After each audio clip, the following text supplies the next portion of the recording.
Okay, thank you. Okay, welcome everybody. I think this is day 3 of budget presentations.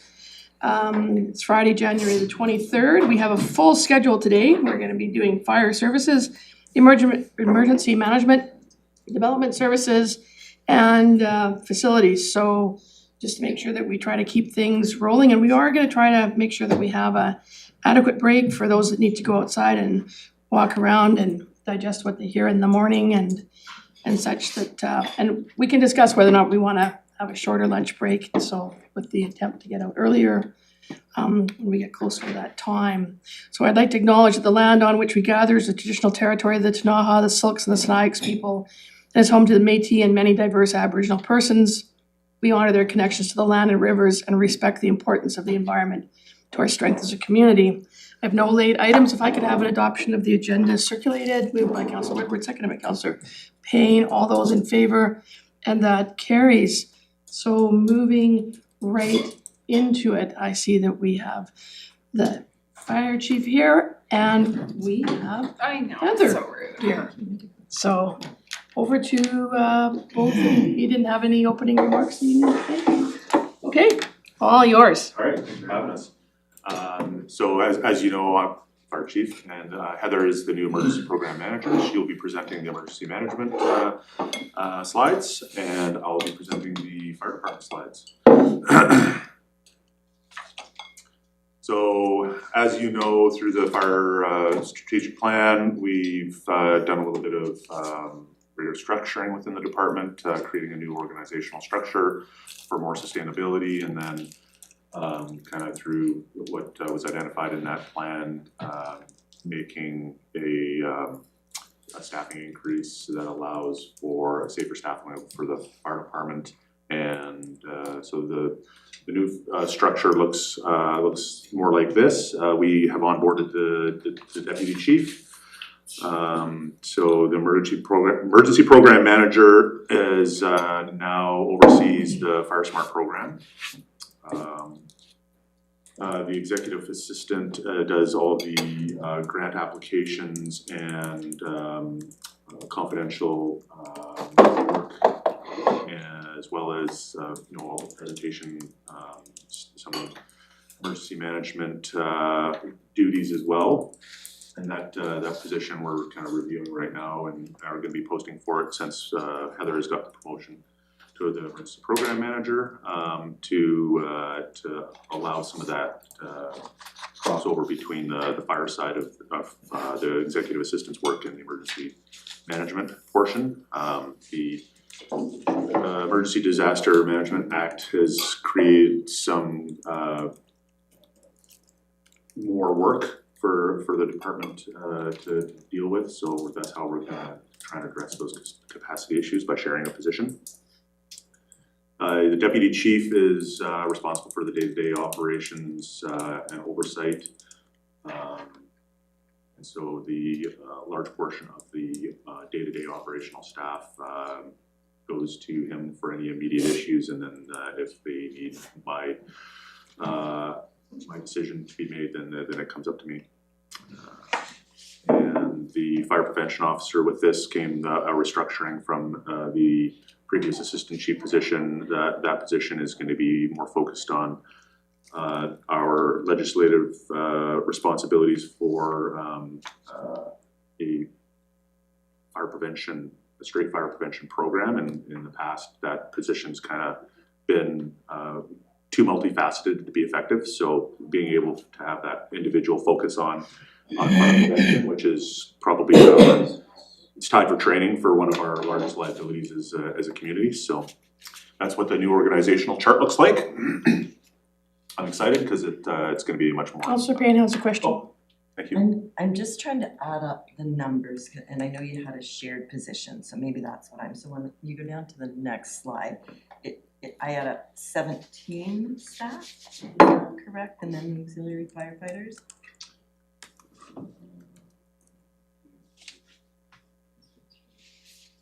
17. Because there's 7 firefighters and there's 5 boxes there, so Oh, so there is some of these shifts because of the additional firefighters that we've hired. Two. Not, some of them have 2, some of them have 3. Yeah, it's not uniform across the board. So that's why I didn't add those. So the full complement of the Is that in, Next slide. Correct. I added that up, that's what Okay. I'm saying, I went there and I added those things up and I got a total of 17 plus the 21 auxiliary firefighters. I was just trying to match them to the boxes, but I can do it later, I just trying to get the full number of my monthly 17. If it changes as we go, I'll change my number. I think what you're not seeing in this slide here is the Fire Smart. And so this Right, number okay, might, that's not on the list, yeah, The emergency manager's not on there. and the emergency manager's not on there. so then it's 19 is the number. Okay, thank you. Alright, sorry. Okay, so moving on to the Thank you. next slide. So yeah, we through the last slide and a little bit of this conversation, the team composition is as follows. Again, because FireSmart now falls under emergency management, that'll be reflected in the emergency management slide deck, as well as the emergency program manager will be reflected in the emergency management slide deck. So the core services for the city of Nelson, obviously the fire department, this is obviously a very short list, that it's emergency response, fire prevention, and non-emergency responses. So just a kind of a summary of what the emergency responses look like is any kind of fire response, be it a wildland fire response or a full-on structure fire or room and content kitchen fires, anything, a waste paper basket at a school, and any kind of fire response, even including bylaws, because there's no outdoor burning allowed in the city of Nelson. Those are all fire responses that we go to. Councilor Woodward. Thank you. This has, in that regard, there wasn't, I was coming out of the wholesale, there was a person down and in the parking lot area, and as I was leaving out, I watched police come, fire come, ambulance come, and the Carpa? Yeah, Carpa. So I just, it was like many different groups, many vehicles. I'm just like, that is the standard response, yes, like for an incident. Depending on how the incident comes through to us, I can't speak on the I know you can't speak on the police behalf Right. and how Kerpa, but on the medical side, ambulance will be dispatched, and then through the decision matrix that BCEHS has, it will qualify as a first responder response. It will fall under a color-coded category, and if it's one of the color-coded categories that we respond to, then they will dispatch us, and then we will respond to that. And so, for what I am assuming, without knowing any more details, would be a suspected overdose. That would be either coming in as a purple or a red, which is immediately life-threatening, time-sensitive, and so in those circumstances, we would respond. Yeah. Okay, so it just seemed like an incredible organizations and manpower. And in emergency services, there's always the understanding that we risk and we do a lot to save a lot, and life is a lot, right? So when somebody is reported non-responsive, not breathing, it's a very time-sensitive nature to get oxygen to that individual, and so whoever gets on scene first and can start doing that improves the survivability of the individual. So yeah, it's all hands on deck. Just a supplemental, Mayor? Yes. And when everyone arrives, police, fire, Kerpa, and ambulance, is there an assessment where like, okay, you guys actually we got it, and then some of the people They can cut the resources free if they're not. Okay, Sure. Yeah. thank you. Thank you. Okay, so we also do all types of hazardous materials to the technician level. Technical rescue is something we do, and that encompasses any kind of high angle rescue, tower crane rescue. Those are all rope maneuvers. We do low slope, which is usually for over-the-bank motor vehicle accidents, which we have a lot of around here because everything's over the bank. Yeah. Talking to my counterparts in Cranbrook, they're like, we don't have over the bank. we don't have banks. We definitely have banks. Yeah. So, confined space rescue and entry, we provide that service. Obviously, all varieties of motor vehicle accidents. So that's just kind of a snapshot of all the emergency responses we do, and each one of those emergency response categories involves a significant amount of training. So firefighters are very highly trained, unique individuals that can basically fix, and that's why we get called to so much stuff. You know, you have a bad day, if you need somebody to figure it out, call fire department. So the order is a little bit different on this one. I'm gonna skip to the fire prevention because obviously that ranks in severity above non-emergency responses. So that's all through the BC Fire Safety Act. We're required as a municipality to conduct a risk-based compliance monitoring system. It's something that we've had in place for my entire career, though the new BC Fire Safety Act has created some changes and give us some additional tools to help us do that. So that's one of the largest portions of the fire prevention program. And those duties are shared not only between the fire prevention officer, but the duty captains and what's classified as a company officer inspection of commercial properties. And which is extremely important because without that routine system of inspections, combustibles can build up, changes to buildings can kind of go under the cover of darkness, and nobody really knows they happen. So when a building is originally built or occupancy is changed, it goes through the building inspection department, and they ensure all the fire and life safety requirements of the time it's like a snapshot in time. Okay, we're starting at square one, you're compliant. Now we go in there on an annual basis and make sure all that sort of stuff is still compliant. And so we kind of work hand in hand with the BC Building Code to make sure that these buildings remain compliant and safe throughout their life. Pre-incident planning is another thing that we're required as a municipality by the BC Fire Safety Act, and that is to address, to categorize risk in buildings and to address the riskier buildings in a pre-incident plan, which identifies any extenuating circumstances. It gives us a really good, and it's not necessarily the access to the plan, or I should say it hasn't been, because the plans, we have a reasonably short travel distance from the time we leave the station to the time we really arrive on scene. So there's not a whole lot of time to pull up a hard copy plan and sort through it and gain any significant knowledge. It's the evolution of preparing the plan and the familiarization that you gain with that. And we're lucky that we're a small enough community that my crews, because we do company officer inspections on a regular basis, are very familiar with all of them. We are onboarding with the dispatch transition, I'll elaborate to it a little bit later, is a new records management system that talks with the computer-aided dispatching, and with that comes some additional modules that make all this come together in a very integrated, user-friendly platform that we haven't had before. We've always had all these various softwares that don't talk to each other, and the information isn't available when you need it, and so that's fixed with this dispatch transition and the access to those programs. Gee, that's all GIS based, right? It is, yeah. So actually, Councillor Payne, then Councillor Woodward. Thank Yeah, you. I'm just really interested, I guess it's a step back about the inspections, because we've been talking about business licenses and one of the costs to the city is the inspections. So I'm thinking of, like, if we talk about that community first building over there, they rent out a lot of spaces to individuals who have business licenses. So do you go in annually to each of those small spaces there, or do you do the building?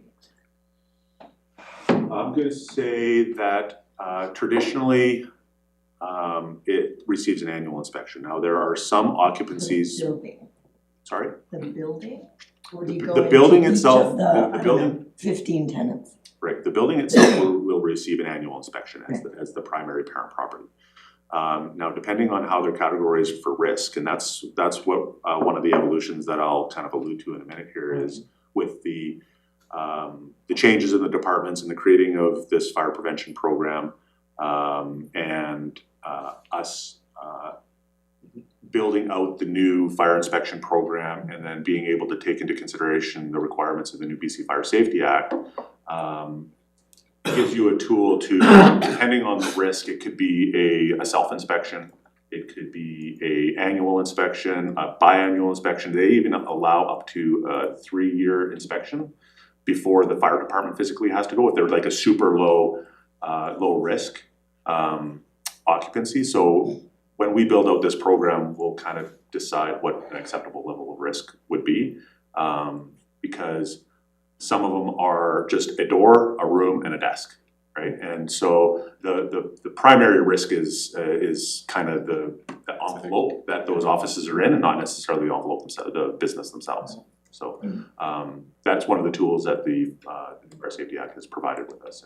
Perfect, that's what I wanted to understand better, thank you. Yeah, and I think when you're in a building with multiple tenants, getting people out of buildings is really important, so I think that's, like, we practice that here in our building, right? We have fire drills where all the different tenants have to, get out of the building. You have to have people to make sure that every floor people have got out. We have to make sure the fire doors are properly locked, doors are shut, all those sorts of things. So, my individual, like, small office is part of this larger thing that we have to make sure everybody's accounted for and all that stuff. So if you're a standalone single business, that's probably less complicated than if you're in a larger building where you've got trying to figure out multiple people. Yeah, I just know we have a lot of buildings sort of that size with Yeah. individual, Yeah. rented out offices that are, as you say, walk-in, desk, Right. whatever. Yeah.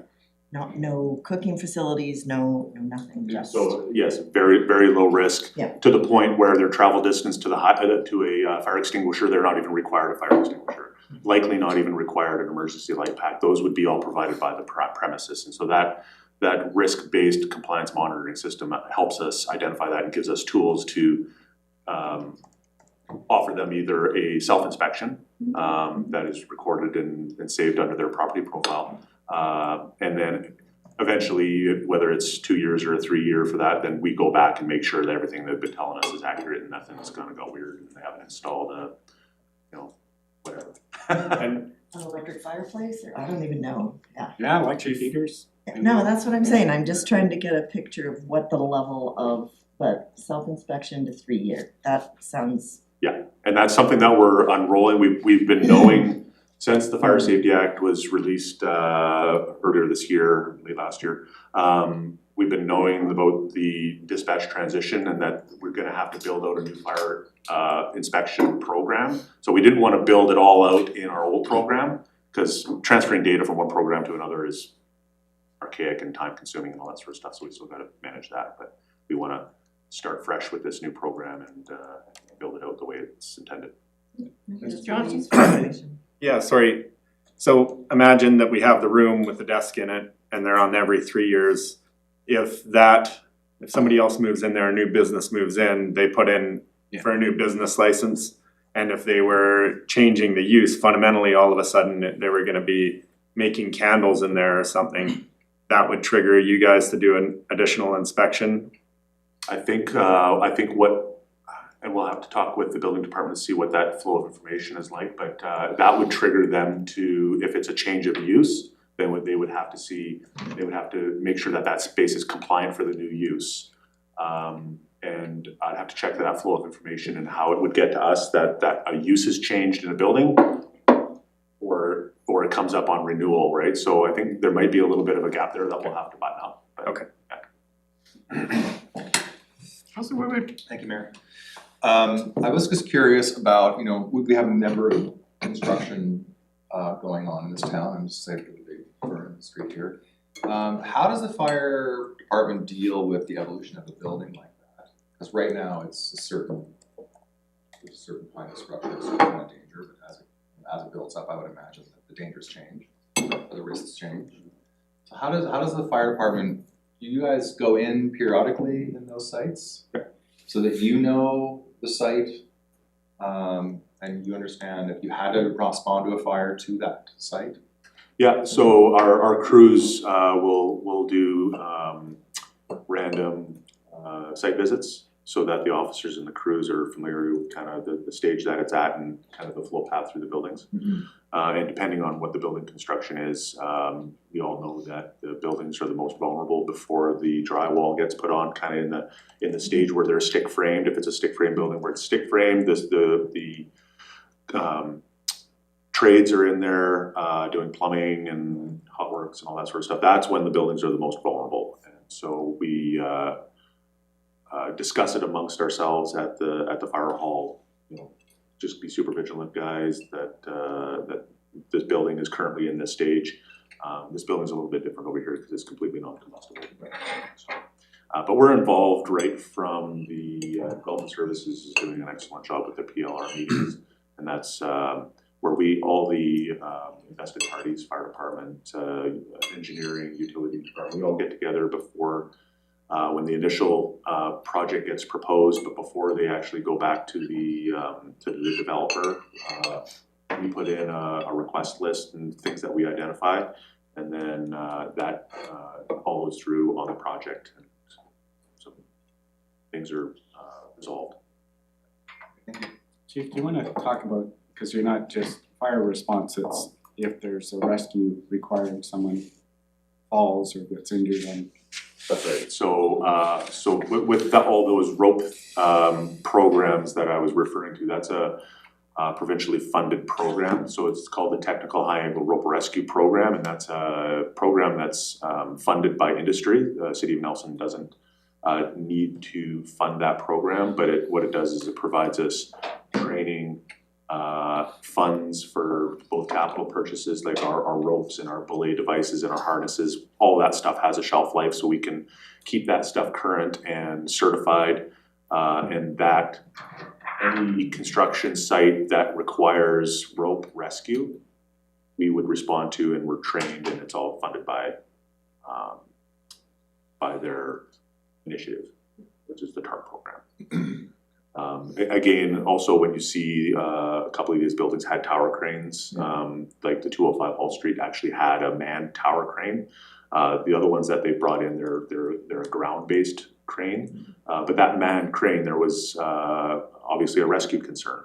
If somebody was to have a medical emergency up there, and our crews, we have a tower crane trainer and certified TARP expert. Okay. For that. Thank you. And the ladder truck is an important resource. So luckily we had the parking lot that we could actually got to the crane cab. Right. So having that ladder truck is required and important. Sorry, one last thing, Chief, before you carry on, maybe with the acronyms, just be sure to say them out if you. I'll try if I remember. That was just flying by. Yeah. Sorry. Technical high angle rescue. The other thing that the fire department does for us is our confined spaces. So we have, how do we rescue an employee if they're in a confined space and you have to get them out of there, whether it's the power plant or our other utilities. Actually, even the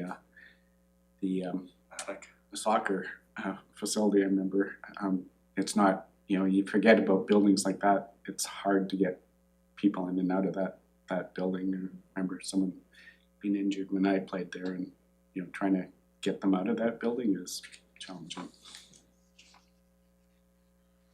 Okay, other prevention duties. Obviously, we mentioned it with the meetings with development services is development collaboration, which is even as small as like somebody's requesting to have a suite put into their building. We get all those referrals that come through, so we can identify any access issues, any fire separation, and then there's also room to make exceptions to some of these. And okay, well, your requirement is this, but if you do this, then we can proceed, because this option might be like a $50,000 touch, whereas we can make a smaller more substantial change here and we meet the same need. So we can sort through those things real time. Public education, so meetings with schools and doing school visits and all sorts of outreach to other communities. Something that I want to increase the capacity with that department is to increase the public education component and not just, the school program is the large portion of it, but starting to increase our presence within the community. Some seniors fairs, but I think there's more opportunity there, so we're gonna be using that. We have the Juvenile Fire Setter program. Currently we only have one individual trained in that, and so we use that when there's an individual that is showing a propensity for playing with fire at a young age, and so there's a specific training and intervention program addressed to that. So we take on that and work with the police department when that's required. And then smoke alarm programs and campaigns, and making sure, and we have a policy at the fire hall that if you call us and you do not have an operating smoke detector, you will in 10 minutes, because we'll go up there and provide you with a working smoke detector until you can either, and this is where it gets a little bit gray with all the new installation of technology and all these different smoke detectors. Back in the day, a smoke detector was a battery operated device. Now you have smoke detectors that do have battery backup, they're hardwired, they have carbon monoxide detectors, so it's kind of evolved to the point where we can't possibly stock all those different devices. So we still offer a battery operated smoke alarm that doesn't require any extra power. But if you have a newer house that has interconnected smoke alarms, this will buy you some time so that you can get your system back up and running. Those devices for you. As well, we're starting a carbon monoxide. We purchased a limited number of carbon monoxide detectors. There's been some carbon monoxide incidents within British Columbia over the last little while, and so we now have that capacity that if we've identified your carbon monoxide detector is faulty at 3 o'clock in the morning when you call us, or we respond to your residence and identify that you don't have a carbon monoxide detector and you should, we can make sure that before we leave, you are safe. All right, and then the non-emergency responses, and that's public safety, public service, people knock on the door having wanting to ask questions. Lots of individuals stop by the fire hall on a regular basis to ask questions about things that they're concerned about or want to do and figure out what the course of action is. So, yeah. Sorry. Yes, Councilor Wade. Thank you. Do you ever get tours coming around? All the time. Okay, I was curious. Thank you, Steve Martin. Yeah. Do people come and just to check out the fire hall? Yes, the museum is a very large draw. Obviously, especially in the summertime, and the fact that the fire hall was featured in the movie Roxanne is a big draw to the fire hall. Yeah, lots of people stopping by for tours. Unfortunately, it's always at coffee break or lunch break when they come in. So everybody thinks that. So we actually had to put a sign on the door saying we don't do tours between 12 and 1. Right. Because half the time the firefighters are out on their lunch because they get called out for a call. They come back, try to throw something down their throat for 15 minutes, but then somebody comes in for a tour, and so so we had to put some limitations on that. But I think everybody understands why. Thank you.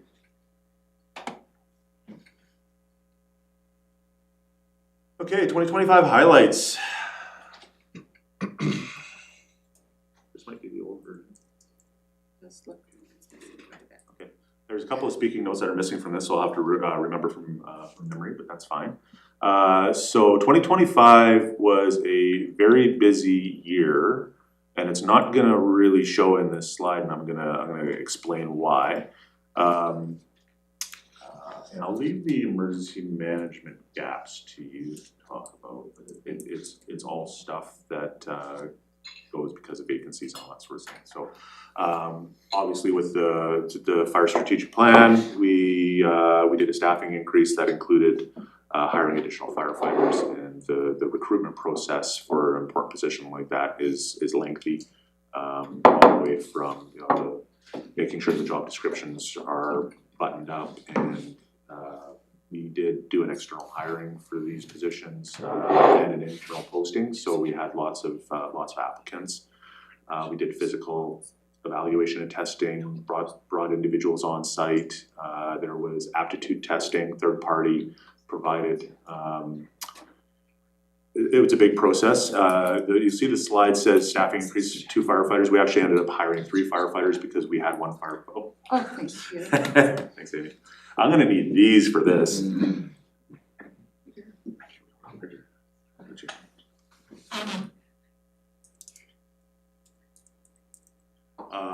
We had 1 firefighter, for lack of a better word, let's say resign. He wanted to move back closer to family.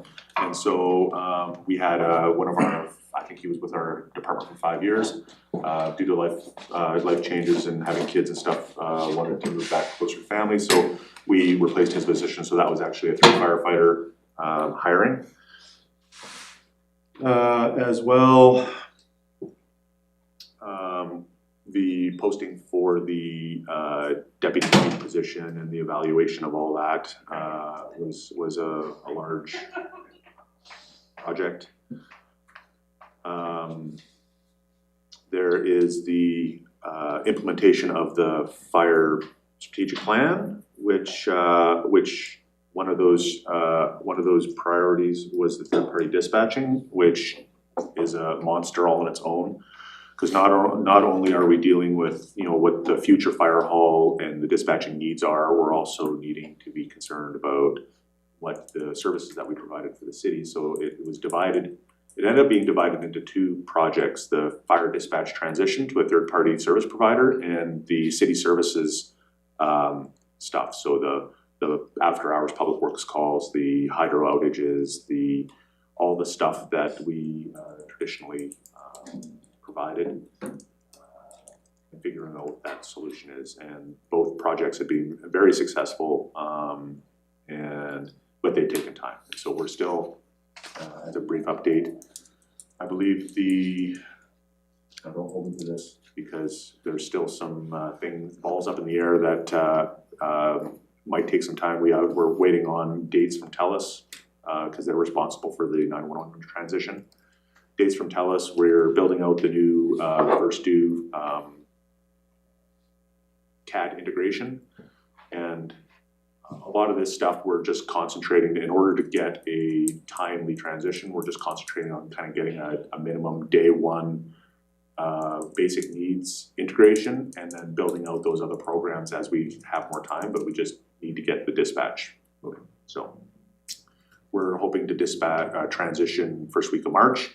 And I believe the city services is hoping to dispatch or is to transition middle of February. So a bit close. It's been a big project. Sorting out a lot of GIS data personally, as well as repairing that data, working with the regional district. So the 3 of us, the regional district of the Fraser Fort George is the dispatch provider, regional district of the Central Kootenays, who currently maintains our GIS data, and City Fire Hall staff and myself have been all working together to correct data errors in the digital road atlas and the road centerline data and historical addressing data for our commercial areas, which, I mean, the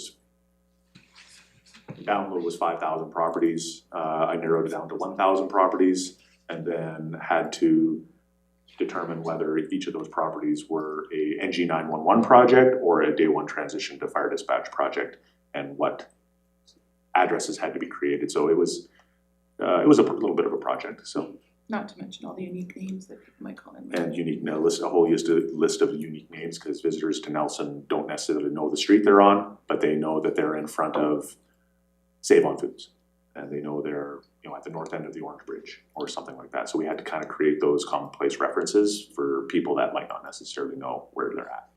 residents that have been here forever that are saying like, I'm outside of Waite's News on Baker, or those types of things. And I was the worst for that when I started with the fire department. I've been here so long, I never went by street numbers or street names. I just knew where I was at, right? So it's like, I've lived here for 40 years and I didn't know what this street was called because it's like, just down the street from Joe's house. We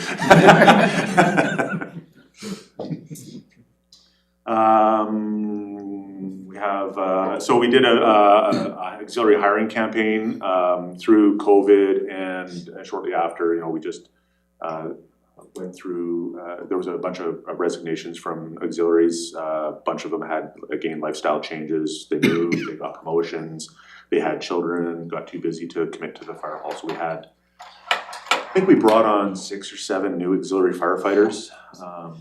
So we topped up those ranks, so we're back up to our 21. Still working on the location of the next fire hall. That's been a long ongoing process. And we're just waiting for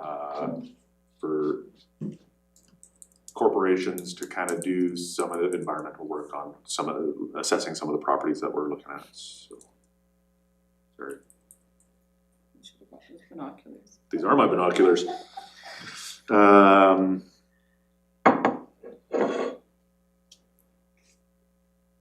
So yeah, a part of the fire strategic plan implementation, you know, focused on, because I reported before that I think it was 500 or 600 times in 2024 that you know, firefighters were coming in on their time off to either do training, do meetings, emergency response.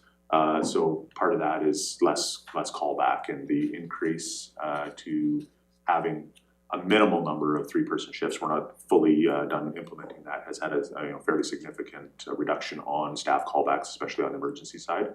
And then when we transition to a third-party dispatch, that is going to have a significant impact on less staff callbacks and allowing the individuals to actually have their time off. I've noticed that I can tell by how fast people are to respond on the dispatch phone. It takes a while to get people to want to come in. So they're just it's going to be a very large, well appreciated initiative, kind of dialing back on that overtime burden. Obviously, the safer staffing levels. Before, our crews sometimes would would roll on a fire call by themselves at night, and with the issue that creates is there's a lot of learning that goes on when a fire officer is trying to trouble why this event is happening in the middle of the night, and so in our old model with only 2 people on shift, the junior firefighter would stay back and dispatch and wouldn't get any of that knowledge. And it really delayed their development. And it was a point of frustration early on in my career, whereas like I wanted to be a firefighter, and all I'm doing is sitting behind the desk, you know, recording times and answering the radio.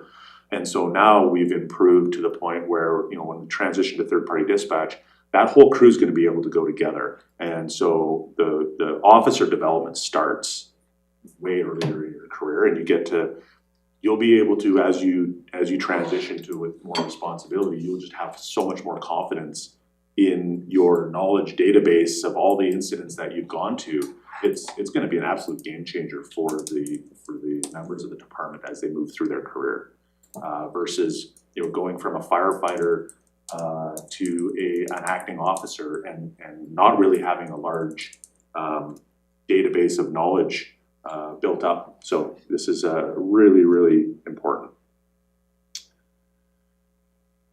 Obviously, staff morale is a contributing factor. You know, as they can do more.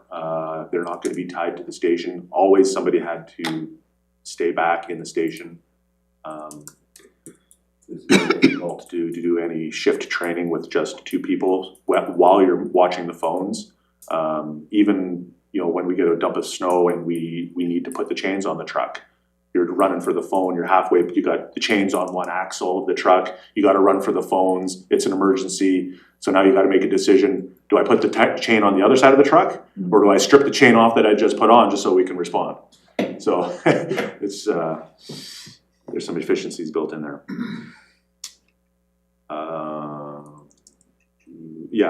Back to some more capacity building, the creation of the fire prevention position, I think I touched on it a little bit more. It's now a dedicated position. There's gonna be better program continuity. There's gonna be more opportunity to enhance the program and develop it. So I won't get too more into detail because we've discussed it earlier.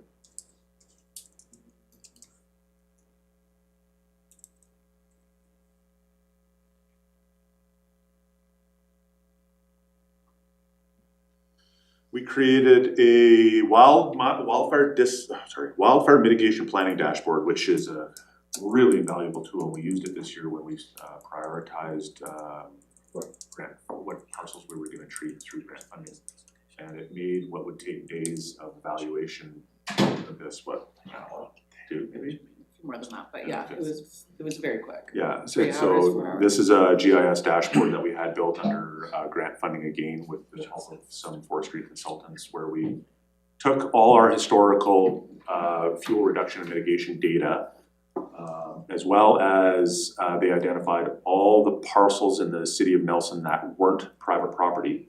And there ended up being 2,000 of these little right-of-ways and little boulevards and all that sort of stuff. So they actually, they chiseled that number down and did site visits, and I think they ended up with 118 actionable treatment units, and then developed a citywide prescription so that we didn't have to go out and do 118 prescriptions. It's a citywide prescription, and that is all reflected on the dashboard, and it is, every one of those properties are assigned values, and the GIS dashboard automatically color codes it, so we know which ones are higher priority. Councillor Payne. That's fascinating, I love that, it feels very good. I'm just interested, are you gonna talk about, like, what are the next steps? Do you build that into your work plan? Do you do more of the volunteer events that some people have participated in, or how are you tackling those? So yes, it does reflect in our work plan, because with that tool, we can identify areas. We can identify areas that are a higher priority due to a cluster of priority units. For instance, with the Trevor Street emergency access route and the property swap, one of the driving factors for that were to increase the fuel-free or fuel-reduced area around the perimeter of Nelson, and that swap gave us the ability to do that. So we identified, and we have a very limited time frame before that area gets developed to get in there and do that work. So we put that as a priority and identified parcels in and around that area that kind of ties it all together. And then so our contractors aren't driving all over town, they're working in that Trevor Street area. So there's I think there's four units that they'll be actioning we're hoping for the spring. And so yeah, and then there's little areas like that all over town. We have another unit over in Fairview that we're doing that is going to button up a provincial wildfire risk reduction initiative that was done by the ministry, and there's a piece of city property that butts up against it that we can treat, and it'll finish off that fuel reduced area around the golf course and Foreign Road area. Rosemont. Yeah, I think we'll invite the chief back and Heather back, and it's quite fascinating. And Rob, because Yeah. he's the master driver. Yeah, we'll make sure Rob's here. Yeah, we're actually developing a bit of a workshop for you folks about Awesome. the citywide prescription and what we like to call the map to rule it all. It's a great tool. It gives a really nice overview of what's been done, when it was done, tree species, risk, we've incorporated ember shower mapping, all sorts of different data that we've That's collected. exciting news. Oh yeah, it's great. Can't wait to see that one. Yeah. And then we're also working with Selkirk College right now. We've been approached by them. It's an initiative in the city, and they want to do some sprinkler zone priorities. So we've had our first little fact-finding meeting. It's very early on, but we had a study done a couple of years ago to assess whether we could sprinkler every house in the city of Nelson. It's not feasible. We will run out of water very quickly. But this individual from Selkirk College has a wildfire background, is very interested in this topic, and so what we've suggested is, okay, given all the information that we have in our dashboard with ember spotting and traditional wind direction and speed and slope and all this sort of stuff, let's identify neighborhoods that make sense to maybe pre-sprinkler. Because these are our higher likelihoods that these parts of town might do it. And then if for some reason it extends past the buffer, then we would send in an SPU to kind of button that up. But so this. An SPU. Sorry, structural protection unit. I heard Chris go. I'm gonna start hitting you. Yeah, sprinkler protection unit, sorry. It's a trailer that has a whole bunch of sprinklers and hoses and Yeah. things. And we have one, it was built before there was any standard, so it's not wildfire compliant, but it is serviceable. That's another project going down, is to make sure that it is compliant with the IAA, but right now it's we can sprinkler, I think it's 80 homes with what we have. Just supplemental. I'm assuming also that if that information were available, there would be certain individual homeowners who would sprinkler their homes. Like I wouldn't sprinkle mine just because, but if I knew I was in an area of higher risk or whatever. Yeah, and I think it comes with a very robust communication campaign to let people know that just don't turn them on because you think that, you know, that's the right thing to do, because we will, if we know, especially if we know that this is all planned and we know that these houses are sprinklered, we'll send crews in, because they're probably gonna be operated by a garden bib anyways. We're gonna send crews in to turn these zones on, because if everybody just be like, I'm taking care of myself, and they turn it on and run, and we got a whole bunch of people that do that, we have a hole in the line that we can't put the finger on, and we don't know why we don't have the pressure we need, right? So yeah. Thanks. And that's, I mean, all that work is designed so that we can make data-driven decisions as far as why we're fuel reducing some of these areas. And there is, and when you have the workshop and see the map, I mean, the majority of the trees and the wildfire risk within the city of Nelson is actually on private property. We've identified all the stuff that we can action, and as good owners, that's what we're doing. We're doing our part. But that's why the Fire Smart program is so important, because that's the program that works with the homeowners. And so we have other initiatives we have a seniors program. If you're a vulnerable population or a single mother or a senior and you have a building and you need some fuel mitigation work, we will send contractors there. We will spend X amount of dollars to do that fuel reduction for you. If you're able-bodied and you want to do it yourself, then you can get compensated for that. It's all grant funding.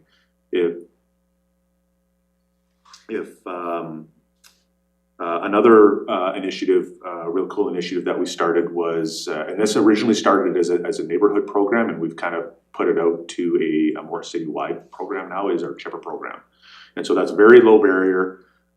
It's turned out really great. Like our chipper shows up to the curb and there's a whole line of ornamental cedars that these people understand the risk that they bring to their house and have removed.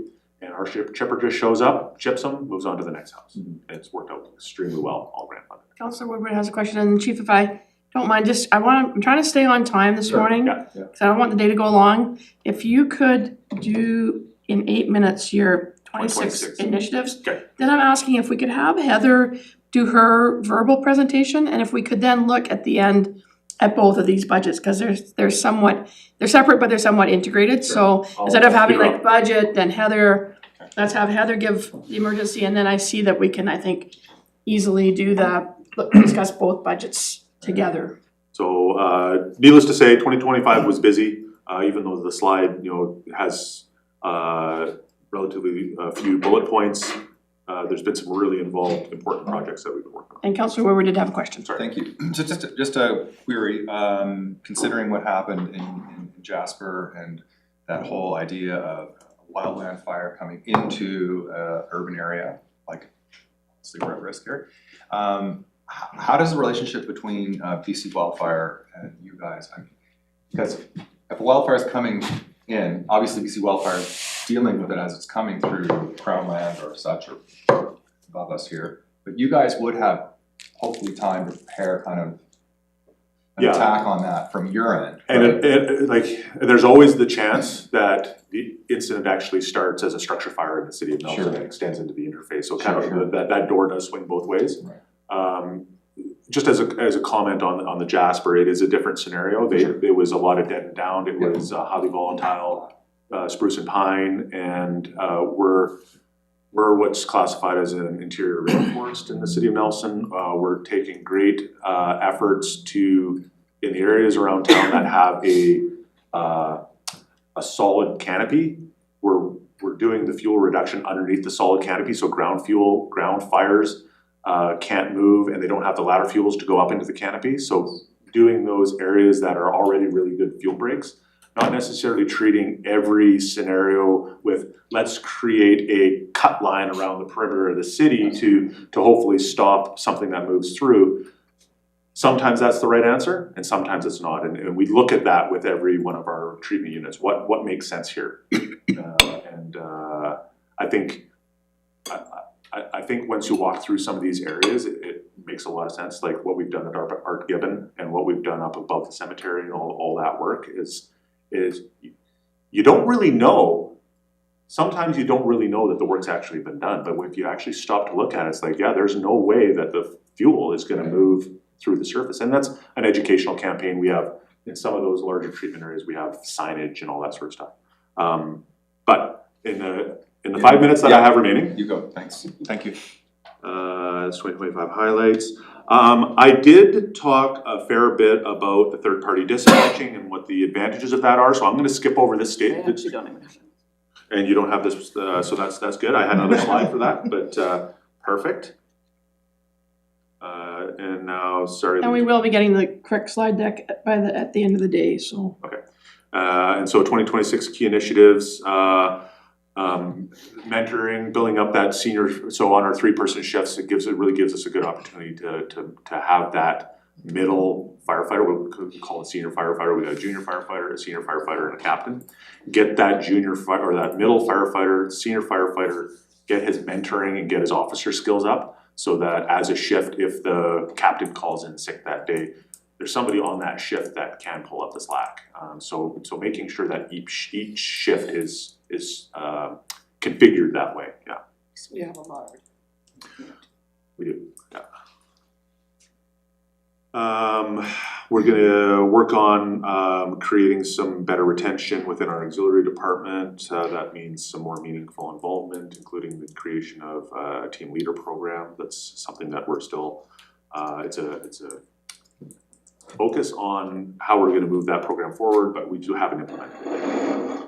Obviously, training is a massive portion of what we do. We have to do, with the new Fire Safety Act, we have to do some enhanced inspection training, investigator training. As we have retirements, we have to do officer training that comes as a Fire Officer 2 and a Fire Officer 1. So we have 2 firefighters right now that are enrolled in Fire Officer 1. Obviously the rope rescue training, and as people move through their careers, we need to start training the people from below, and it's constant and evolving. As well as, we have first responder instructors that their certification is due, but they're going to be retiring soon, so it doesn't make sense to recertify them. So we have new upcoming people that will take over those programs. And then for 2026, the fire prevention program, obviously onboarding the new fire prevention officer, working on a communications plan for the fire prevention, and how to do an assessment of that fire prevention program to see how it can better meet the needs of the community. Obviously building out the records management system, the pre-incident planning module, the inspection modules, and then with the review of the fire prevention program, ensuring that the Fire Safety Act regulation is properly taken care of. And at that point, we're to the budget slides, which Amy talks about. Yeah, I'm gonna just get Heather to, Okay. and then Amy can come and do both, all of the budgets together.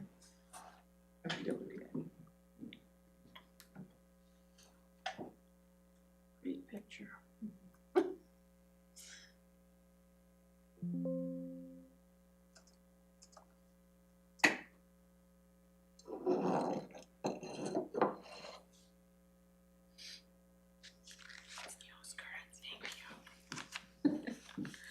Good morning, I have the most updated one here. Good morning, I'm excited to present to you folks. I've been sitting in the seat for a while, but it's nice to, it would be great too. It's nice to be here and present. So Emergency Management Department has changed slightly this past year.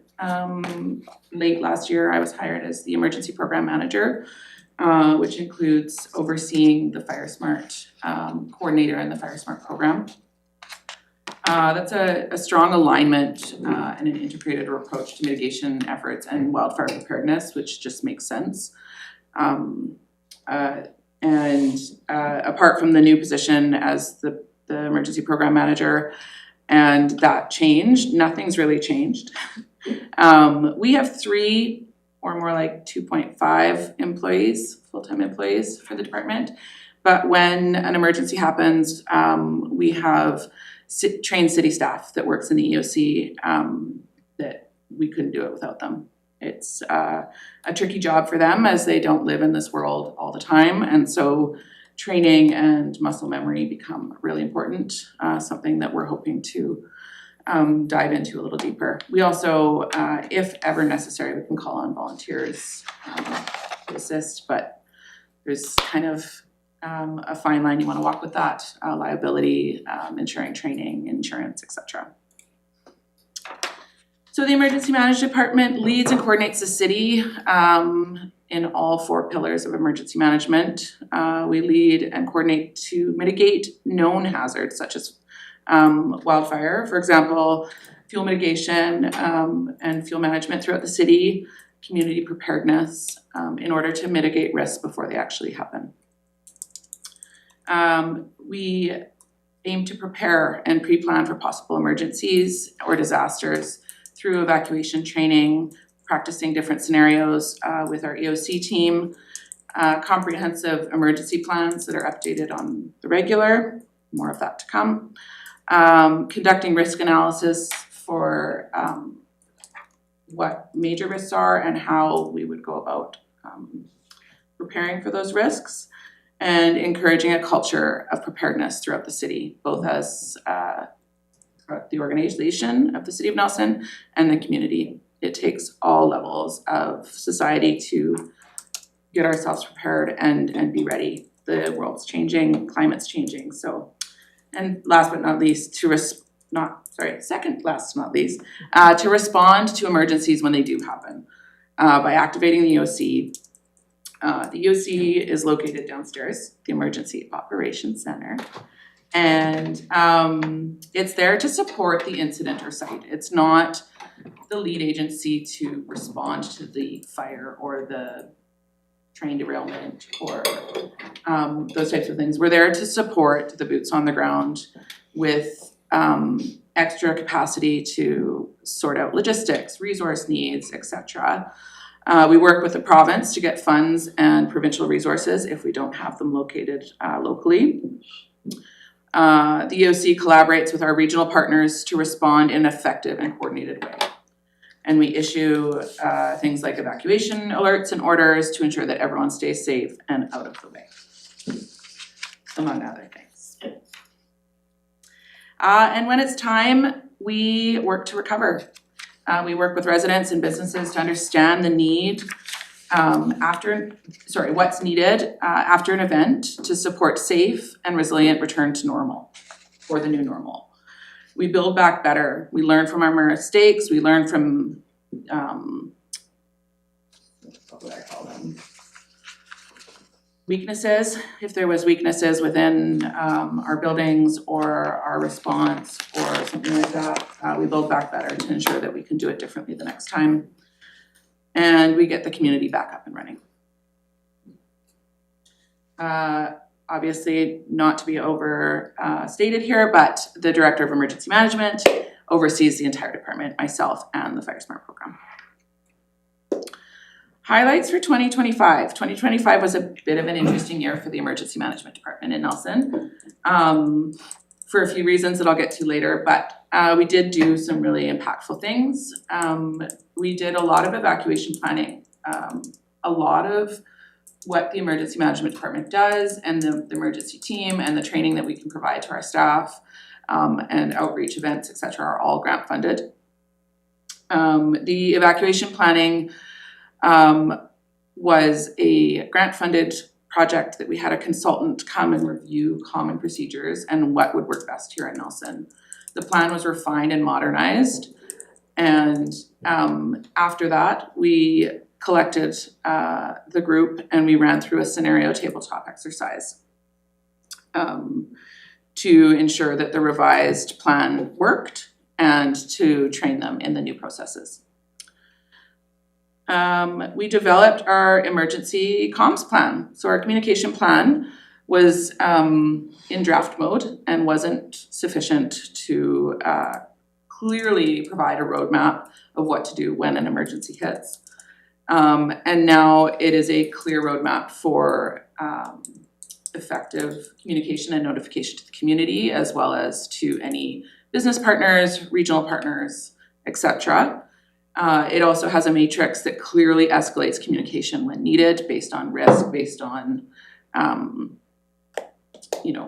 effects of the emergency, whether it's life-threatening or it's just a small group of people, if it's a large group of people, and it kind of has a really clear pathway of what we would roll out for communication. As a side note, communication is so important during emergencies. The community is stressed.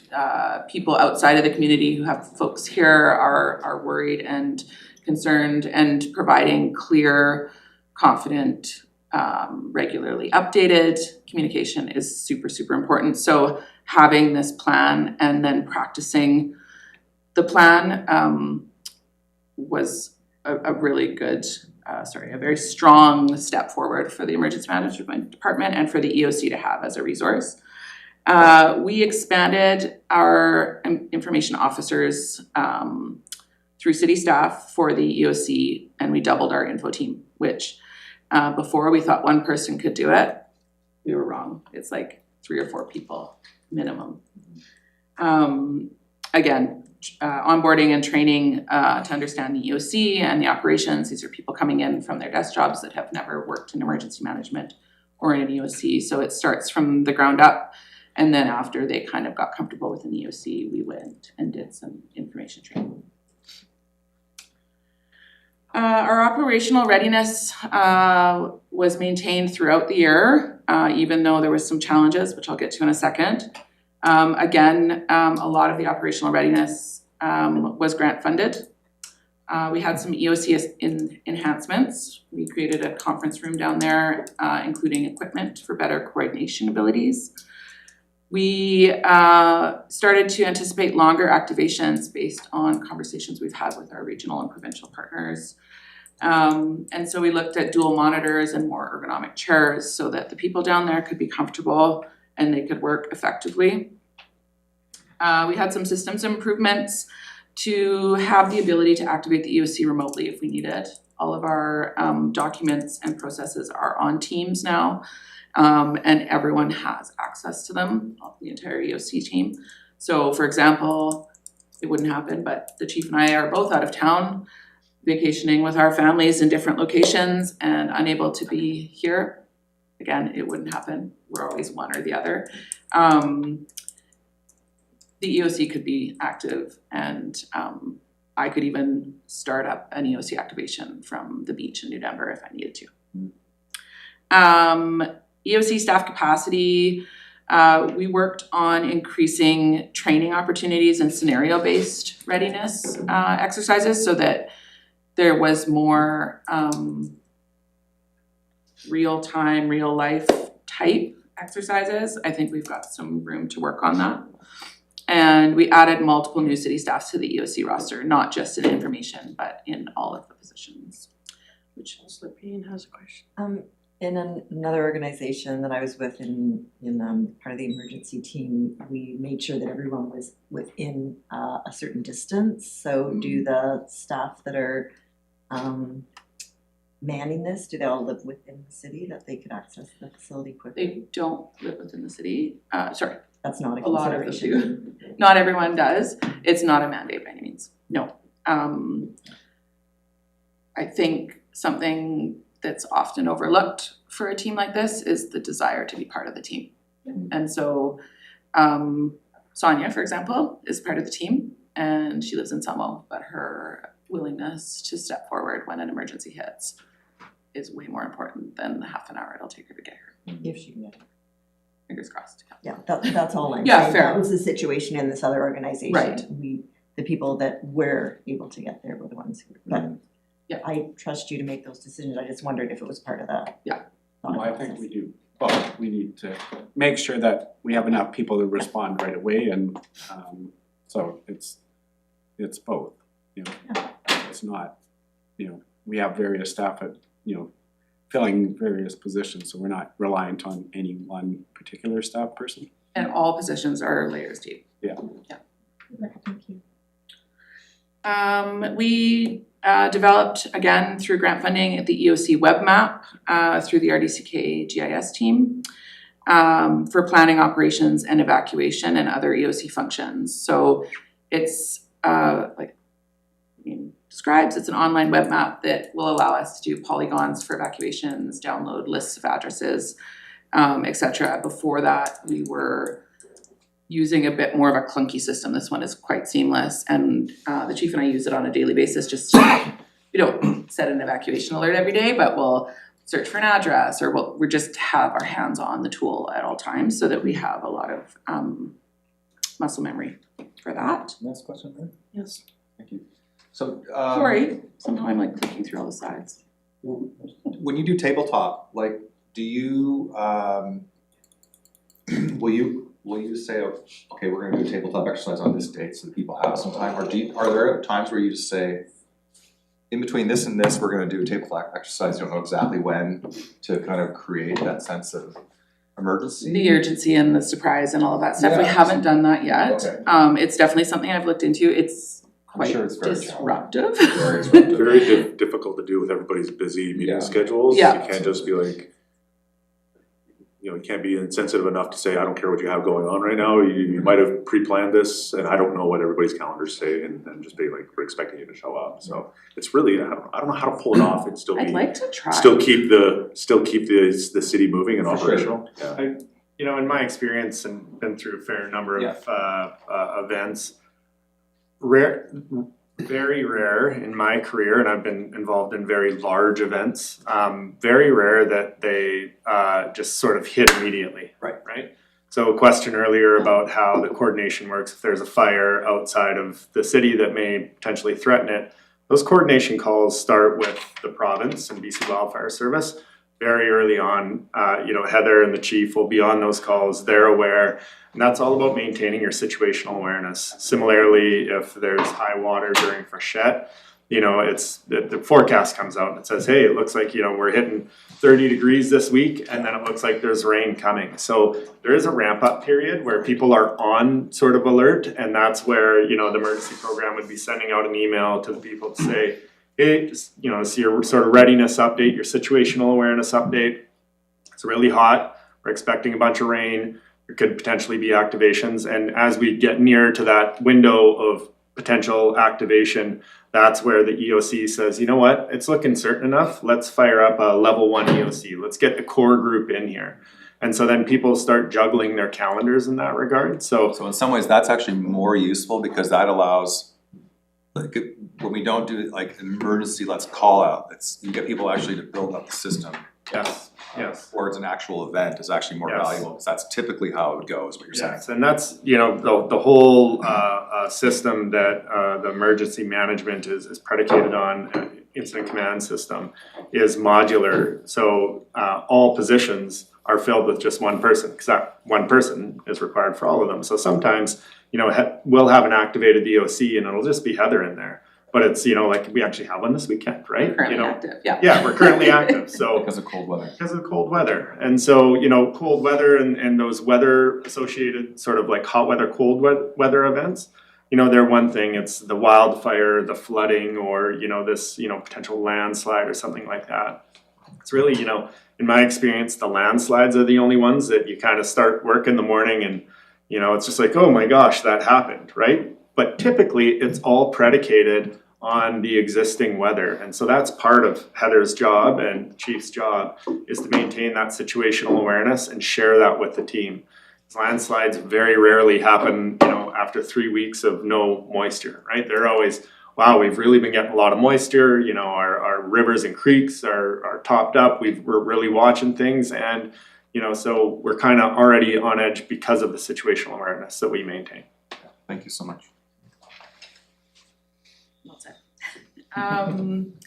Yeah, so a couple challenges that happened in 2025, the chief alluded to them, but there was some delays and challenges with the continuity of the program, both from a regulatory standpoint and from a position vacancy standpoint. So the implementation delays of the EDMA, Emergency and Disaster Management Act, the new act, has yet to implement and publish fully the regulation. And so in that, we're kind of in this holding period, this period of kind of trying to read between the lines, trying to understand what they're gonna be pushing out, what it's actually gonna look like. We definitely have a fuzzy picture of understanding. We don't have a super clear picture, and so we don't want to start writing in what we think they're gonna say until we know what they're gonna say. And they've extended the timeline to 2027 to introduce the new regulation for local authorities. And this is much to do with local authorities and local governments asking for them to slow down the publishing and the implementation of the regulation, because we needed time to assess the implications, the budget needed for that, the staff, and all of that. So that has stalled a little bit, kind of our review of plans. And then the other stall was that the position was vacant for almost 9 months. So while it stayed afloat, it wasn't progressing and charging full steam ahead.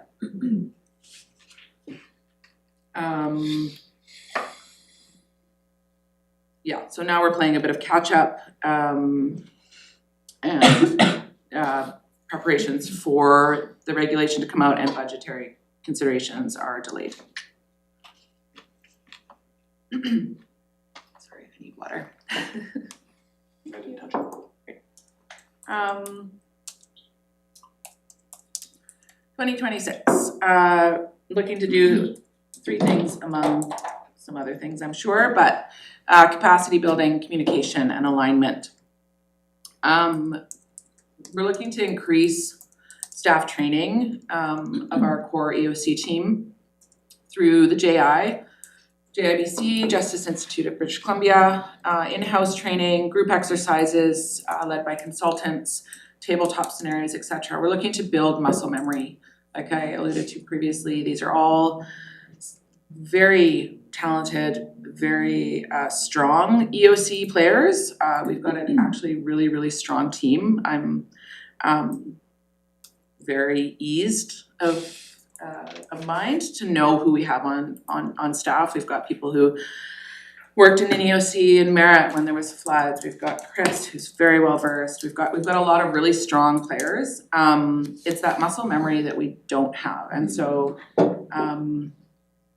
when someone is working their regular duties and attending to all of their own problems and meetings and action items and all this stuff, emergency management can just slip off the side of the desk. It doesn't even just live on the side of the desk, it just falls right off. And so hoping to get a more regular system in place where we can have lunchtime training sessions, we can have little short blips that just continue to build that muscle memory of the resources that we have downstairs, how to use the files, what the process is, start to build that whole picture for everyone, because once you understand the whole cycle of things, I think it becomes a lot clearer. And then again, we just got to keep talking about it, keep bringing it up. I'm hoping to plan a council workshop for EM, which will include Fire Smart, or maybe separate, because you all actually play a really important role in the EOC, and maybe that hasn't been talked about yet. But yeah, looking to engage with what's called the policy group. That's you guys. I'm also going to be starting up the Emergency Management Planning Committee again. It was put on pause for quite some time.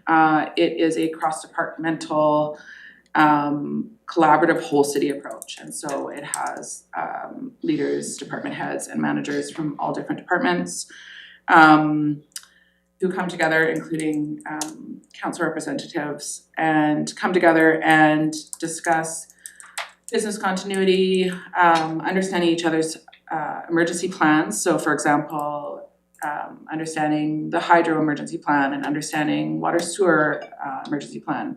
What happens if? What will you guys do? What needs do you need? Like, what needs are there? How can the EOC assist, etc.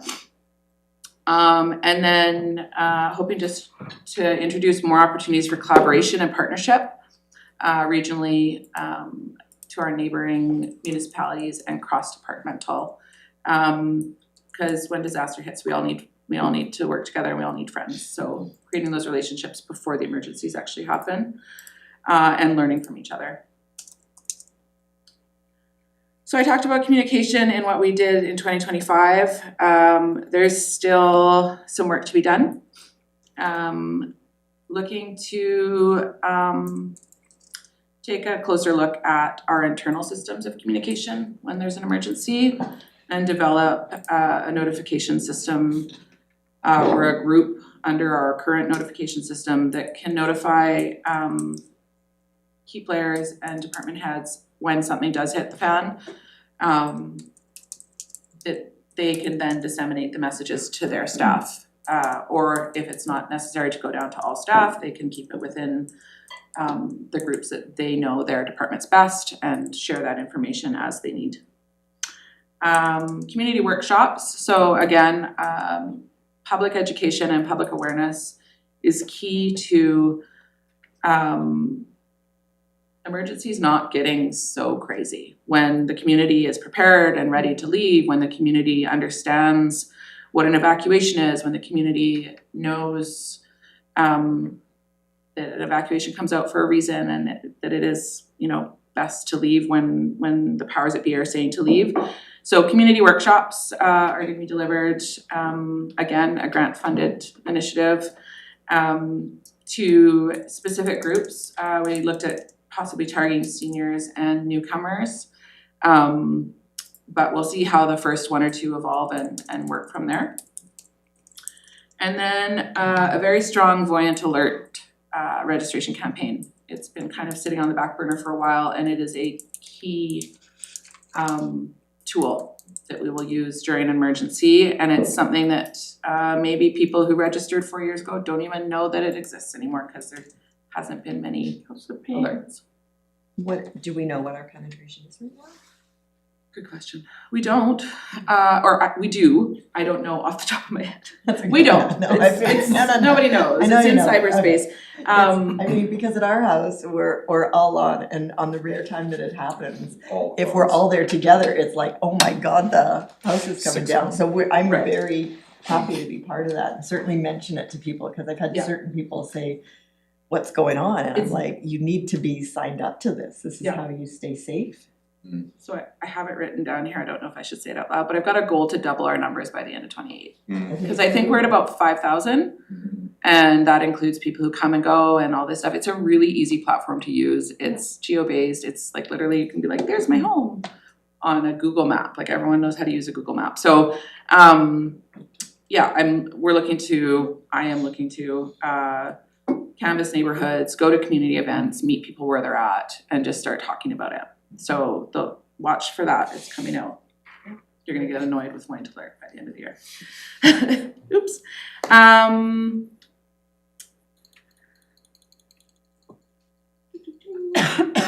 Somehow I went all the way top. So alignment of the EDMA regulations. Again, the Emergency and Disaster Management Act is new-ish, and the regulations have yet to come out. Looking to create a comprehensive action plan to move from our current state to full compliance. We do need to wait for the full regulation to come out, but we can start making steps towards that now without knowing the exact verbiage. And we need to assess the budget and staff capacity for the regulation implementation into our PM program for years to come. Indigenous engagement is now one of the requirements under EDMA, and relationship building as a whole city in a collective way is something I'm hoping to work towards. To reduce the administrative burden both for the Indigenous groups that we're working with and for our staff, and have a clear process for it. It doesn't just fall under emergency management, I know that. So working with corporate services, development, possibly climate and energy, anyone who as part of their process will be reaching out to Indigenous groups. I'm just interested in the distinction between why the Indigenous engagement wouldn't be under capacity building with the other groups you have named there. Is there something different in the way you would communicate? Under the other groups. So under capacity building, the last point is regional, municipal, and cross-departmental collaboration. Right, so that's more capacity building for the EOC and emergency response. We don't have, from my knowledge, any Indigenous governing bodies within the city of Nelson, or even close by other than Creston, that would be wanting to engage in assistance, Okay. resource sharing, et cetera, when an emergency happens. So we definitely, if there is, let's go. But from my understanding, there's no actually like groups of people here. They may have offices here, but they don't, that I'm aware of. And that's, I'll get to it. I got a lot more learning to do, and I'm well aware of that. Got it. And I'll just maybe build on that a little bit. In the regional, municipal, and cross-departmental collaboration, that really speaks to, your question about those people being available to support the EOC when we're down there. And the nice thing about us, the RDCK, the City of Castlegar, Trail, the RDKB, we all use the same framework and how to respond. So theoretically, if we are down here and we're going through some tough times, and generally it comes when staff need some time off and we don't necessarily have the people to backfill, we would be able to grab from RDKB because it's wet over there or something, during a fire season. And they would be able to come in and almost plug and play directly into our EOC. And so the First Nations groups in the region generally, they do not have that EOC structure set up currently. It's been, I've been out of the game for a couple of years to be fair, but when I was in the seat at the RDCK, the RDCK had an agreement with Yakanuki as an example, that RDCK would provide that EOC support. Yakanuki's out doing all the sort of field work in their lands that they know best. And then, we're liaising with the province to make sure that we're able to get the resources to make sure that, we'll be able to be compensated for expenditures that fall within the parameters of the legislation, et cetera, et cetera. So it is different, and not to say that, in alignment, not to say that, there aren't great resources within the Indigenous community that we might draw on if something were to happen. We still would do that, but I think in that capacity building, always what we're looking at from a municipal perspective is how do we maintain our EOC to be able to provide that backroom support to the responders on the ground, if that provides more clarity.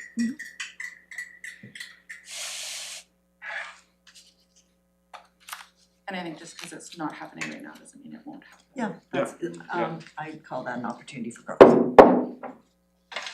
And then, like I said, I have so much more learning to do, and I'm looking forward to bringing learning opportunities to the city. If they are offered in the EM vein of things, I will make sure to kind of spread that out and share it widely.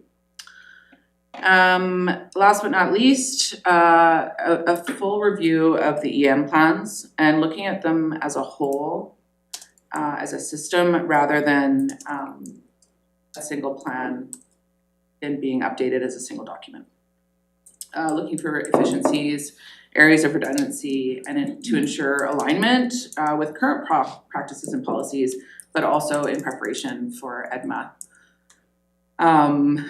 And ensure that we've got, I know that we have had conversations with the city of Castlegar before and the RDCK, and just ensure that we have all the MOUs that we need in place with them that align with our plans. Sorry, memorandum of understanding.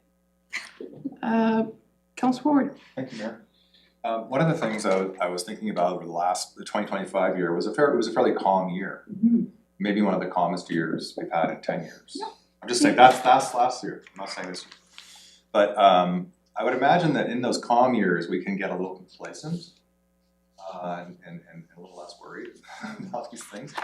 But it makes me wonder about, as you traverse through the years, that we're keeping like a steady learning and practice around emergency management, even in the calm years, so that those hard years hit, we have that readiness going, but that kind of just steady learning, it's humming in the background, not too much is going into it, not too little, keeping that continuous. Are you talking about learning for the EOC team, or are you just talking... keeping the muscle memory and the reflexivity Totally. to what needs to happen, and managing it so that we're not putting too much into it, but not too little. Mm-hmm. Because when those hard years come, we really need those skills. Yeah. Again, it's a few things come into play there. Capacity, the vacancy last year was a big one. So we still got some really important training done. Steph and I worked towards getting that done with some consultants, which was great. But yeah, a consistent investment. Yeah, and consistent focus on EM and EM only is really important. Yeah. Thank you. Heather, just a opinion from you. Oh.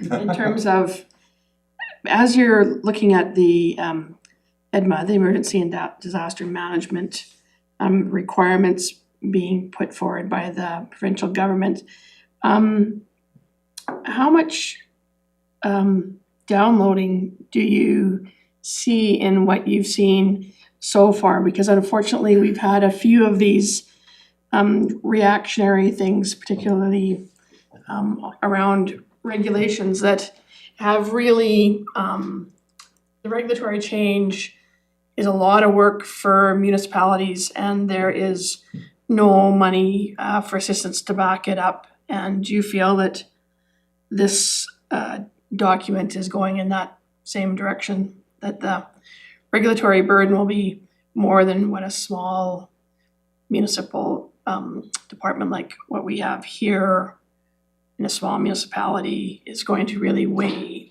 heavily?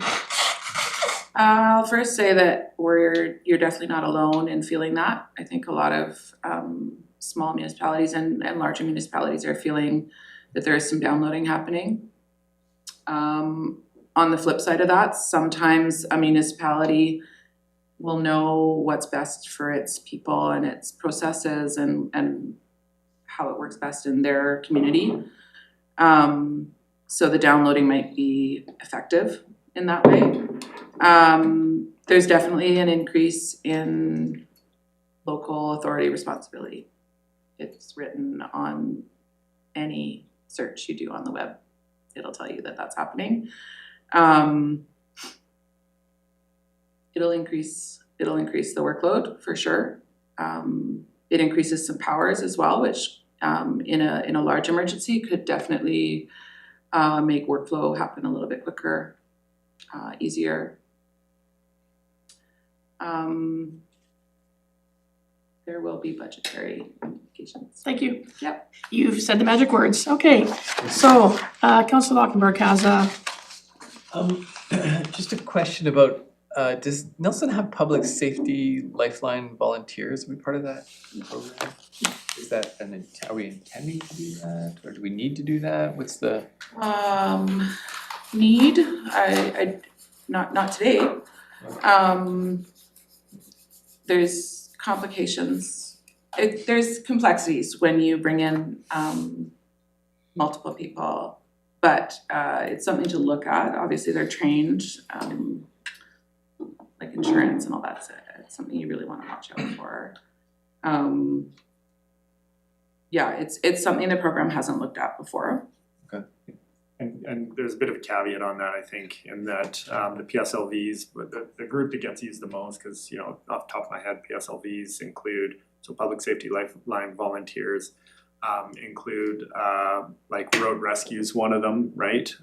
There's the flight one, I forget what it's called, where, you know, amateur pilots will go out and do searches and stuff like that. But the most important one really comes down to that evacuation piece and how those evacuees are supported and managed throughout that process. So the city of Nelson is part of the regional district emergency program, in that the RDCK emergency program runs the evacuee side of it, the Red Cross, the PSLV side of it. So when we do have to, if we find ourselves in a situation of having to evacuate, you know, a portion of the city of Nelson, then there's a whole process that happens where, you know, you tell people to leave and it's like, okay, well, where to, right? Like if they don't, ideally, well, what we tell people is you have to leave and please find a place to stay, because, you know, there's only so many resources. It's usually in August, all the hotels are filled everywhere, right? And we've seen that in the news where people are told to drive 8 hours to the closest, you know, community that has space. But when they arrive there, there's, you know, a reception center set up where people can check in, you know, the needs can be understood. And those are often run by PSLVs, or in this case, RDCK has a contract with the Red Cross. At least it did, I'm sure it still does for that service. And you know, so that reception center is staffed where people come in, evacuees come in, needs are understood, and then, you know, work is done to meet those needs, whether that's lodging and you go to a, you know, a hotel room, or that's group lodging because it's big and it's fast, and hey, all we have is this arena down there, right? So you can go and stay at your friends, or you can go and sleep, you know, 1.5 meters away from your, you know, farty neighbor or whatever. So, you know, the city does use PSLVs via this partnership with the RDCK. Okay. And then the other PSLV groups, some of them like Rope Rescue and the Flight one, and I was just looking up the other groups so I could recall what they all are. You know, so that's the ESS one that I was talking about.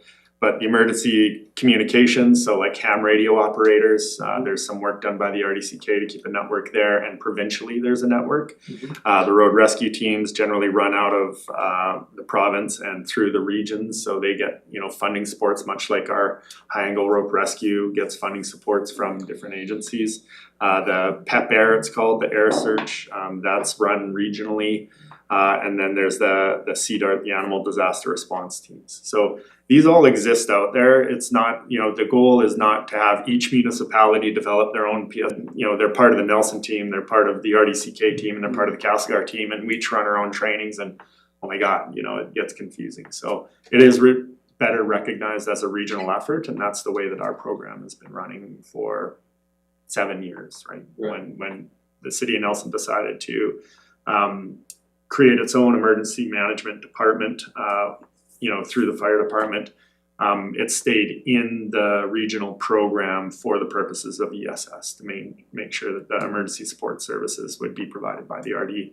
Because again, you're managing volunteers, it's all well and good to have a group of volunteers here in Nelson that can help you out, but if Nelson's being evacuated, probably makes more sense to have the volunteers that are based in Castlegar to help you out, right? So, but just to be clear, I mean, it's a provincial umbrella program that anybody can just like you can fill out the application, submit it. Doesn't mean you have to use it, and I'm assuming the liability would be covered by the province because the province it's a provincially defined program. So wouldn't it be just good to like, hey, I mean, it exists, volunteer, and if at some point we decide to activate it or just to promote the regional district program. Well, that would be the thing, is that to have that, support the regional district in their recruitment or the Red Cross in their recruitment, right? And so to share their messaging and put that out through our channels that might reach different people that they don't have reach into. Yeah, so that would be the way that we would do that. Okay. Cool. One avenue we're doing this year, we're looking at our door-to-door process for evacuation. And we've hired colliers to look at that. We can talk about what volunteers, like a volunteer program or tapping into that provincial resource would look like.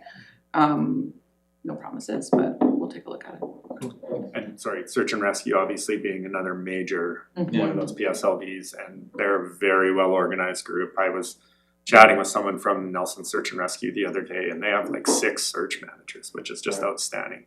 Scott Spencer being one of them, right? Our GM of Nelson Hydro, and just incredibly talented, capable people that really would help with, when we use search and rescue generally, it's that door-to-door piece. You think about an evacuation occurring, there's, the voyant alert that we use, there's radio communications, all of that. That's really all the icing of evacuations. The cake of the evacuations is like you have to go door to door. You have to make sure that somebody received the message, right? Sure. And so whether they're there or not, you hang something on the door, and that's typically done through search and rescue. So as Heather said, we're going through the process to better understand that. Those plans are shared very much with Nelson Search and Rescue and their other counterparts throughout the region. Yeah, because it would seem like something like Nelson Cares or Street Outreach might just get onto the program, and so it's just one more capability that they have because they have access to a specific part of the community that Search and Rescue doesn't necessarily have access to. So just and I guess that you get caught in the language of a PSLV. PSLVs are a group that's organized through the province, insurance through the province, all of that stuff. Whereas, the emergency program absolutely works with Nelson Cares and Anchors to understand how we can support our vulnerable population when that happens. Right. So search and rescue will be doing door to door. ESS will be providing those reception centers. Anchors and Nelson Cares will be, Nelson Cares will be working with their facilities, but Anchors would likely be there to figure out how to support the vulnerable population, and that's work that the emergency program does. Right, cool, great, thanks. And we also do, just so you're aware, Councilor Hockenberg, the health system, so community home care for clients that we service at home. We have a whole evacuation process, and for matter of fact, when I come to visit you when you're infirmed in your home, part of what I have to do if I'm the first person there is I actually figure out where you need to be on the interior health plan for evacuation. Yeah. So it's amazing how much of this work that gets done in the background, and then it's good to have the professionals do it versus a volunteer to go in, because if you're in a wheelchair and you need oxygen and you're doing home dialysis, and Sure, yeah. I know all of those things, and it creates a plan for your evacuation and your urgency, and whether or not you have somebody that can evacuate you, or whether or not you need to be in the system so somebody else can come and evacuate you. Councillor Tate has a question. Yeah, thanks. You kind of touched on this, but I'd be interested to know if there's any partnerships with the RDCK specifically around community awareness and education, because one thing that we've learned from the past few evacuations is that there's a need for trust building in some spaces so that folks are able to follow the directions and feel good that their properties and their homes are being protected and those sorts of things. Is there anything specific that you're doing within the city or even regionally to help navigate those waters? Yeah, so the RDCK and Nelson EM have been working together closely for the last 7 years.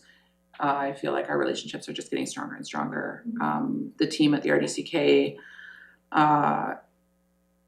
is very willing and open to share information, to sit down, have a meeting, etc. We share on a few different tables the Regional Preparedness Committee, which is the RDCK and RCMP and regional fire departments, Nelson EM, Nelson Hydro, Nelson SAR, etc. School district. IH, I think that's it. And then we're also on the Nelson and Area Wildfire Risk Reduction Committee with the RDCK. And we, every year, do an event together to talk about wildfire risk, wildfire preparedness, etc. We haven't connected on the Trust the Government platform yet. I would imagine those types of thoughts are a little bit more prevalent in the rural areas, not to say that they're not in Nelson. And I think part of getting community and getting residents to believe or to agree to trust when it's time to get out is that education piece. And happy to continue with the RDCK. Like I said, I was going to do some community workshops, and maybe I need to target not seniors who are going to say, okay, I'll leave whenever, and not newcomers who are like, yes, okay, but people who may have fears around it or want to stay and defend their homes and that kind of thing. And I think education, explaining how we will protect their homes, what our processes are, so that they can understand that a bit better. And when people understand how the process works, then they can trust and give up kind of ownership of staying to put their own sprinkler on their home or whatever if they're in the danger zone. Also through the Fire Smart program, we have an open door policy with the regional district Fire Smart program. So when we're at an event on Baker Street and we have a Fire Smart booth up, quite often it'll be a team effort with our Fire Smart program and the regional district Fire Smart program, so that we don't know who's going to come and approach us, and so we can hit both the city of Nelson and the regional district needs by having both of us on board, spreading that message and doing the registrations and taking care of that sort of angle. As well, when we do the wildfire open house, we invite our emergency program to have their booth, as well as the RDCK emergency program to have their booth, so that they can promote their messaging and their Voyant Alert subscriptions and all that sort of stuff, so that, you know, there's more of a public engagement, a unified public engagement with, you know, all our programs and cross-sharing that exposure. Yeah, I agree. And that visibility and that human-to-human contact makes a difference in small communities, especially because we recognize one another. So thanks for doing that work, especially in the down years. That pre-trust building can be really helpful for the busy years. So I appreciate it. If there's no Expect to see EM in communication a lot this year. Okay. If there's no other questions, I think we can have Amy come and join the two of you if you like, or whatever, and we'll go over that. And when this is done, we will have a break before Development Services comes in. So Natalie, I don't know if you want to stay or if you got something else to do for a few minutes, or.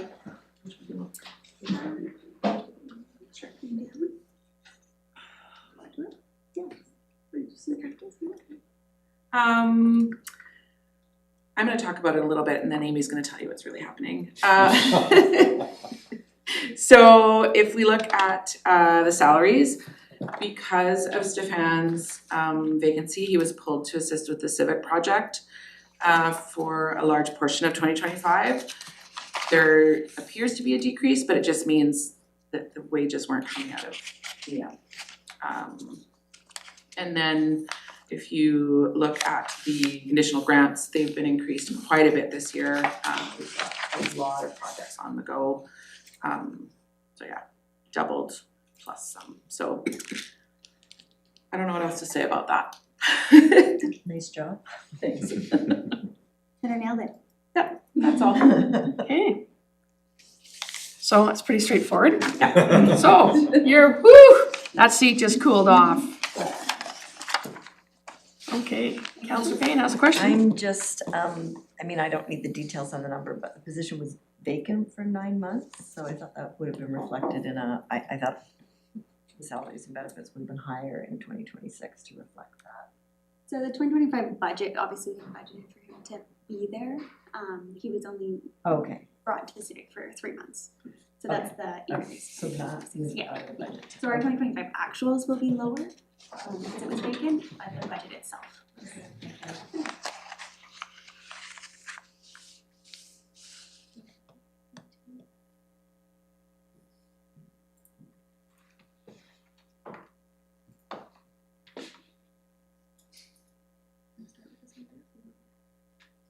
Just familiar myself.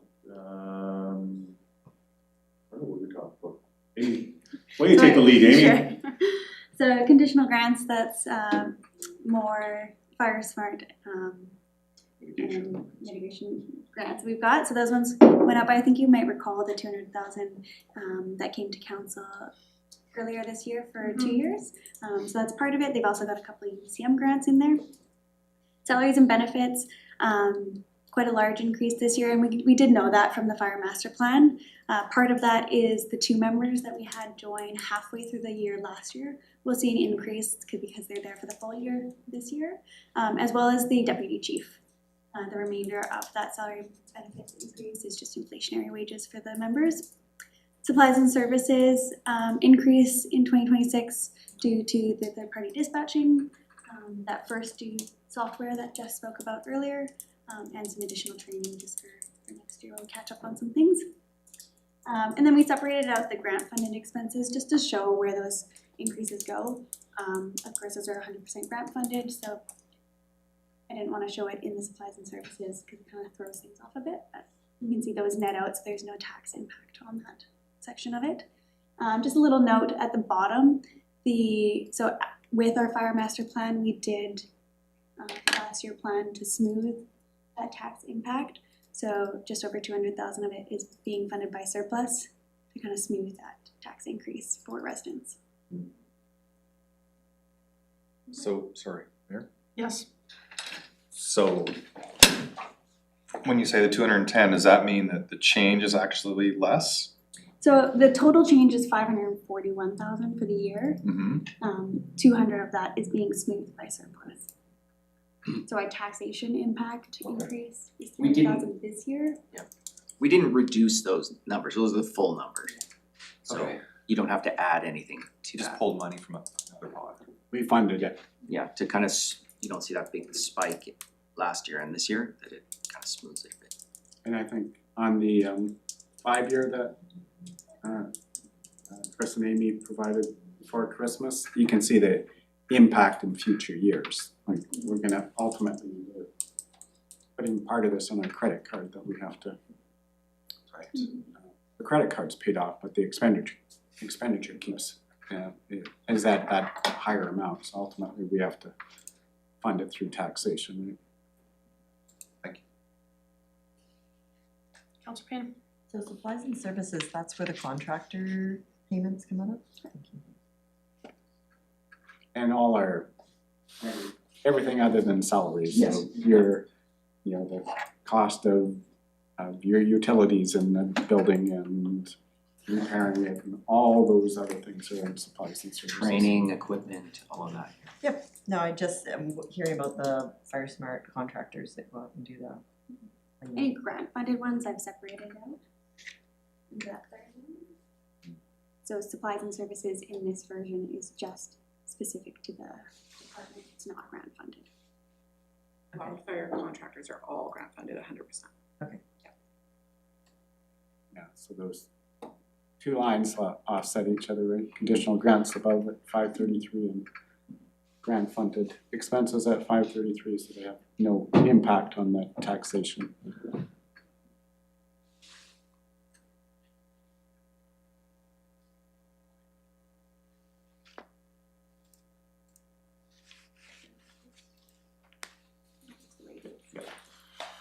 And so, on this capital slide, just due to capacity issues, there was a couple of capital items last year that we weren't able to button up before the end of the year, so we just needed to carry that over to this year to finish them off.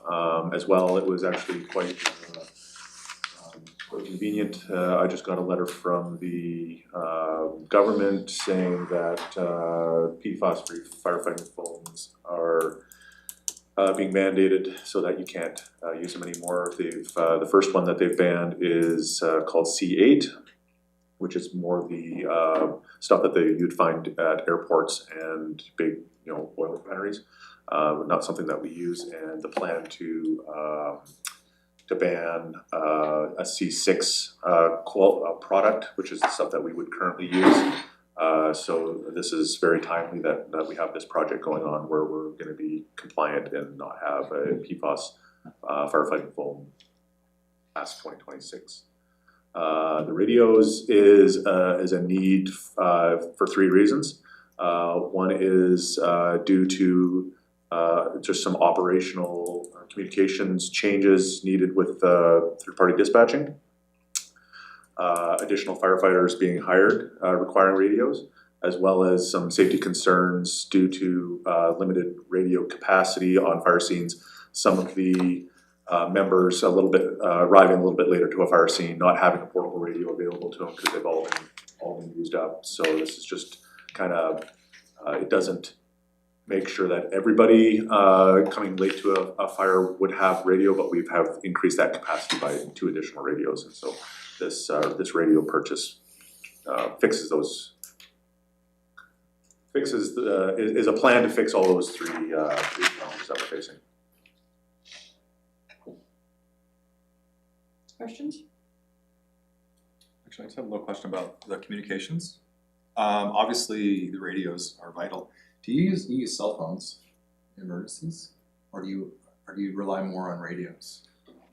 We use cell phones to alert off-duty personnel that they're required to come back in. Like, nobody takes their radio home and has their radio turned on 24 hours a day, 7 days a week.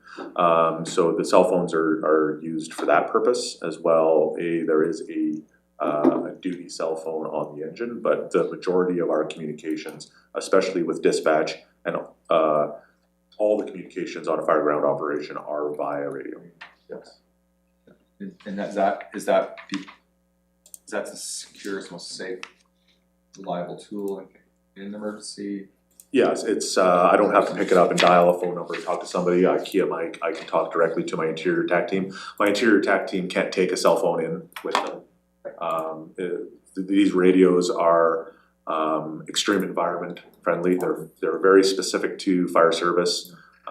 They have it's a reliable form of communication. Yeah, a fast, reliable form of communication, which is required. Okay, seeing no other questions, I want to thank you, Chief, for coming in, and Heather, and congratulations on your new job. And I think you can see that we're all pretty excited to actually have you come back and do a workshop week, because we had lots of questions about how the fire department operates and works that aren't really budgetary in nature, but we're very curious about all the services that we provide here in the city to our residents, and particularly ones that keep us safe. So I think that we'll all be looking forward to you coming back and doing a workshop for us. So thank you. I just had one thing, because we sometimes lose it. I thought Chris or the chief would jump in and just identify that, the savings you make from home insurance really pays for the cost of the fire service. If we had a voluntary department, your home insurance rates would be that difference, at least. Easily. And we see the same thing with Area E, that fire service we provide, because we're a professional fire service because we have the water shuttle system. They pay, what they're paying as, in their taxation. They would have at least paid that additional amount in property taxes, so yeah, this is Even one if of those few services you pay this person or you pay this person, and I think most people would prefer to have an opportunity that their house is put out and not burnt down before versus getting the insurance for it. It also helps you on the development side, actually in communications with fire underwriters. As a fire department with this fire insurance rating, we have a certain distance from the fire hall before BC building code regulations get really cost prohibitive. Like if we had a lower insurance rating, the distance from the fire hall before fire separations and fusible link shutters and all that sort of stuff become a requirement is 2.2 kilometers. Currently we're at 4.1 kilometers. So if we didn't have the fire service that we have and upstaffing to a 3-person shift will actually turn us from a dwelling protection grade of 2 to a dwelling protection grade of 1, which is the best you can get. So that will take us from what's classified as a composite department to actually a full career department, because you'll have that level 3 response. So we're set up well, and we're just looking right now on how that translates to the areas that extend out past the city of Nelson that we protect, but due to fire underwriters' policy, might not necessarily receive the same insurance grading that the city does. But in the development of those properties has a significant cost savings. Councillor Payne? It just brought to mind the fact that, so the other service fees, that is the payment that we received from Area E. Are there other areas that we, is that what that is? Yes, a portion of area. A portion of Area E. Yeah. So we're looking at a significant budget to our own fire protection, but their amount is pretty insignificant. Like, I can't break it out. I don't see what the breakout is. How do their increases work? Do they not go hand in hand with ours, or? Yeah. Because it's I right think now there's- zero. It's a great question. I think that's part of the conversations that are happening now. Historically, there was a contract that, had some inflationary increases to it. The model we're working on now is to say, here's the budget for the fire department, and then we share that equally. If you're 9% of the, assessed value, Yeah. then you pay 9% of the budget.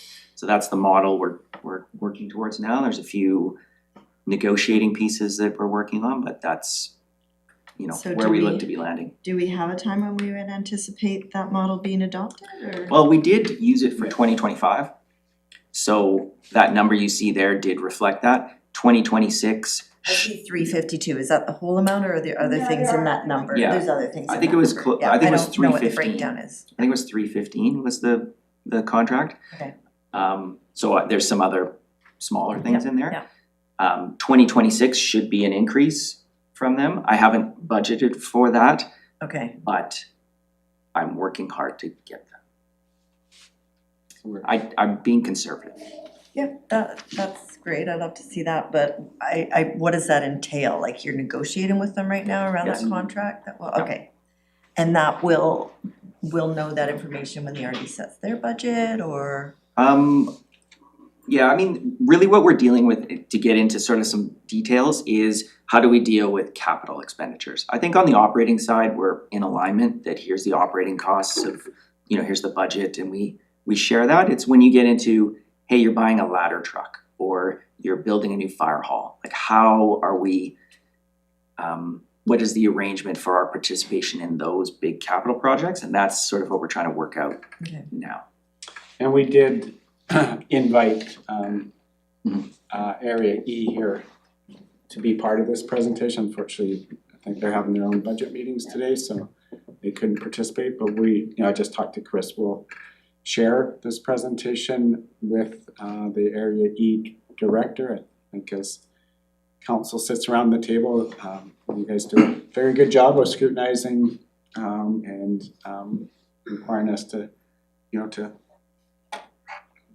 hate to use the word justify, but to support these budgets that we bring forward. And, there's always this concern about, seems to be of taxation with sort of, they don't necessarily have a direct vote. However, I think as Chris points out, we're 91% of the budget, so there's a real vested interest in council to make sure we're not gonna overspend to put more money on the 9% and Yeah. overspend on the 91%, so so I think the checks and our balances are there. Council's gonna make sure the 90% is well spent and the 10% benefits from that accountability. However, being able to take the time and share, where these numbers come from and why they're necessary. And not sure if did we send her the our master plan at this stage? Anyway, we want to share that with them as well, so they understand where we're going and the model we're suggesting is common throughout the province in these things, and is the same model that, if Nelson's in a shared service with the regional district, we're paying on assessed value as well, so it's not like it's a different model for them. And, I think sometimes the conversation tends to slip or regress backwards into being, well, can we look at the call volumes? Like, how many calls have we, as the fire department, responded to in, our area versus the city? But very much like insurance, I've never called the fire department, but I'm happy to pay for a fire department, so I don't think call volume's the right metric. I think it's more what service is available to you, and that's what you pay for. Yeah, and I think we're also cognizant what is what are the other rural areas paying for fire service, and we're definitely right in the ballpark with what they're paying for their volunteer departments, and we're a professional fire department that drives insurance savings that aren't That's the those benefit. volunteers. So there's a a plus in being having the service provided by any of the municipalities that have professional fire. Yeah, thank you. I noticed that last night, but I hadn't written it down, so thank you for recalling it. Okay, so we'll take, thank you again for coming. We'll take 50 minutes, and so Natalie, just so you know, we'll be back at 11:20, and that will give you 40 minutes for your presentation. Sorry. I'll be quick.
Today, they're doing a day-long budget session for their multi-million-dollar budget at the regional district, of which the city of Nelson is a partner. And Councillor Pinero is away today on work-related issues with his boxing team. So other than that, we're all here, tuned in, and it's over to Natalie. Good morning still, we're still in the morning. Still morning. Just barely. I should be able to go through this quickly. As I mentioned, I think council is aware of most of the information I'm gonna present today, but of course, if anybody has any questions, so. That's how you lead, and quick. Yeah.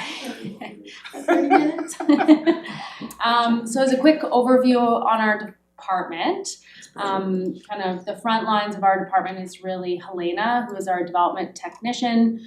So she answers building and development questions, high level, where are the forms, basic information, that sort of thing, as well as provides day-to-day support for our building officials. We have 2 building officials in our department. Bruce is a level 3 registered building official and Mike is a level 1.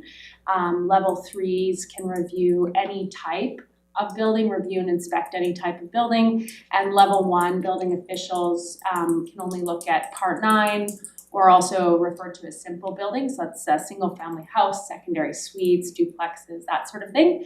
Our plan is to train Mike up in the next few years so that he is also a registered level 3 building official. We also have 3 planners in the department. Val and Sarah are our planners, and we also have a senior planner who is Ken. All 3 of them will review building permit applications for compliance with our zoning bylaw. They will do development permits, development variance permits, subdivisions, rezonings.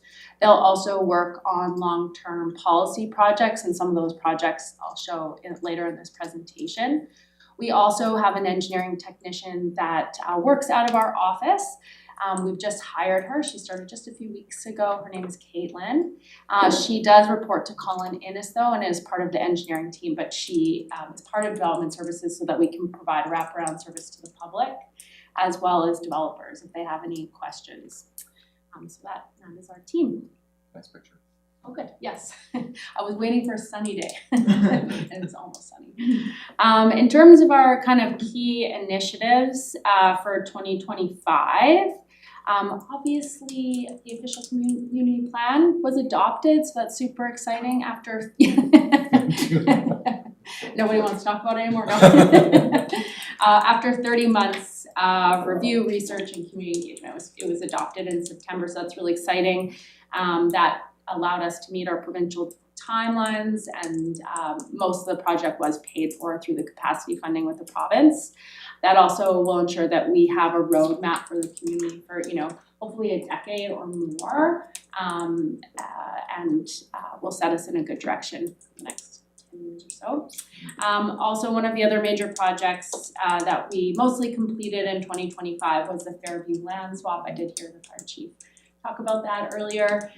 So that did swap land with a developer so that we could get a road from the Gyro neighborhood to the Fairview neighborhood. So that's an emergency access road for most of it, which is kind of like a dirt road that is capable of supporting a fire truck and also allowing residents to exit the Gyro neighborhood. A long-standing issue was that over 100 homes in that area only had one exit, so that's not great for emergency services to get in while people are trying to get out. That also allowed us, the developer created a new connection to the Great Northern Trail, so that trail is installed and in, and it will also allow us to take land that the city owned and was zoned as residential and zone it to park and open space, and that will mostly be left in its current state, which is natural. And the fire department's gonna be looking for grants to fuel treat that area, which they were unable to do before. And then lastly, and maybe this was already brought up. Where's the subdivision at? It's been approved. Okay. Yeah, the 9-lot subdivision has been approved. So he'll be looking to do planning work on the next phases of the subdivision over the next year. And then would likely look to subdivide the remainder of the lots in 2027, I think is his plan right now. So does that mean he's planning to build this year? So all the lots are gonna be for sale. Okay. And so, you know, a few Okay, people have got come it. in to ask Yeah. questions and then, so, no, he's mostly planning just to subdivide. Perfect, okay. They good will to be know. for sale this in 26. They're already for sale. They're for sale, okay. Yeah, as far as I know, he might be selling them privately, I'm not sure, but. So that it doesn't necessarily predicate single family homes, it could be multiplex or something Or on those units per lots lot. or units or. Up to 4. 4 units per Four, lot okay. would be allowed under the current zoning. Okay. And unless he has a restrictive covenant on there, something that the city was not part of. But I don't know, so based on our zoning, and as far as I understand, up to 4 units per lot. I think it is likely going to be challenging to have a super high amount of density on those lands because of how steep they are, the access considerations. But we do have a covenant on there that they at least have to have a secondary suite, so. Thank you. And does not provincial regulations apply?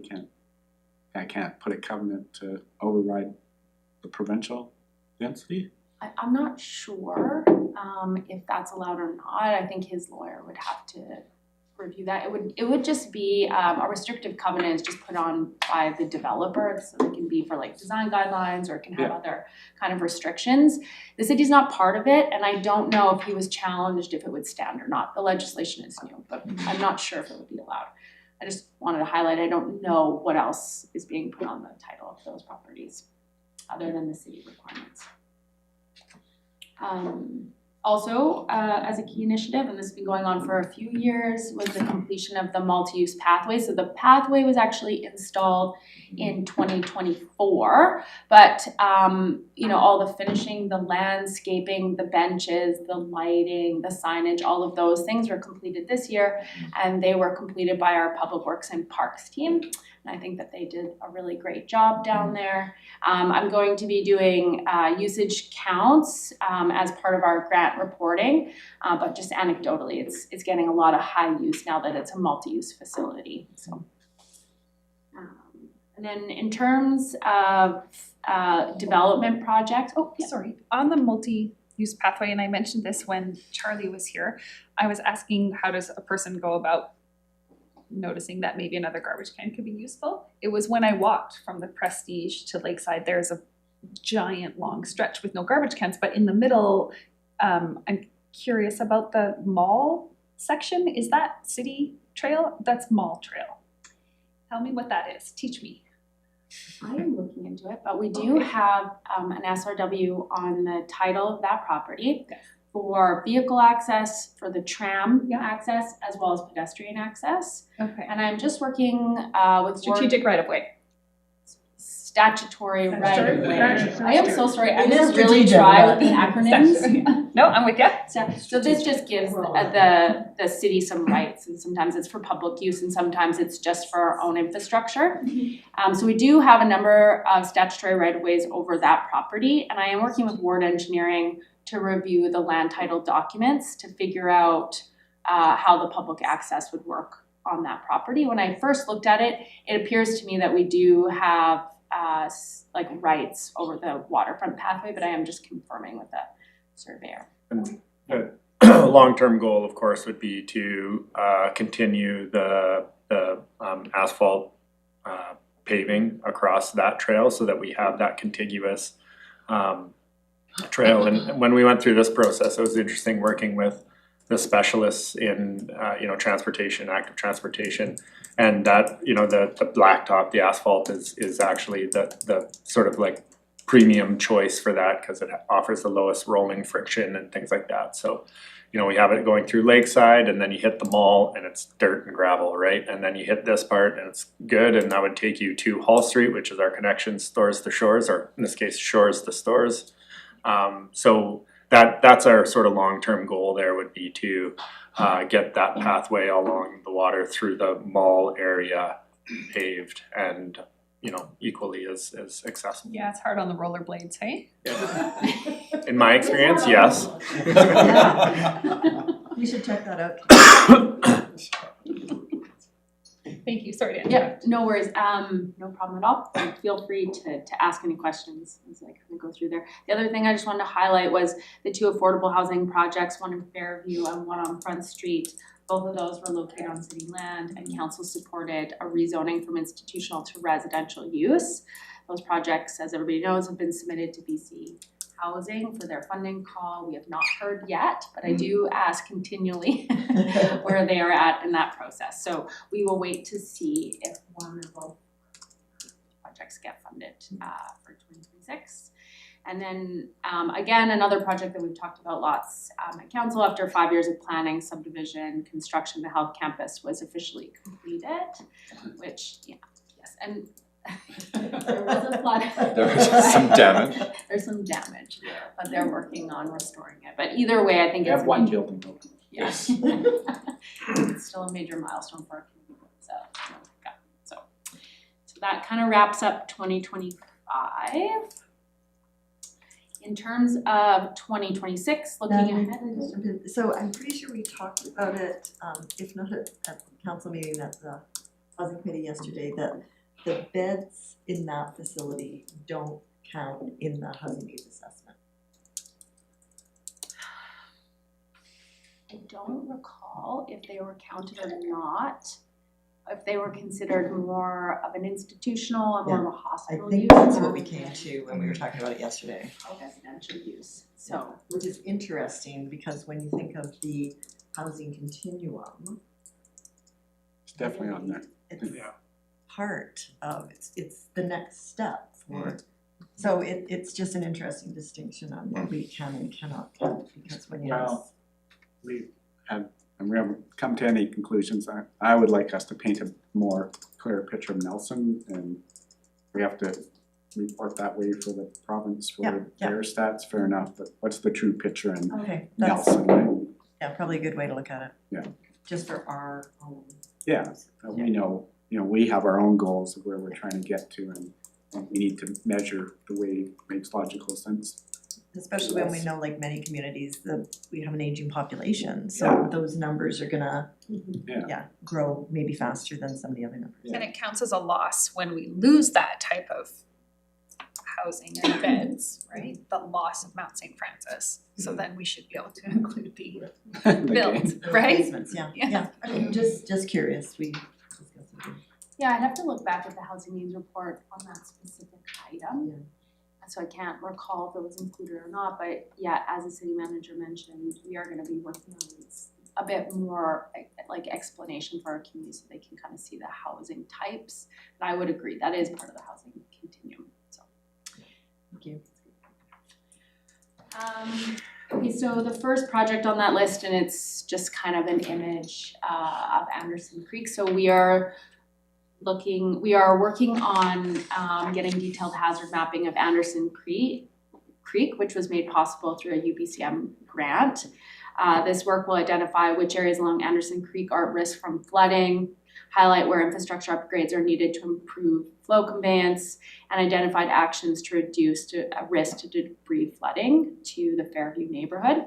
In addition to that project, we are undertaking a broader natural hazard risk management project, also supported through UBCM funding. This work looks at natural hazards which are most relevant to the city of Nelson and where there may be gaps in our current policy work that we've done.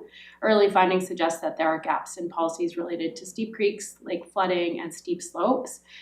So this work is a research project basically to look at best practices around BC, North America, and beyond, and then make recommendations specifically for Nelson, and the final report would just be a report to council for some consideration in the future. Is this a project that will be implemented by staff, or will you have a lot of consultants contributing to it? This is a consultant-led report, and the implementation will likely be undertaken by staff. Okay. Yeah. Thank you. Yes, sorry. Okay, and as part of the implementation of our new official community plan, we are also updating our zoning bylaw to implement the direction of our official community plan. And this includes reviewing, also consolidating our parking and landscaping bylaw into the zoning bylaw and setting the new policy direction that came out of the OCP. And the final project I wanted to highlight is that our active transportation work, which is still continuing to be a priority of council and also on our work plan. In mid-2025, we did speak to council about exploring rapid implementation for the Rosemont bike route. We did look into it, and much of the route can be done by rapid implementation, but there is a section that would still need hard and permanent infrastructure. That analysis has all been completed, and it has reduced the overall budget. However, it still likely will need external grant funding to be able to complete that work. It is quite a long stretch of bike route. The only issue is that a lot of grant funding is put on pause or is not open right now. So we're going to be looking at every opportunity we can to support that project, and we will come back with an update to council later this year. In terms of the development side, it is, we are expecting that the Chamber Workforce Housing Project at 85 Baker Street will move forward this year. So that will provide 55 rental units in a mixed-use building. It's also our understanding that the Kulos project down by the waterfront will be moving forward this year with 57 units of market housing and a mixed-use building. The North Shore Inn renovations are expected to begin this spring-ish. So those will bring that building up to fire and building code, and then the residents and the temporary modulars will be moved into the North Shore Inn. Thank you, Mayor. So when the North Shore Inn gets completed, that structure and the parking lot area will come down, right? Yes. And I think it's 28 units is in this temporary structures. I think there's 30 units. Yeah. Is there a little bit more units? It's 30, I believe. 30 units in there, okay. And, I don't think that we haven't seen the plans for that yet, have we, Natalie? But so that's not confirmed via plans, but that's my understanding. There is 30 existing and they plan to maintain that. As far as we know now, depending, if the architects found something through their development that they needed to move it up or down by one or two, not sure, but our understanding is 30. So they'll break down what's there and then that's moved on to somewhere else, eh? Yeah, it'll remain, I think, for the construction. And then once the construction is complete, they will remove those structures off of there, and that's something we've communicated with council. And at the same time that's going to be under renovation, 45 Government Road is expected to be completed this June or July, and as far as I know, it is on schedule. And so that'll add 43 units of supportive housing. So that will also be a significant increase in supportive housing units for the city. Sorry to interrupt, I missed the one you said before Kulos. It was something mixed use. 57 units of market housing. No, prior to Kulos. Oh, the Chamber project. Oh, the Chamber, yeah. 85 Okay. Baker Street. And what's the estimate of units on that one? 55. Okay, thank you.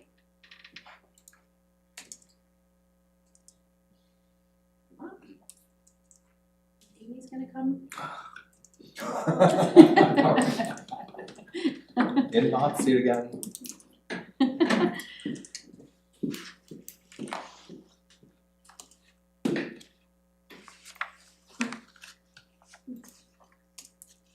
I just decide, yes.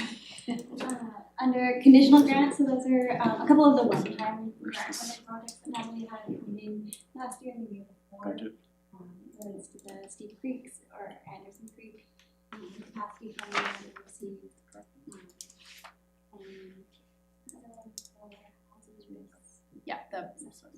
The hazard policy work that we were working on would also be part of that project. So what we're really doing is just carrying forward that remaining amount, so we see a decrease of just over 200,000 in grants. That lines up, you'll see those expenses under the supplies and services. So those have decreased by only 166,000, and that's just due to a one-time project that we will be doing next year for 50,000 for the subdivision and development servicing bylaw that we'd like to rewrite, and it's been on our work plan for a little bit, so. So that one is being funded by surplus. A little background on that, it was originally grant funded, just due to capacity, we weren't able to do it last year, and so we were able to reallocate those grant funds to a different project that we had already approved to be funded through surplus. So we're just pivoting those. There's no change overall in the amount of surplus we're using, and we're able to take advantage of those grants. So that's the 166? Yeah. Okay. Yes, Councilor Wood.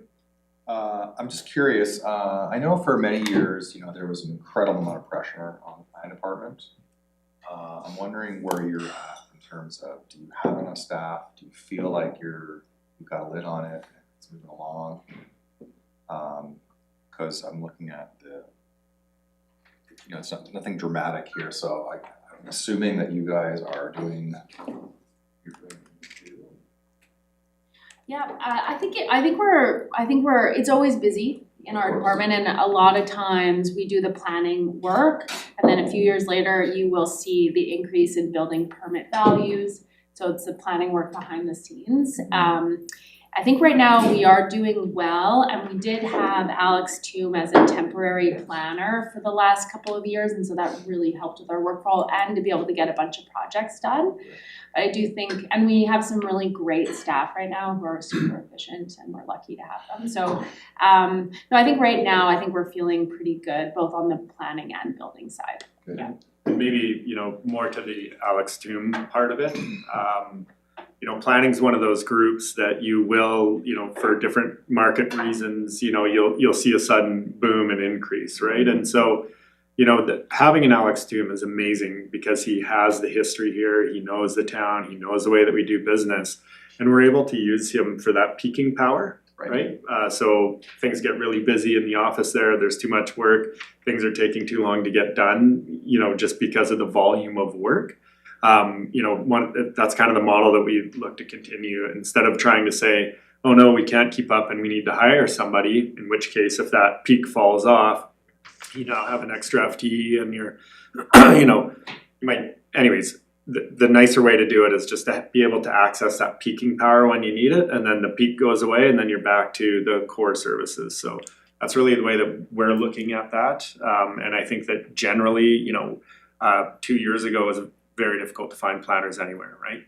And so then there was a lot of discussion about how does that work? Can we start sharing resources between municipalities? So we had a lot of discussions around that, and we were fortunate enough to have Alex, that opportunity where he helped us meet the demand, and we'll look to continue that, as and when needed, and continue to nurture, if not that specific relationship, other relationships similarly, so we can meet the needs with reasonable expenditures and not sort of, hamstring us that we have an extra FTE, and, so there's always gonna be more work, like Natalie said, the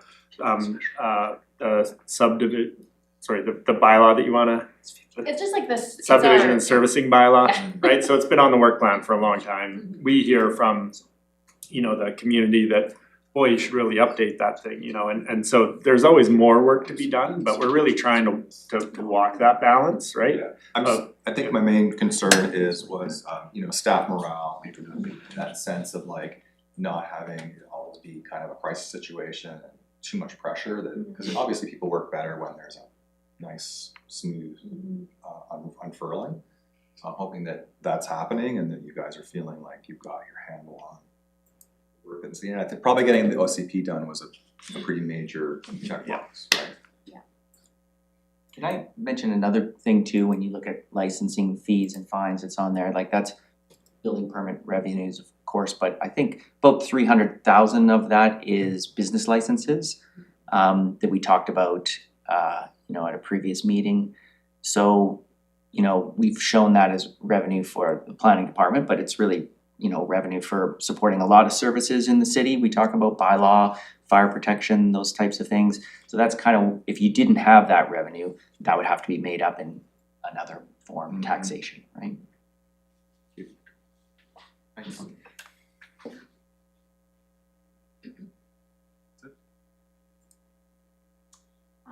We do have one capital budget request into council for consideration. This would really be to support our active transportation work, primarily focused on the Rosemont bike route project. Part of this funding is actually carry over from 2025. We'd asked for $100,000. We only used about $12,000 on figuring out if we could do rapid implementation along that route. And we would request to move that remaining fund over and then add to it as well. The money would be used to complete any remaining design work and also provide matching funds, which is usually required for grant applications. Go ahead. Oh, sure. So, the design work we had some a couple of years ago, so this would be to work more on that, bring it back to community, bring it back to council. Bring it back to community, bring it back to council. And I think usually when we do these types of projects, we only get it to a class D. So it's very, there's still a lot of refinement that needs to get done to get a class A. And you don't want to spend all of that money if you also don't have grant funding in place. So we're kind of assuming that we will get the grant funding, or it would be nice to always be contributing to this fund. Maybe we don't have as much access to grant funding and maybe we're able to do some of that work internally with our own staff. So That's what I wanted to share. I think, understanding council's commitment to active transportation, it's something that Natalie had brought up last year, and I think in the 5-year financial plan, we've kept a line item for active transportation, so there's contributions, I think it's at that $100,000 mark a year. And so just recognizing that, you can kind of go about it two ways, right? You can wait until that larger project is there and it's nailed and then ask for a large increase to deliver that capital project, or, the other way is to ensure that sort of the eye is kept on the prize of continuously improving our active transportation, keep the $100,000 in there. In some years it may build up to a project, and then in that third year, say, all of those funds get spent on that larger project. So that's really the way that, we've looked at it through this budgeting process. Correct me if I'm wrong, Chris. Yeah, I think last year we'd had sort of a pattern where every second year we were gonna try and go out for one of those major grants. I'm not sure if those are as prevalent as they were before, so that's maybe not quite a sustainable source of funding. So we sort of looked at what we can accomplish in-house, and we didn't spend some funds last year, so kind of carrying that forward and seeing what we can do. And of course, if grants are available, we apply for them, but. Yeah, just from UBCM, I know that a councillor from Victoria asked the Premier that directly, where's the money for active transportation? And the Premier said that that's not a thing right now. That's not how he said it. He said we're doing long-term planning with schools and hospitals, is what he said. There was no applause. Well, what's interesting about that is there's been no one within that infrastructure division that they've created, a minister of infrastructure, which was really for those capital projects that were of critical importance to the government. There have actually been, as far as I know, and trying to do some background work on it, since the development of that specific ministry. There have been no capital projects initiated by the provincial government since that ministry was started. So there have been no hospitals or schools or anything of the ilk. They're doing an electrical line across the north. Is that not part of that? That's a federal, I believe. Federal? No, it was legislated. Yeah, I think it would be provincial, not federal.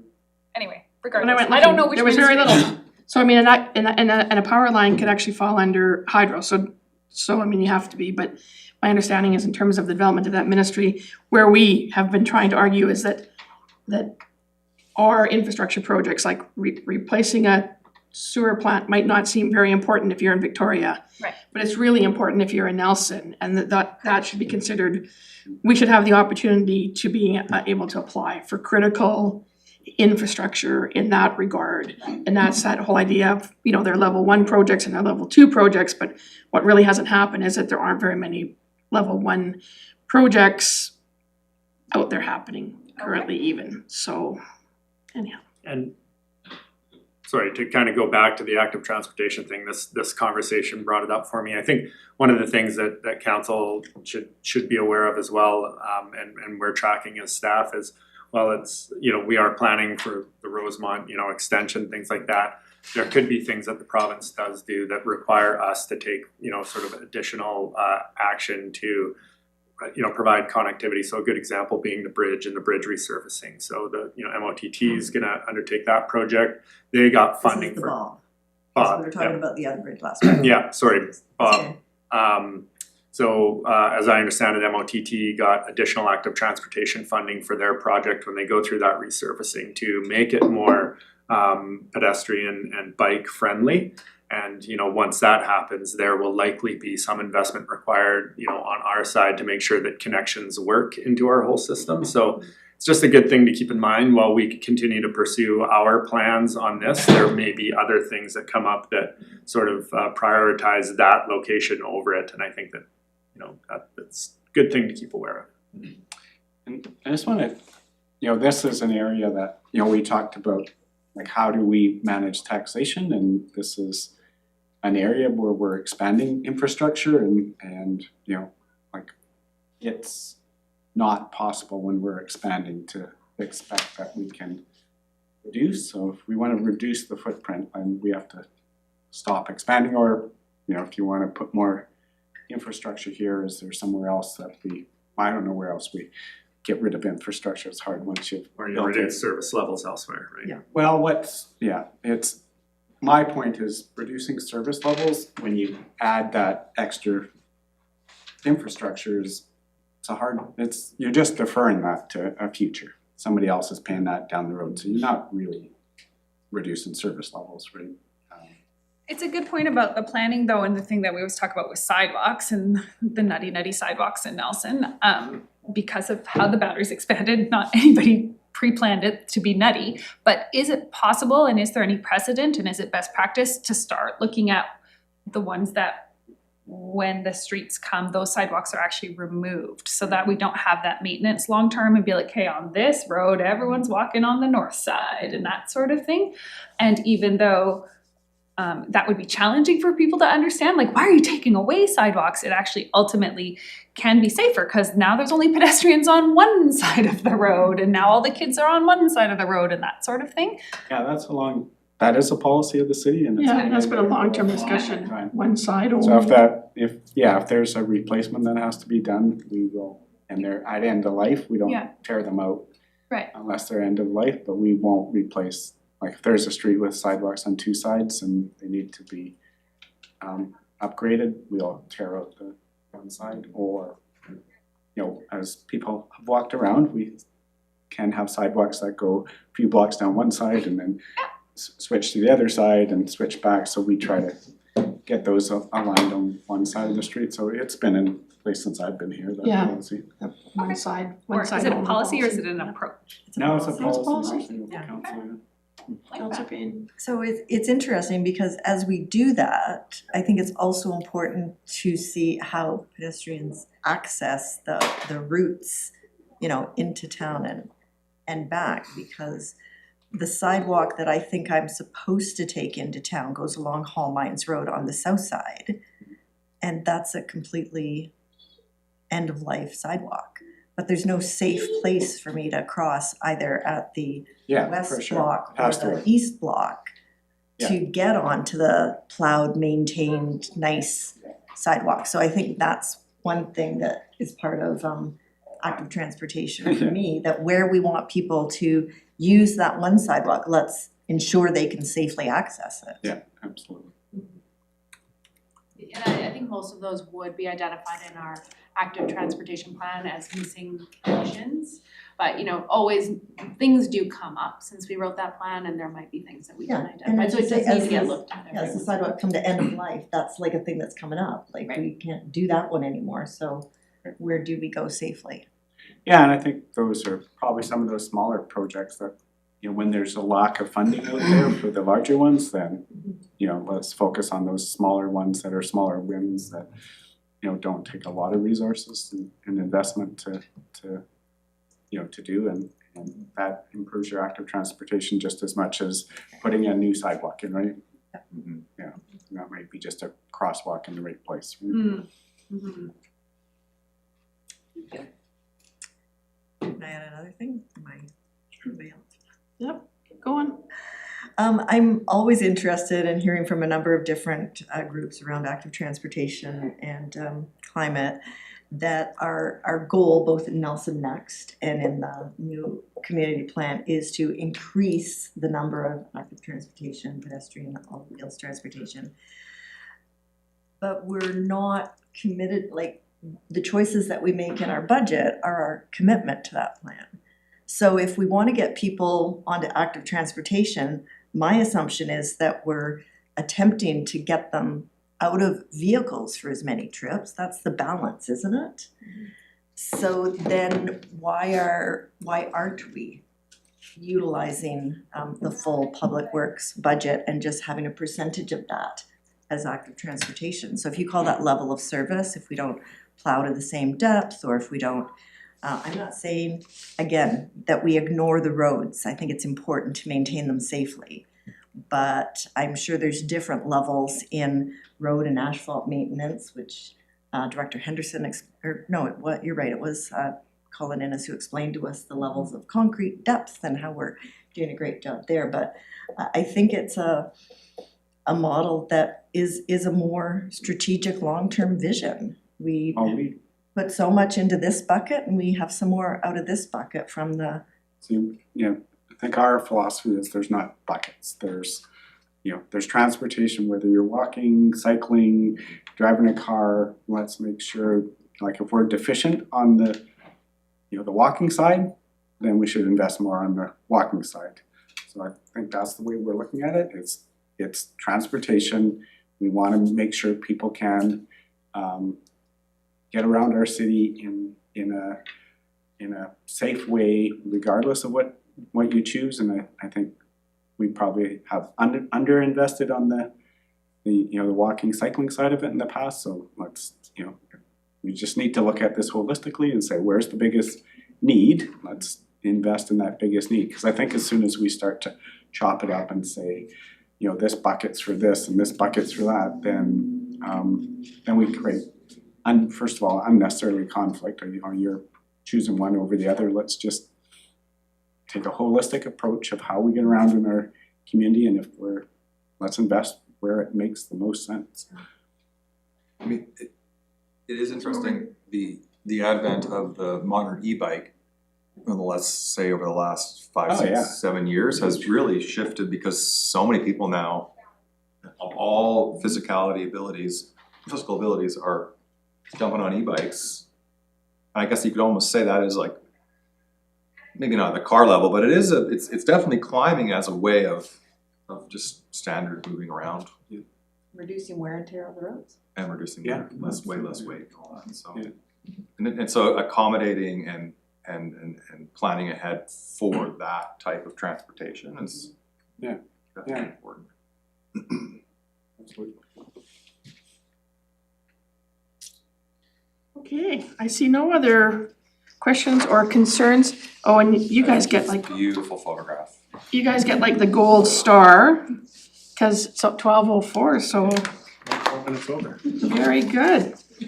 So excellent, thank you very much for coming in, and I'm happy to see you back so much during the year. We'll just look forward to the next opportunity that you're in, presenting some of those bylaw decisions and business license decisions, and geez, it seems every decision comes out of your department, so looking forward to seeing you back. Okay.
And I just want to point out that Councillor Page has returned from the depths of the RDCK budget meeting, and he's come to join us for the afternoon here because that's wound up.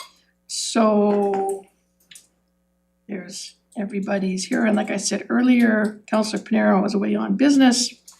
So over to you, Sam. Okay, good afternoon, everyone. Thank you for being here for our facilities presentation.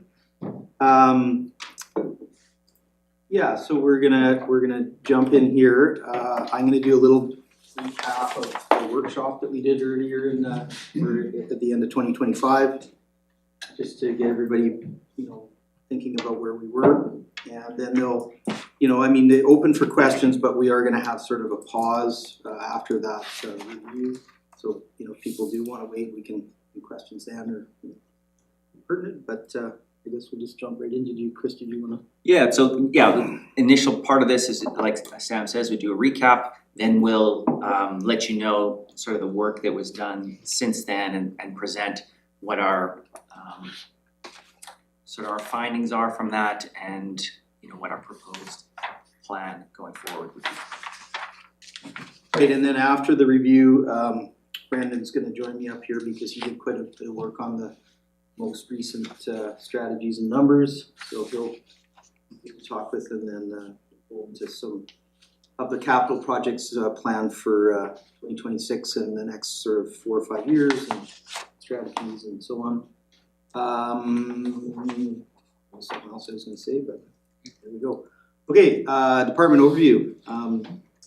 Director is Colin Innes. I mean, he's also Director of Engineering. He's not currently around. Then there's me, and then Wayne Tatlow is our maintenance manager. And I have one lowly worker, Michael. He's been great doing lots of technical stuff, fire alarms and security alarms and so on. And we're responsible for ongoing maintenance, repairs, city-owned facilities, short and long-term planning, and capital budgets, asset management planning, project planning, and coordination. So, getting caboodle. Just on that note, that's, I don't know if you recall, was it, 2 years ago that we transitioned away from using a third party to, maintain this building and hence bring in a maintenance manager and facilities maintenance worker in-house. And I think the outcomes from that have been very positive. For one thing, we no longer pay an administrative fee on that service. In this building, yeah. Yeah, in this building, and I think just in general, the efficiencies we've been able to have of doing some of this work ourselves and contract where needed is. Yeah, I mean, we still bring in a fair amount of contractors for specialty work. I would like to expand what we do in facilities eventually. I think, our emergency call outs have gone way down. Our sort of failures, we're doing much more in proactive maintenance and other ongoing renewals, and so we're having way less failures, our equipment's lasting longer, it's more reliable. I think costs are down generally, we're able to diversify a bit. Like I said, Michael actually has a low voltage ticket, so he's able to work on some technical systems, so that's been huge savings as well. So I think there's lots of room there for cost saving and efficiencies for sure. And it just moves us out of that sort of response, right? And good example, as to build off what Sam said, is before we were responding to these emergencies, a boiler would blow up because it hadn't had maintenance done in way too long, ever, yeah.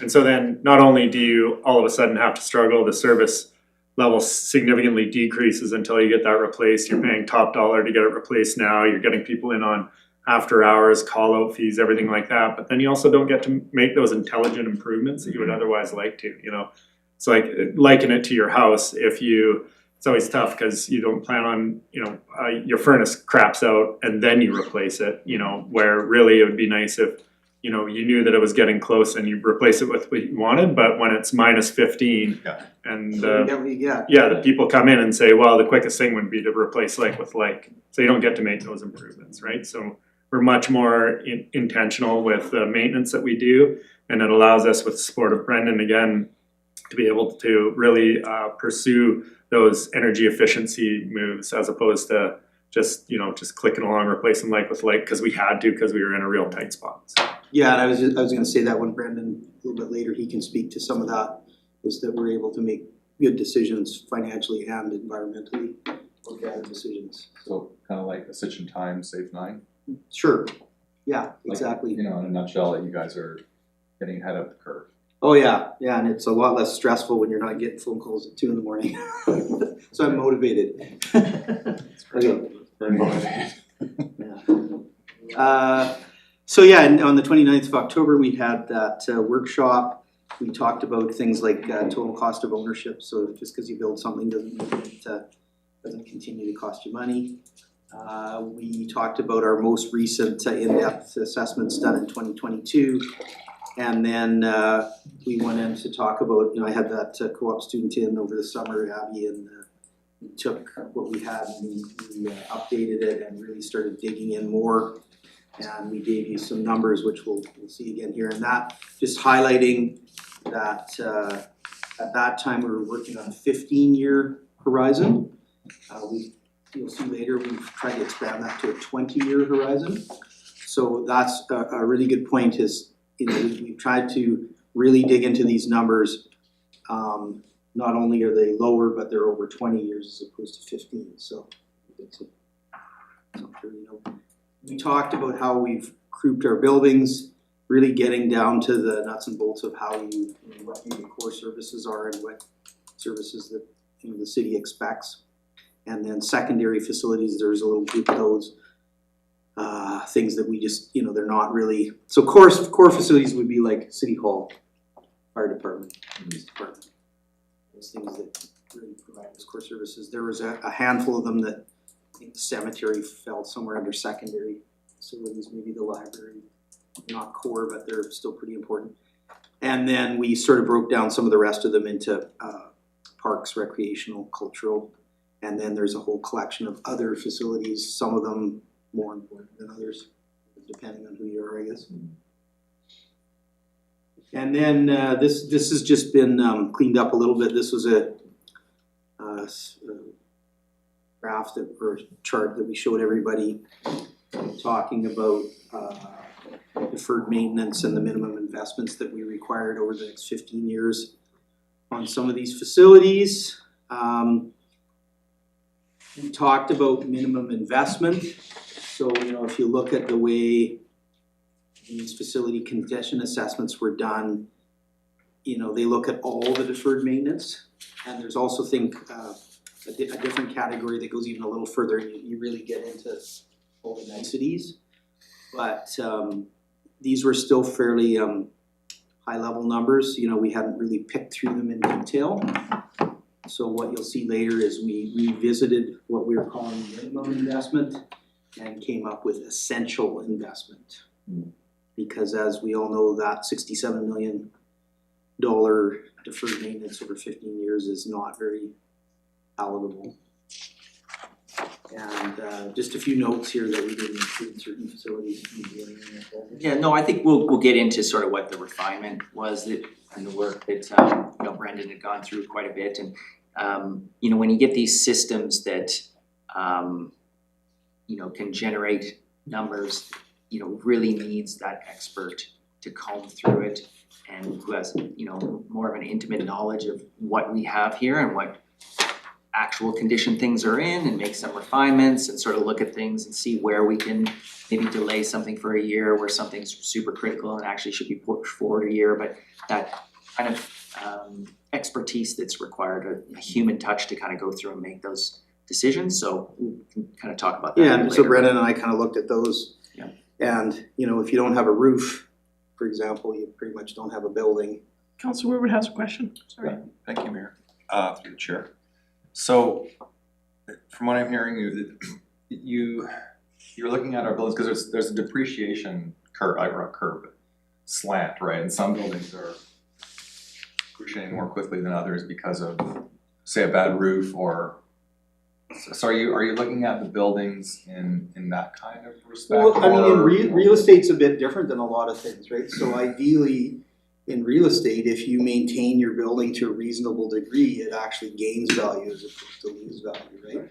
So this is less to do with what I would call depreciation and more deferred maintenance. So, you know, if you've kept your house in fairly good condition, you know, 20 years later, you're probably going to see a gain in your equity. If you don't fix anything ever and people come to buy it and it needs a new roof and the foundation's all cracked and everything, well, you might lose money. I think that's a theory, I don't think that happens. But what? I don't think that's happened over the last 4 years, but I think What's we're getting distracted with Yeah. residential properties. But I think the other element is, you know, GM and I talked earlier today about how we know, we can deliver a service or repair a building, but it doesn't have to be a perfection because that cost is gonna be way out of our ability. So it is kind of like trying to find that mid-grade, that the building maintains its value and the services it's providing are maintained. Yeah. But like I've definitely seen like where houses are, people put so much money into Oh, their yeah, house and they never recover. Yeah, we're not, yeah, And we've we're got to be certain. careful about that. I wasn't in option, the one we presented before, that Yeah. it was at 4.5, we were not enhancing buildings. No. So Yes. Keeping them at that was, the same condition as they are now. Right. so that one was not viable, so we went away and had to pare that number down to another, another level of what would we do? Yeah. And I think that's what we'll be presenting. And we'll get to that, yeah. But it's not that, we have to be so careful of that overinvestment, right? We're Definitely. so far away from just, that. just be patient, you'll hear what we're, Okay. Let them talk. what Yeah, we're- so this what is we're just investing in. We're definitely not Continuing to over-investing. review what we talked about back in October, which is, at that time, we were looking at a deferred maintenance cost of 67 million over 15 years, 6 million a year required. We're currently investing 1.3 million, so obviously we had a pretty big gap there. But this is, where we were.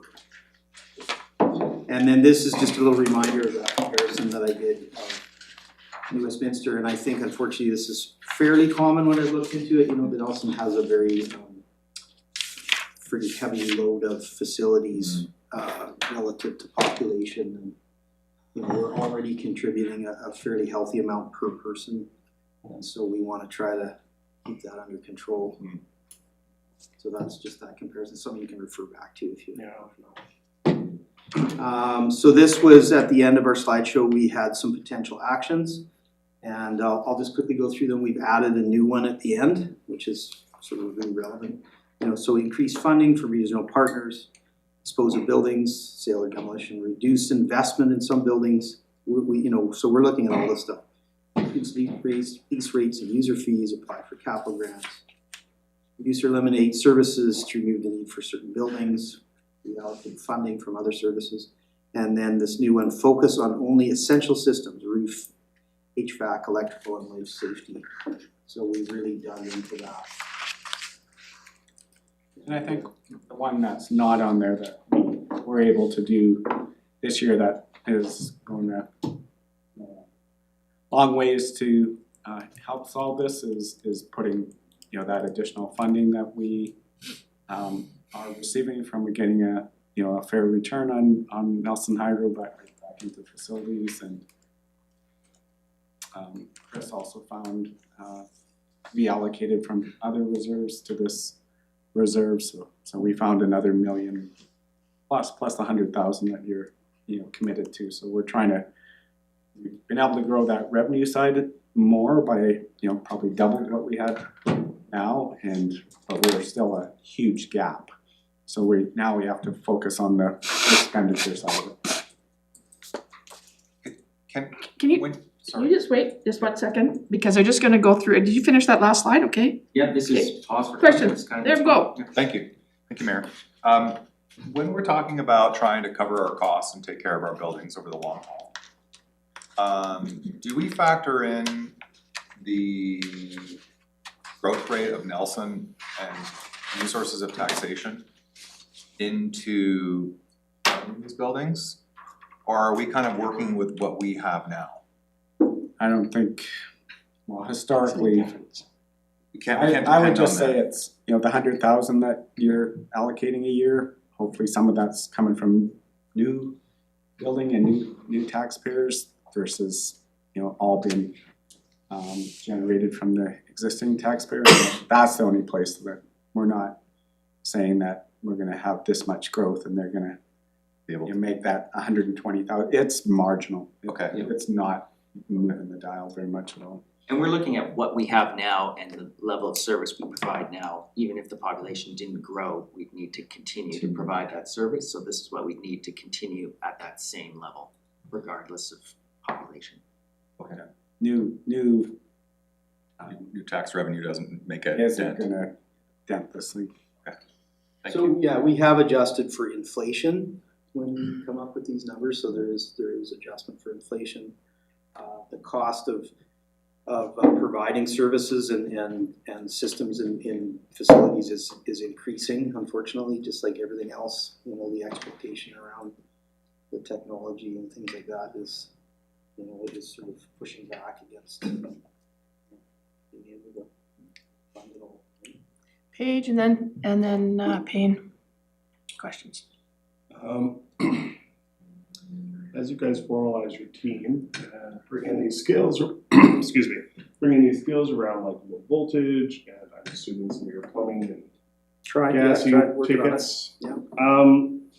And all the local governments are trying to operationalize how we update asset management plans for specific buildings and understanding these envelopes, these essential systems versus these nice to haves. Trying to generate these 20-year, decade-long plans that says where is this building going and how are we making contributions towards it. Do we have any of the opportunities with some of our other local partners to contract ourselves out and help with a building or two and Well, we do, actually, that's interesting, so we have an agreement, it used to be different, so there are buildings, but like the museum, for example, they used to hire a private maintenance company. We provide maintenance to them and they pay us for that. like, I just see around essential systems and knowing the right way to generate documentation for those partners, maybe an opportunity to do some synergy and help us build round out teams, because there's a few opportunities out there in the area they could go and take on as buildings. Yeah, I don't know how it works if we were actually So we providing do it in one services to place. some, like, you know, something outside of our.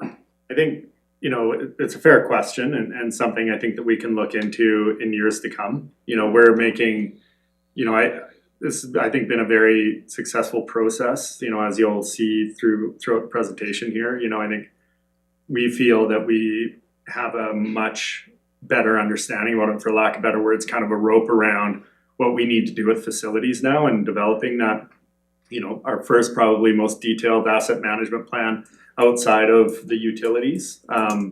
So, you know, that's something, you know, that experience we can certainly share. You know, where we go with the operations and build out that team, that's something that we're still discussing. And as we discuss that, like we always do when we're looking at bringing on new positions or anything, is develop a business case that you know, that supports the bringing on of that position. So like we just talked about the maintenance worker, and we were able to get rid of the contract, and now we're able to do, you know, better maintenance, and we're having fewer emergency interruptions. You know, that was all put into that business case. So once we get this kind of nailed down and our direction nailed down, then we'll be able to understand better how we can support ourselves through that. And through that process is when we would look at, does it make sense that we would, you know, offer more of these services to elsewhere, not just sort of the maintenance at the museum and those other partners that are out there, but whether that's expandable or not, and whether that makes sense. So hear what you're saying,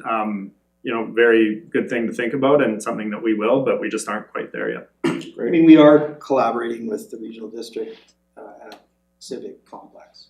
Yep. So there's a crossover there for sure. We work quite closely with the folks from the NDCC on different issues. Yeah, and they've got a different collection of tickets that complements a team. Yeah, and we do kind of cross over a bit for sure. Mhm. Yeah. Sometimes they'll call on us, we call them. Good. There's one other question? Yeah, there's another question. Someone else had a question, right? Counselor Payne. I'm looking at the slide with all the numbers on it, unadjusted costs, I guess, and I'm just curious, like, operating costs, are they not covered by the tenants who are in those facilities? And And we do have some, Yeah, we do have some, you know, So I'm just cost interested sharing in with. recreation and events, but- cultural. yeah. So, cause the museum and the Capitol and the Civic, they all pay their own operational costs, don't they? Depends. Like, when you're talking operational costs, maybe I should clarify, so I'm talking about heat, light, gas. Yep, you are talking. Okay. Yep, and you're right, tenants typically pay those costs. Yeah. Like in this building, of course, they don't, right? You know, our tenants we're pay their tenants. share, we pay our share. Fire hall is all us, police, library is all us. Recreational facilities, yeah, you know, Civic's been closed for a while, so we've been taking on those costs as the project's been ongoing. So, yeah, for the most part, the tenants should be paying their share of I'm the just trying to figure out how to overhead costs, but- factor it into the yeah. decision-making process, if some of these costs are captured Yeah. by other revenue streams. Right, and when we go through and look at the different scenarios, operating costs are not part of that, it's Correct. just the capital. I guess that's what I want to Yeah, understand. You're just showing us your sort of point of information. Totally. Okay, that makes more sense then. and maybe just to support that a bit too, the work that Sophia and Sarah have been doing on the leasing work, right? That's to ensure that any new agreements that we have cover costs where historically we might have been less consistent on that, right? There's some gaps and Yeah, that part I get. That's why I want to make sure going forward that they are all covered. Councillor Tate. I just have a quick comment for everybody watching at home, because I've seen the New Westminster comparison before, and I just wanna caution too much comparison there, because anytime you build an amenity in a rural place, you're going to have a higher cost per person. You build a rec center in Dawson City, it's gonna be $25,000 per person. So just be aware of that when we're looking at these things, and just New Westminster being in the middle of Burnaby and all of that new development at Middlegate and on the South Slope, they probably host a lot more visits to their amenities as well, so that's gonna shift that use or taxation balance, just to keep those things in mind when we're comparing. Thank you. Yeah, I think part of the reason for using New Westminster is they do have a very Old stock. detailed, yeah, And that old- too. and old stock. Their asset Westminster's management old. plan for facilities is, you know, one of the better ones in the I like province. the plan. Yeah. Yeah. And, you know, I would say it's probably pretty tough to find a rural community that has even done the work that we've done here, like this is a lot of oh yeah, pretty we're detailed. we're yeah. really doing well for a community of our size, I think in this. Well, I think it also highlights the fact that the challenge of rural communities is New West is a city that has, you know, all their taxpayers are paying to that, whereas we serve a region and not all taxpayers are funding it, right? So we have a bigger catchment area than we're showing here, because we're serving another 5, 6, 7,000 people, right, that aren't necessarily funding these services. I have to ask Kenora what they do. Yeah. We're gonna all go on. You a get road on it, trip we're going to Kenora. Talking to you, Kenora. Yeah, Brendan, come on. Okay, Brendan's gonna jump in this next section and then. You know Brendan? Maybe a quick Introduced intro. everyone at some point in the past year and a half here. Maybe for the folks that are online, you could just do a quick intro for yourself. For sure. So as a bit of background, my name is Brendan Riom. I'm the Senior Energy Specialist with the Climate and Energy team here at the City of Nelson. My background is mechanical engineering with a specialization in HVAC design, energy management, and building science. So I work very closely with Sam on our facilities portfolio, as well as other portfolios in the city, such as our fleet and some integration with the community, specifically through the Chamber of Commerce and their business climate advisory. So I'm going to be talking today about kind of the next steps that we took after the workshop related to identifying sort of a sustainable capital plan for our facilities and to maintain solvency within our facilities reserve. So the main thrust of the exercise that I worked through was identifying building components within our building condition assessments and our assets that are essential to building operation. So I'll go into a bit more detail on what those actually entail on the next slide here. We also looked at the impact of major capital projects on the facilities reserve and what that would do to our financial position, and also the impact of additional buildings if we added them to the portfolio, whether that's acquiring new buildings or retaining existing. So going into those essential building systems that we targeted for review, as Sam mentioned, we expanded our horizon from 15 to 20 years to gain sort of a more long-range view of our assets. And in those essential systems that we looked into, we're looking at building envelope, so our roofing, walls, things like that, with a specific focus on roofing, because as Sam mentioned, heating. Also heating, ventilation, air conditioning, and any associated control systems that work with those systems to maintain comfort and function within your building. We looked at electrical systems such as main distributions, panel boards, motor control centers, those essential functions that feed into other portions of your buildings, and life safety systems, so fire protection, security systems. So within those essential projects over 20 years, there is a projected capital expenditure of 54 million, which roughly works out to 2.7 million per year. So to jump into the comparator, we were at 67 million and 4.4 15 years, and we've managed to pare that down to 54 over 20. So just to be clear, that this is the same list of buildings that was on that, we don't have these numbered on that previous page, so it does include this, this one that showed, it does include core facilities, secondary parks, recreation, cultural facilities, so it does include what we currently, primarily what we're currently maintaining. I think we not quite sure where we are with things like the the mining. Chamber of Mines. Yeah, is that in this? Or is it in Yeah, this? it is. Yeah. Okay, so it includes all our Limited facilities. Yeah. maintenance there. Okay. It's okay, Mayor? Yes, Councilwoman. I think we did talk about whether or not we need to actually unload. We will get to that. Okay, so, cause that would, of course, change it all. Yeah, that is definitely one of the things we looked at. Thank you. Yes, so this base case of essential systems within our buildings forms the foundation of our baseline case and our financial model going forward. And then there's definitely a note at the bottom, it doesn't include the fire hall and the. Yes, yeah, that is only current existing assets. It does not, that baseline of essential projects does not include projected assets such as a new fire hall, public works expansion. We will come to that. Yeah, what you see here is that bit of a higher number now. Yeah, so we created our baseline using identified essential projects as well as identified major capital expenditures that we are expecting and that are laid out in our capital plan for this, that is going in for budget this year. So that is the construction of the new fire hall, the projected expansion to public works in the garage space to accommodate the growth.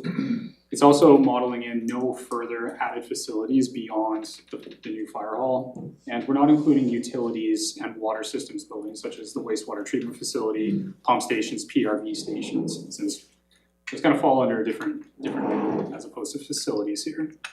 And just wanna, drive home that the essential building projects does not capture the full scope and breadth of what is captured in our building condition assessments. It is a smaller portion of it that addresses that limited scope there.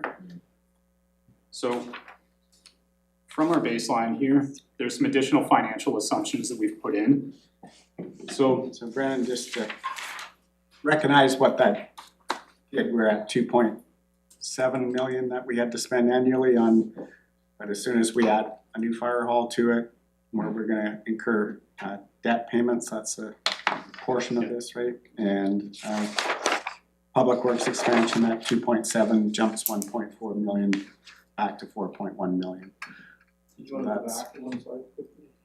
go back one. Yeah, just to show Yeah, we're just talking about how we got, to the 81 million is, adding on those two projects of the new fire hall and public works expansion that are currently in the 5-year financial plan, but just so you can get that full picture of what that looks like over the next 20 years.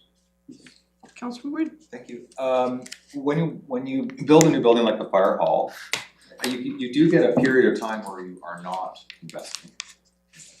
So let's say 10 years. No. You're always carrying the financial cost of that, Of course right? you're Because carrying the financial. we're not paying for we're not taking cash, we're not writing a check, right? So there's always costs, it just depends on where the cost is. You're paying the mortgage, which at the front end is, But I mean, from the minute you finish a building, you're fixing it.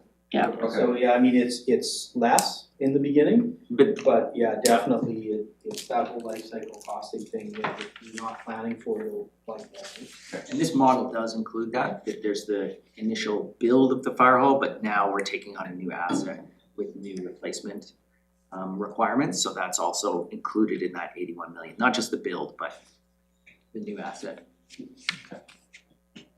Utility and water, that's just in the water services. Yeah, that's in a separate budget, we've sort of addressed that, so we're just looking at this funding source and these buildings.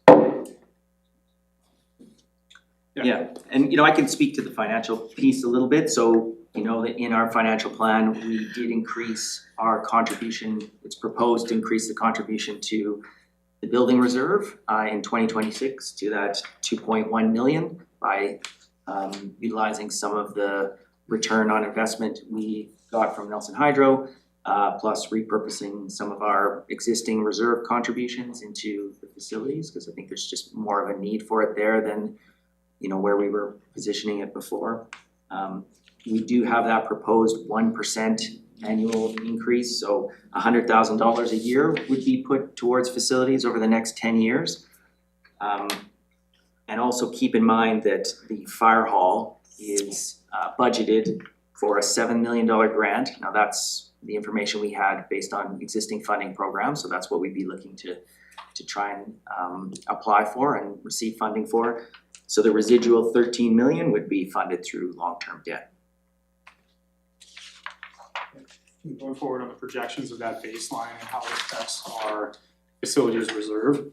So we see an increase in 2027 in the balance of our facilities reserve, but on the CapEx spends on the fire hall construction, we go into a deficit, and which continues over the 20-year model projection period, with 2036 having a peak net funding gap of about 6 million on that one. Mm-hmm. Yeah, so I think it's important to kind of note here, and I've got my little laser printer going, but you can kind of see, here's where we have the fire hall build, so there's some pretty heavy capital requirements in those years. We also see the reserve spike up here, and that's because we would get that funding source through long-term debt funding and grant funding. But it's from there that we start to pull down on reserve values. And you can see over the first 10 years is really where the cost pressure is. So I sort of looked at the average reserve funding level in the first 10 years we're contributing 2.7 million a year into the reserve, but we're drawing 3.2 million out of the reserve. So there's a gap there of about 550,000 a year. The second half of this plan, the next 10 years, our average funding level is 2.9 million a year, but our capital replacements are 2.4. So we're actually generating or putting $550,000 more per year into the reserve. So it's the crucial piece here is that first 10 years, and it's really because we're addressing that deferred maintenance component that, we've tried to position these in later years, but you can only push that off so far, so it's Yeah, really. it was a lot more volatile when we Yeah. first started in, and we managed to smooth it quite a bit. But, it's sort of what it's telling me anyways is bear down for the next 10 years and then things start to ease off a little bit. Yeah, so it's just that kind of first 10 years of cost pressure. So we've got a funding gap here of $6 million. Our annual cost of borrowing, now this would be including the fire hall, which is $977,000 for the fire hall. So our cost of borrowing, if we were gonna borrow for the fire hall and to plug this $6 million gap, would be $1.4 million per year. And I've just, for information purposes, sort of said what that interest cost is over 20 years. So you can kind of see what that, as we kind of go through the various scenarios, how that changes.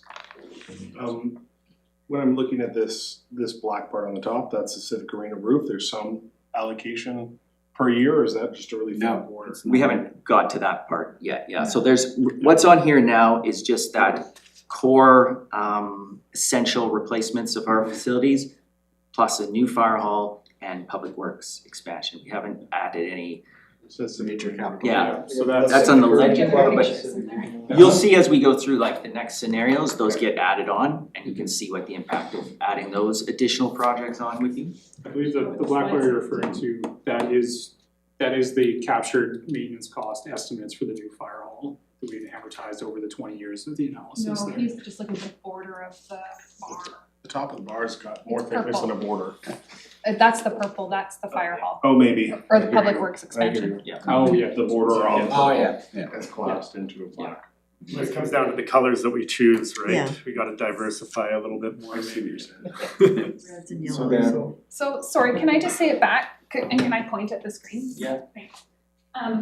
Oh, this one's way easier to read. Yeah, I think. So like if I was looking for that 6 million max, Yeah. I'd be like, well, this is a pretty far from that -5, and that's far from that +5, so that's where that 6 million gap is. Yeah, I'm saying Yeah. at its worst, Nailed point in time, It's the it's $6 million, so 2036. These That are, line. these are Yeah. the costs, 36, right? this is the Reserve reserve funds. in its negative Gotcha. balance, and so, yeah, its worst year, 2036, is 6 million. That's the, yeah. where that line is at the The bottom. line, it's Yes. smoothed, cause it's not, I get it. Okay, It and hurts we're my not brain a little. assuming any revenue on the fire hall, Not in this case, no. but we would be moved over by 2029. We'll come to the scenario. It's coming, yeah. That account for that. That's a real question. We got these slides yesterday. Yeah. Fair enough. In the afternoon, yeah. In the afternoon, yeah. Okay, Well, at least you guys My are best. engaged, you're like thinking ahead. We're doing our best. and so, yeah, so this baseline scenario, we're gonna go through, or baseline case, we'll go through some other scenarios, but we will be circling back to this one again at the end, but, park this one for a bit, and we'll kind of go through some other scenarios here. Baseline is our basically existing facilities that we're managing and operating. With 100,000 a year, Yep, okay? with this new revenue that we have in, and then adding in a new fire hall and doing the public works thing, that's essential, is kind of, well, mostly essential. I think there's some And no Some- assumptions on leasing revenue.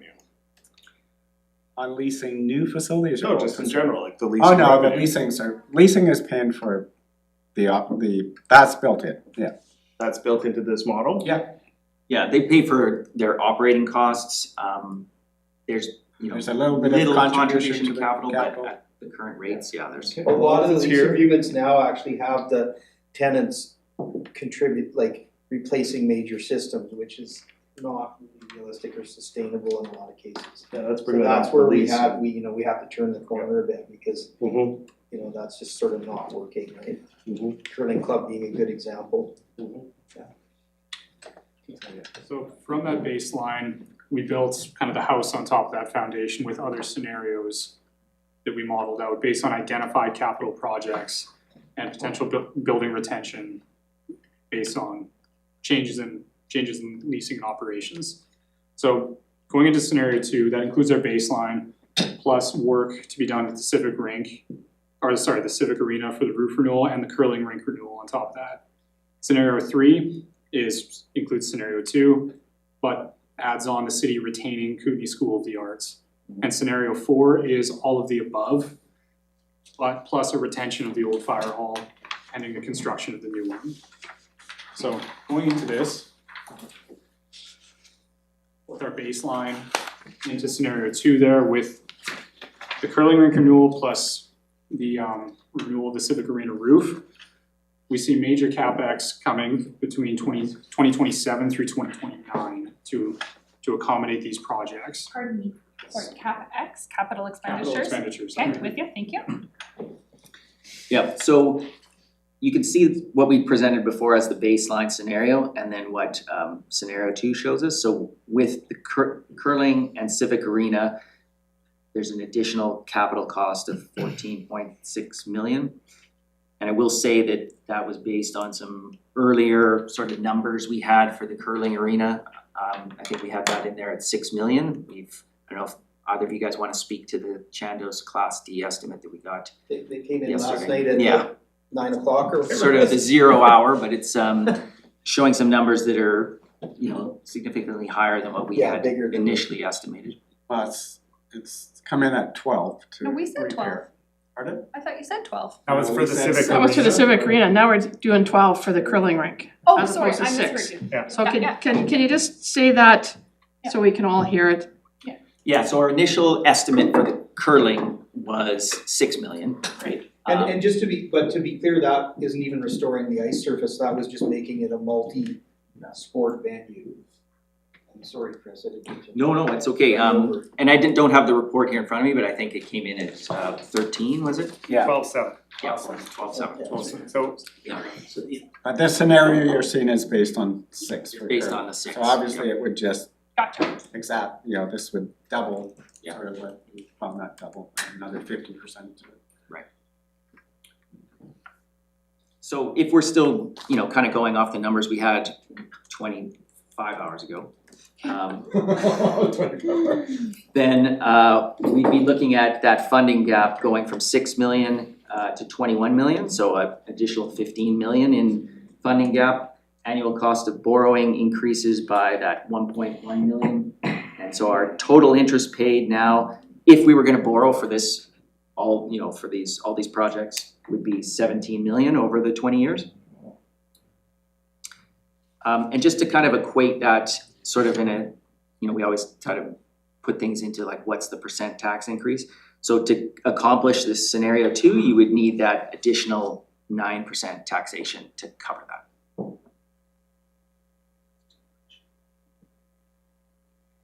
So moving into the next scenario, scenario 3 here, which includes our baseline case, work at the curling rink, civic arena roof. This scenario also includes the retention of KSA when it comes back to the city. So we've received building condition assessments from Selkirk for KSA, and that identifies about another $4.8 million in essential system spending over the next 5 years in that site, and adds about 5.9 in total identified costs on that. So it further increases kind of the pressure on the facilities reserve. Yeah, and just to be clear, I mean, Selkirk hasn't, fared much better than us, and they've, they haven't been able to do a lot of proactive renewals and stuff, so they're, the deferred maintenance in both KSA and 10th Street is, is significant, I guess.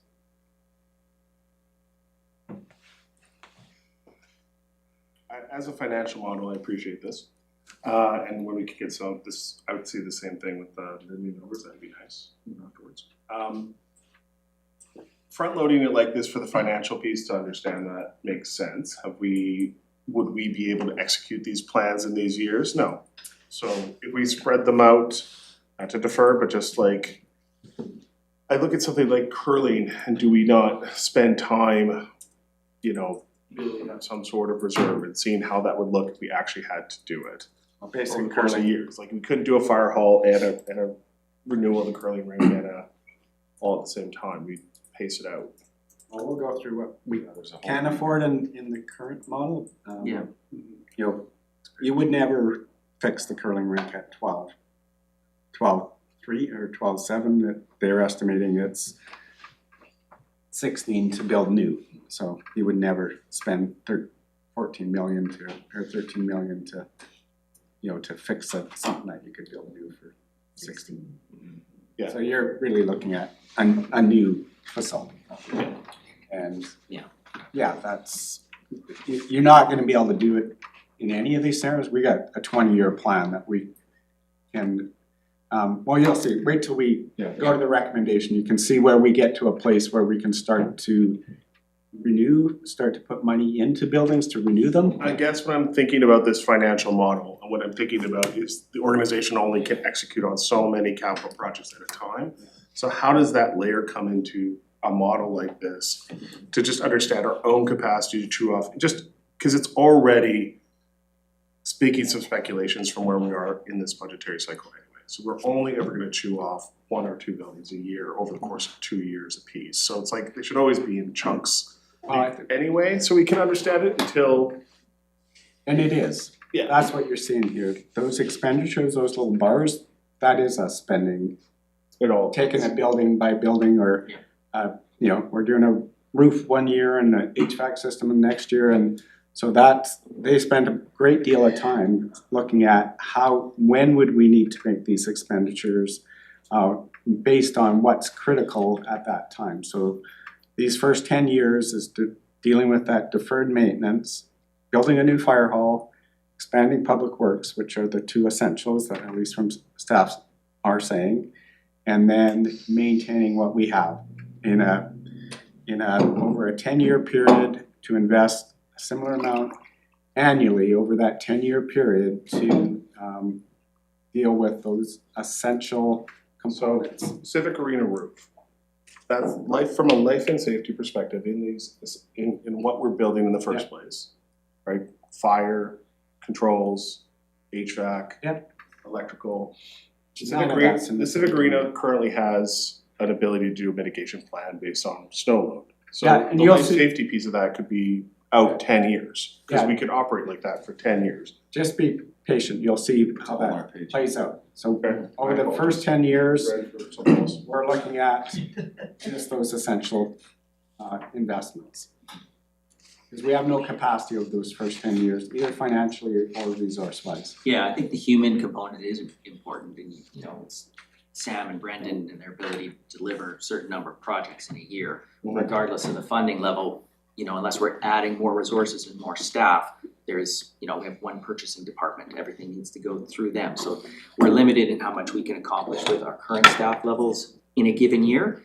But looking at this and sort of how we can allocate that a little more evenly over the next 10 years, we've sort of come up with something that's manageable and can kind of work on both levels. We're investing in cloning so they can make a bunch more. Yeah. Okay, cool. And that scale is hard to see, but we're spending, you know, 2 or 3, 4 million a year over that 10-year period annually. You'll get a better scale when we get to the end here. Okay, we'll go to the next one. Yeah, the final scenario in this modeling exercise that we went through was all of the above plus the retention of the existing fire hall upon completion of the new one.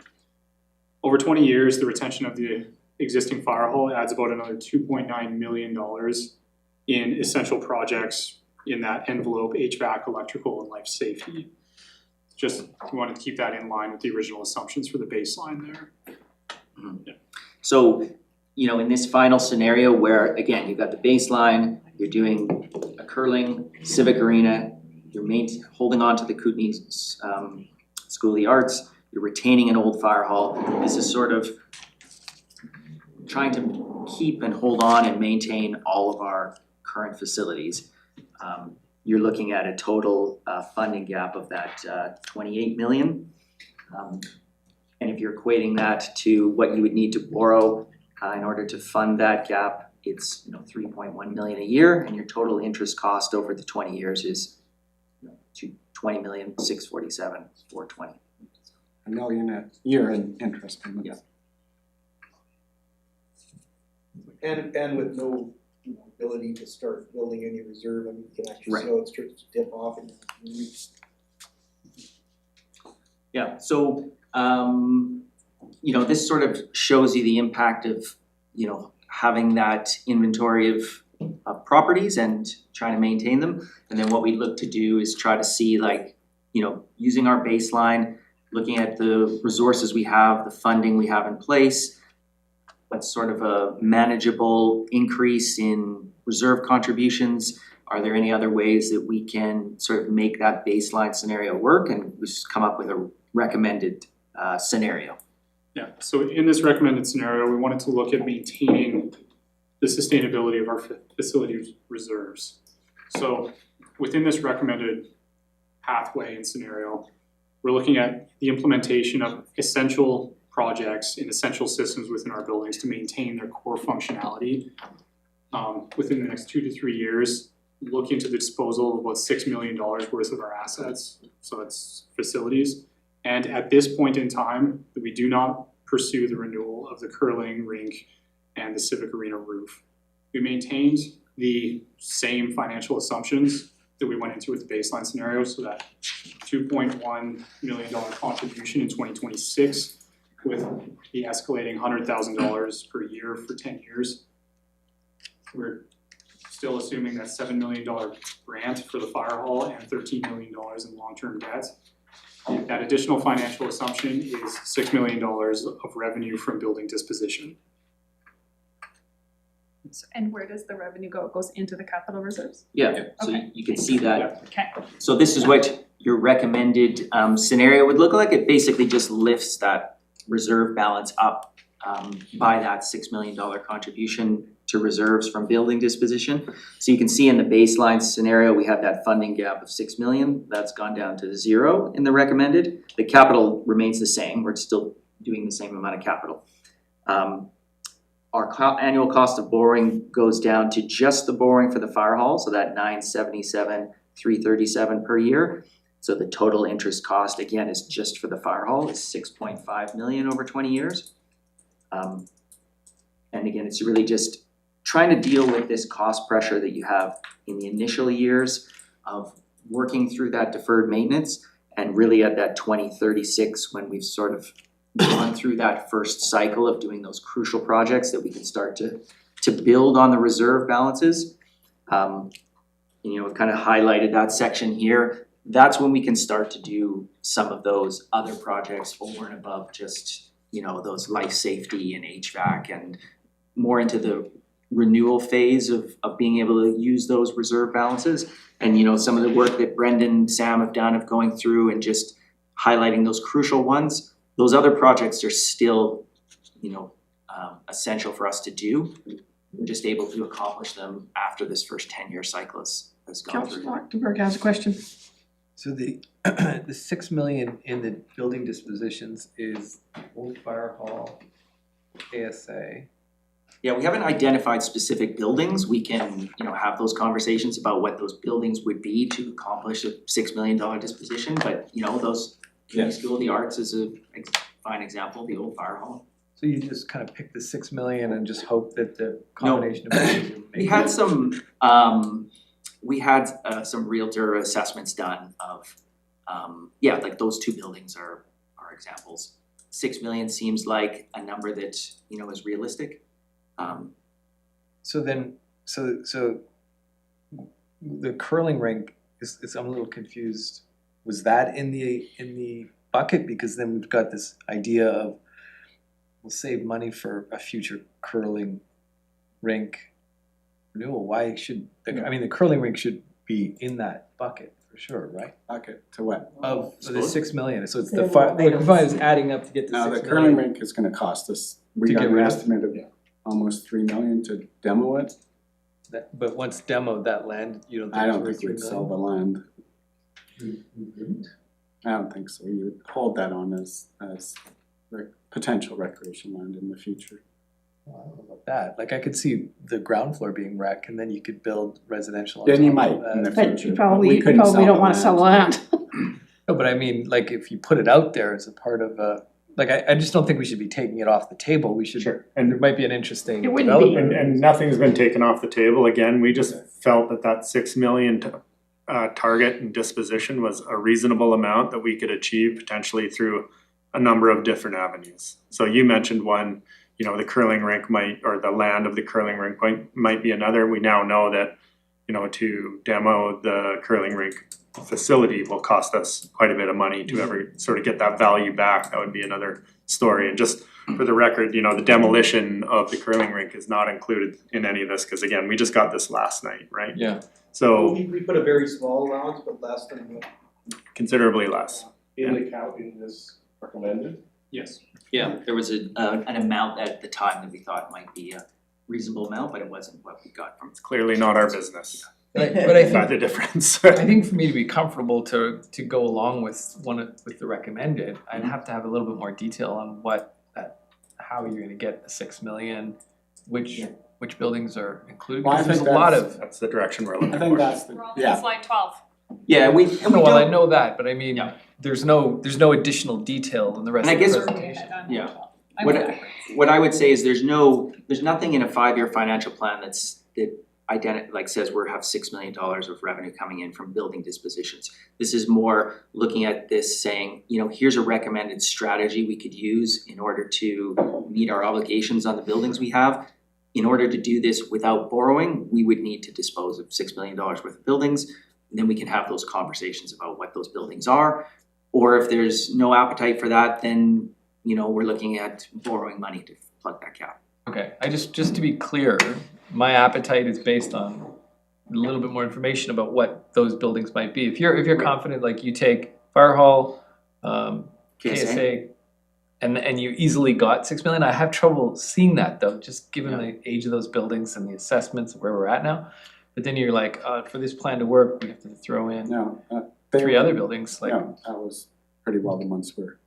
Those two. Yeah. And we're, okay. Like KSA is 22,000 square feet building. It's a huge building with no parking and really specific we use. we asked them, you know, that this is quite a bit lower than what Really? and the realtor said that it would be worth. Yeah. And we are getting a more detailed look at some of those pieces of what different options are in buildings and what potentially, you know, if we disposed of them, you know, we might be able to realize.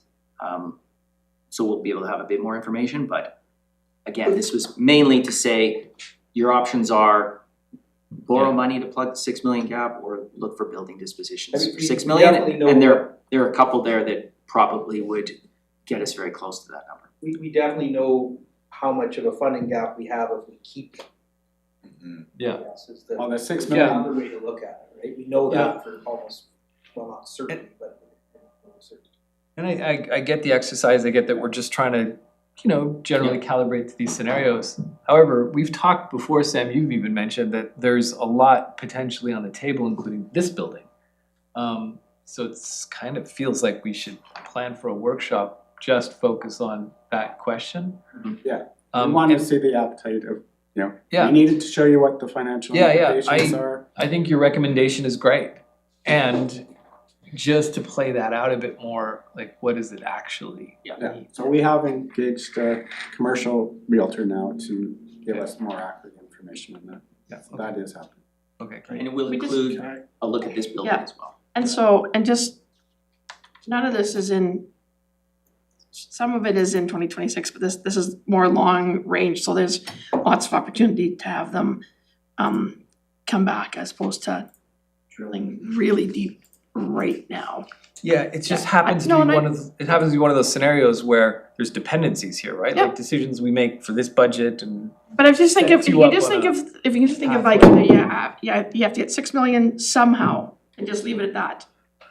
Yeah. Just get your head like 6 million, it's kind of, and how we get that, we don't really know yet. Counselor Page. Yeah, and I just want to quickly say, and some of the decisions maybe are more on, you know, doing the curling rink or the civic roof or keeping KSA or those types of things as opposed to, you know, how do we come up with the 6 million to fund the gap? It's those, is there an appetite to take on these other projects? I think what we're trying to illustrate here is we have an issue even just maintaining the core buildings. So that's kind of the decision we're looking for from council, is if there's an indication for me that you want us to take on these other things as well. And we're sort of demonstrating that that would be challenging. Yeah, we're looking for approval for this, or, you know, direction to staff to figure out how to operationalize this strategy. And that would be through the conversation of how do we make up that 6 million in revenue from disposition. Counselor Page. So that's why, through the chair, Lautenberg is correct. This is a good time to really understand what these things are saying. So can we roll back just one slide? Another one, I guess another one. That's fine. In the context of budget and building budget on an annual basis, in the context of this being the facilities component where we review where our facilities plan as we understand is going and we're building that capacity, I look at something like this as the piece where I want to see if there's 3 million for demolition and we think we're probably going to do it in 5 years, if that's out on the 5-year mark. And it includes like what the lease revenue is coming in here. And if we haven't taken the Civic Arena roof off the plate, it's out there in 2040 saying we're gonna spend 12 million to do the Civic Arena roof. Tell them we'll maintain, because from a life safety, we don't have to do anything other than to let people know when there's too much snow, they can't be in it. And we'll do that until we've made a different choice. And then as we look at that as the model and we have those costs laid out ahead of us in our 20-year plan, we will still have conversations, or councils in the New Day will have conversations about how this debt is getting serviced. Can we sell a building and pay off that debt we got for that other building? Is this moving in the right direction? Iteratively every year, we build a better, clearer, more plotted out plan. And that's just the piece that's kind of missing now, because we're getting these scenarios, but this is the one that includes everything, and it's all included until it's not. And we have ideas of what the costs are, and they're gonna change that graph where it goes, but when we sit down every year and talk about facilities and renewal and how we're funding it, let's start from that principle and then modify the plan. This one has curling renewal in it. Yeah, Yeah, I gotcha, until it's okay. until it's off the plate, Gotcha, until okay. decisions are made. Yeah, our recommendation is 100%, make a recommendation. can't be on, those ones. We This is just our can't do dashboard this. for the year. This is like our snapshot for facilities as of 2026. So What we're suggesting is, this is not a viable, we're asked to go away and come back with a viable plan of how we maintain our facilities. And what we're saying is you start to add those facilities on here, unless you wanna tax another 3.5 million a year, that's the appetite of council, and that's Maybe fair should have done enough, the but- slides in the opposite order. I mean, Brandon, Well, we why did don't you circle go back to our the happy base, place. Brandon, why don't you quickly go back to our baseline one, just so we are all knowing that. Yeah, because the This one baseline here. compares to that So- slide 20, Yeah. right? Where everything just bumps up $6 million, this whole line, everything just goes doink, and then we don't have the negative anymore. I got you. And again, this includes a new fire hall, PW, but not a KSA, not an old fire hall, not repairing the civic. not demolition. It includes. Yeah, we just got that number. $500,000 Of demolition. We had a demolition number in there, but underestimating, it's Yeah. clearly. It does include the amount for demolition. I have a number question. So we can update this for. What's your question? Is yours better? You can go first. Well, thank you. Okay, you guys. Okay, yes, Councilor Woodward. Thank you, Councilor Tate. My question, I guess my worry is that, this is a very long period of time. Lots can happen in the global economy in this time. So this is kind of like, it's very controlled here under these graphs. But what worries me, being a house owner, I always worry that we've got to keep enough in reserves to ride the waves of what could happen, right? And what worries me is that if we try to do things perfectly and, offer the bar is set high for services and we still have to keep doing daily operations, that we're not gonna have much room to move, or if something goes awry, there's not a lot of leeway. So I feel like, I just feel like we can't do it all. Like we're needing to find this keyhole to move through. Cause I'm worried about the pressures we're putting upon ourselves to try to keep the bar of service high and all our buildings going and ride the wave of the future ups and downs. It's a lot. It is a lot, Councilor Woodward, and just a reminder that when I look at that graph, one of the things that comes to mind is that it's sometimes really hard to sit here and try to plan out that far, and my only experience, and I often talk about this, is like looking at the pension plans, and this is exactly how we look at whether or not a pension plan has funding. We don't do it over one council term or 1 week. We always look at 5 valuations. Valuations are done on 3-year cycles. So we're always looking out 5 valuations. And here we're looking out 5 councils. And so remember, even the best of intent here from the 7 of us around the table right now today, on October the 17th, all of this could be just trash. Right. So just keep it in mind. Thank you. Staff loves it when you do I that. mean, It's so dramatic. It just won't for be the, trash. but you know, to pay the counterpoint, we've never done this on facilities at all before. Yeah. So, you know, you're absolutely right, there's a lot that could change. We're gonna have another in-depth facilities condition review in 27. And, you know, we may find out new things, we may find we've done better in some areas than others. So yeah, there is a lot of variables, but, you know, this is so much further than We've ever been before. Ever been in this. It's just such a. Super grateful. I Yeah. just feel like it does show us that we are, if we decide to try to do it all, we are. That was the You need intent, to make a, And that's the, right? you need to make some decisions now, Yeah. you're getting in bigger and bigger problems. That was the intent, was to show the different scenarios, so council can make an informed decision about what it looks like to hang on to certain facilities, what it looks like to upgrade certain facilities beyond what we deem the core facilities, right? and this is what it looked like when they did the water utility.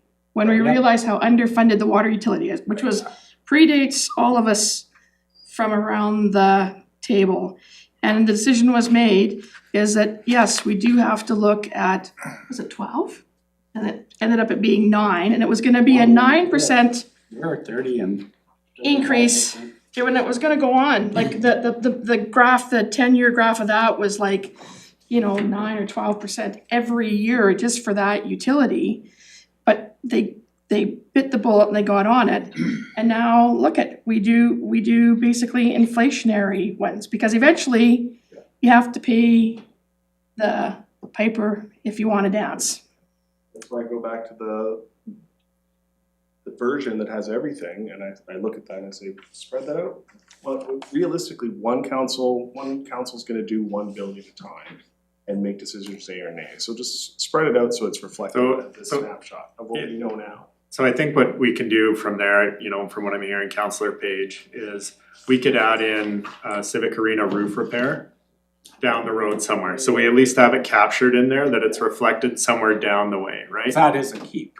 Yeah, that's a key. Until it's decided it's We not. can't, well, and there's things to do with that building that if we got rid of that building, you know, it's tied to the civic center, right? So it's a larger Also, conversation. there's that too. So I think that's reasonable to add the civic arena roof repair further out, cause I And the think. demo, also civic. Sorry? And the demo of the curling rink. Yeah. the new numbers there. Yeah, so you know, we can definitely do that. Again, the point of showing these scenarios was to say, you know, if council has an appetite to keep the KSA and, you know, bring curling, that facility back to use and to hang on to the fire hall, this is what it would look like. And that's, you know, that's what staff was sent away to say, it seems like we have too much money, or we don't have enough money to do this, can you refine it? So we went through it and, you know, here we are presented with how these scenarios look. And we've come back with a scenario now that we think we can make that work with the 6 million from proceeds, using the return on investment from hydro, using the 1% increase. And we can get there and we can then place those fixes like the civic arena further out. But one thing that we probably won't do, and we encourage council to not, you know, necessarily go down the road of, is keeping something like the curling rink mothballed for 20 years to wait to There's a huge demo it. cost to do that. Yeah.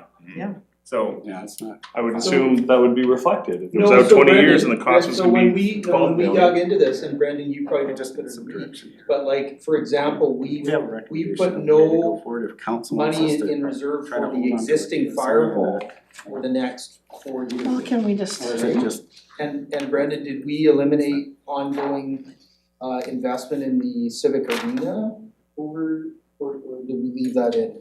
Cause we Civic took it out arena for or the the fire curling? hall, what's the sorry, Civic Arena or the curling? recommendation is to. civic arena Civic Arena is included.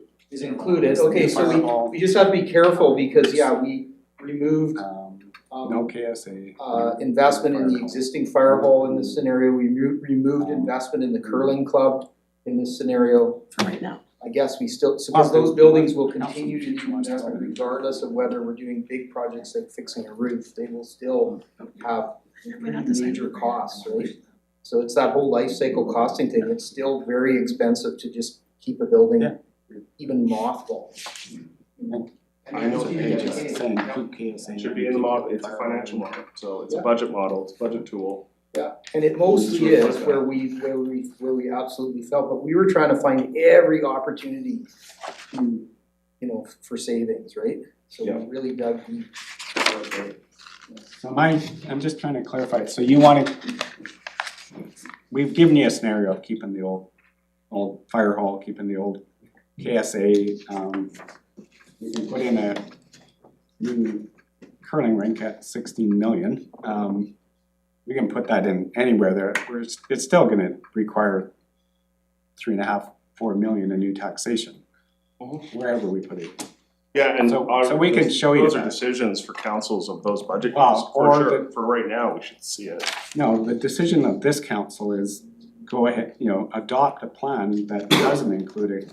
From our recommendation is we're saying adopt a plan that doesn't include a KSA, doesn't include an old fire hall, doesn't include a new curling rink. That you can make work. And dispose of some of these properties. That's our recommendation. So what we've got, so to reiterate, what he's saying is that you've got your scenario now. Can you go to that slide? Just the one that lists the scenarios. I think you went past it. There, No. stop, right there. No, next one. Oh yeah, this This is the one, because it's not got lines and numbers and whatever. Is the recommendation right now that staff is suggesting and is looking for is that we look at, so they can finish doing the budget, doing the baseline.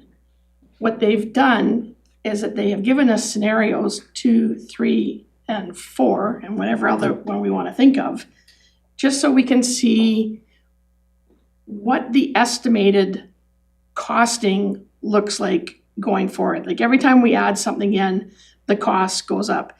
What we can manage in the current budget structure is baseline. It's not to say that we can't adopt something else, but then they will have to go away and come back and show us what that looks like. And I think this is a great document in terms of the fact that this document should be sort of required reading of anybody that comes to the table after October the 17th, so that they understand all of these buildings we have and where they might fall. So in terms of trying to get through the budget now, it's about baseline, unless somebody has just got something that has to still be included. We have all these scenarios, is it because we've asked for all of these scenarios in one way or another going forward. I mean, and there's always these new surprises. It's like when we started discussing facilities, we didn't know that KSA was gonna terminate their lease. When we started discussions about facilities, we didn't know that we weren't gonna be able to transfer Mary Hall, which isn't in this mess, or the 10th Street campus, which isn't in this either. I mean, everything is fluid. I think the reality is that we know we need a new fire hall. We know if we want to electrify transit and do stuff down there, that there's significant, which hasn't been discussed, work that has to be done at Public Works to facilitate electric buses and utilization and all of the safety and fire prevention and everything that goes into that. So there's gonna have to be some big work done at Public Works. I mean, we've done some work down there. Some of us went on the tour and it's lovely. But that was sort of almost catch up. That was work that should have been done a long time ago. And we're always catching up. So we've got caught up. But to move forward, we're gonna need a significant investment there. And that's probably all that we can handle. And somewhere in there, we probably have to figure out where money's coming from if we're gonna decommission the curling rink. Because we know all these buildings, when they sit in mothballs, cost a lot of money. It's why the Nelson Sports Committee started, was because we knew that 15, 20 years ago that it was gonna cost about $55,000 or $60,000 a year to keep the civic rink in the mothballs. It's probably twice that much now if we just mothballed it. And so we gave that group a chance to keep it operating, right? So. Well, when we're adopting our financial plan on facilities, it really is scenario 4, until it's not, right? We're doing our budget year for 2026, and so that's scenario 4 for 2026. And then we're plotting out there's limits and bottlenecks in our own ability to manage and process buildings anyway. So we're spreading it out over years anyway. And we know there's needs to bring in 6 million at steps anyway, and every time we come back to it, we're saying, okay, this is what 5 years looks like, here's what 1 year, here's what 5 years look like. We see those coming down the chute, that's the whole purpose of doing asset management. We need to see it as scenario 4 with those reasonable assumptions built into it over the 5 and the 10 year part, and we're accepting that pathway at this point. And then, you know, when KSA comes with whatever proposal will come from that, we make that decision and the plan changes the next year, right? Like, modify and reiterate. I think where I would disagree with that. Counselor Tate had, she was gonna. No, it's okay, you keep having this, I have a question about the 81 million that I Yeah, think Sam was talking to, so I'll wait, thank you. Yeah. But the thing that I would disagree with potentially there is the signal that we're sending to the market on the availability of these spaces. Like, for example, when the film industry came and was like, hey, we're looking for a space maybe, and maybe it could be here, maybe it could be there. By putting it internally and potentially publicly, just clarifying, no, the plan, the vision is that we're going to decommission the curling rink, we're making the old fire hall available, and we're making KSA available. That gives us in the market some idea of what we're intending. We do that by building, right? In the financial budget plan, you map out everything that's there and what you're expecting over the years. And then you deal with it building by building. You're like, this opportunity, we're either gonna spend 6 million in 5 years tearing the whole thing down, or what else is available. But you make that decision sitting down with that building. Except, maybe, and I'd be interested to hear. And then treat it like a project like we did the 5th floor. I'd be interested to hear what staff's view on this is, because it seems to me that a budget is also a policy document. And if we're saying that this is what we're intending, and it's coded in our budget, that we're going to be disposing of these buildings, we're gonna be disposing of that building, that one's particularly complex because it might cost more to dispose of it than it's worth. Nevertheless, who knows, a great offer might come along and it might be a film company that says that'll make a great something or other, a great studio Still 12 million to fix. or something, but I think it's a signal. Am I Well, I think there's two things. Like, a financial plan has to balance, so if we're gonna keep these buildings in there, there's about another, I don't know, $500,000 or $1 million a year to hold those for a period of time. So that means a 10%, 5 or 10% tax increase. If that's what you wanna do, we can do that, but we need to, like, we're saying there's urgency around here.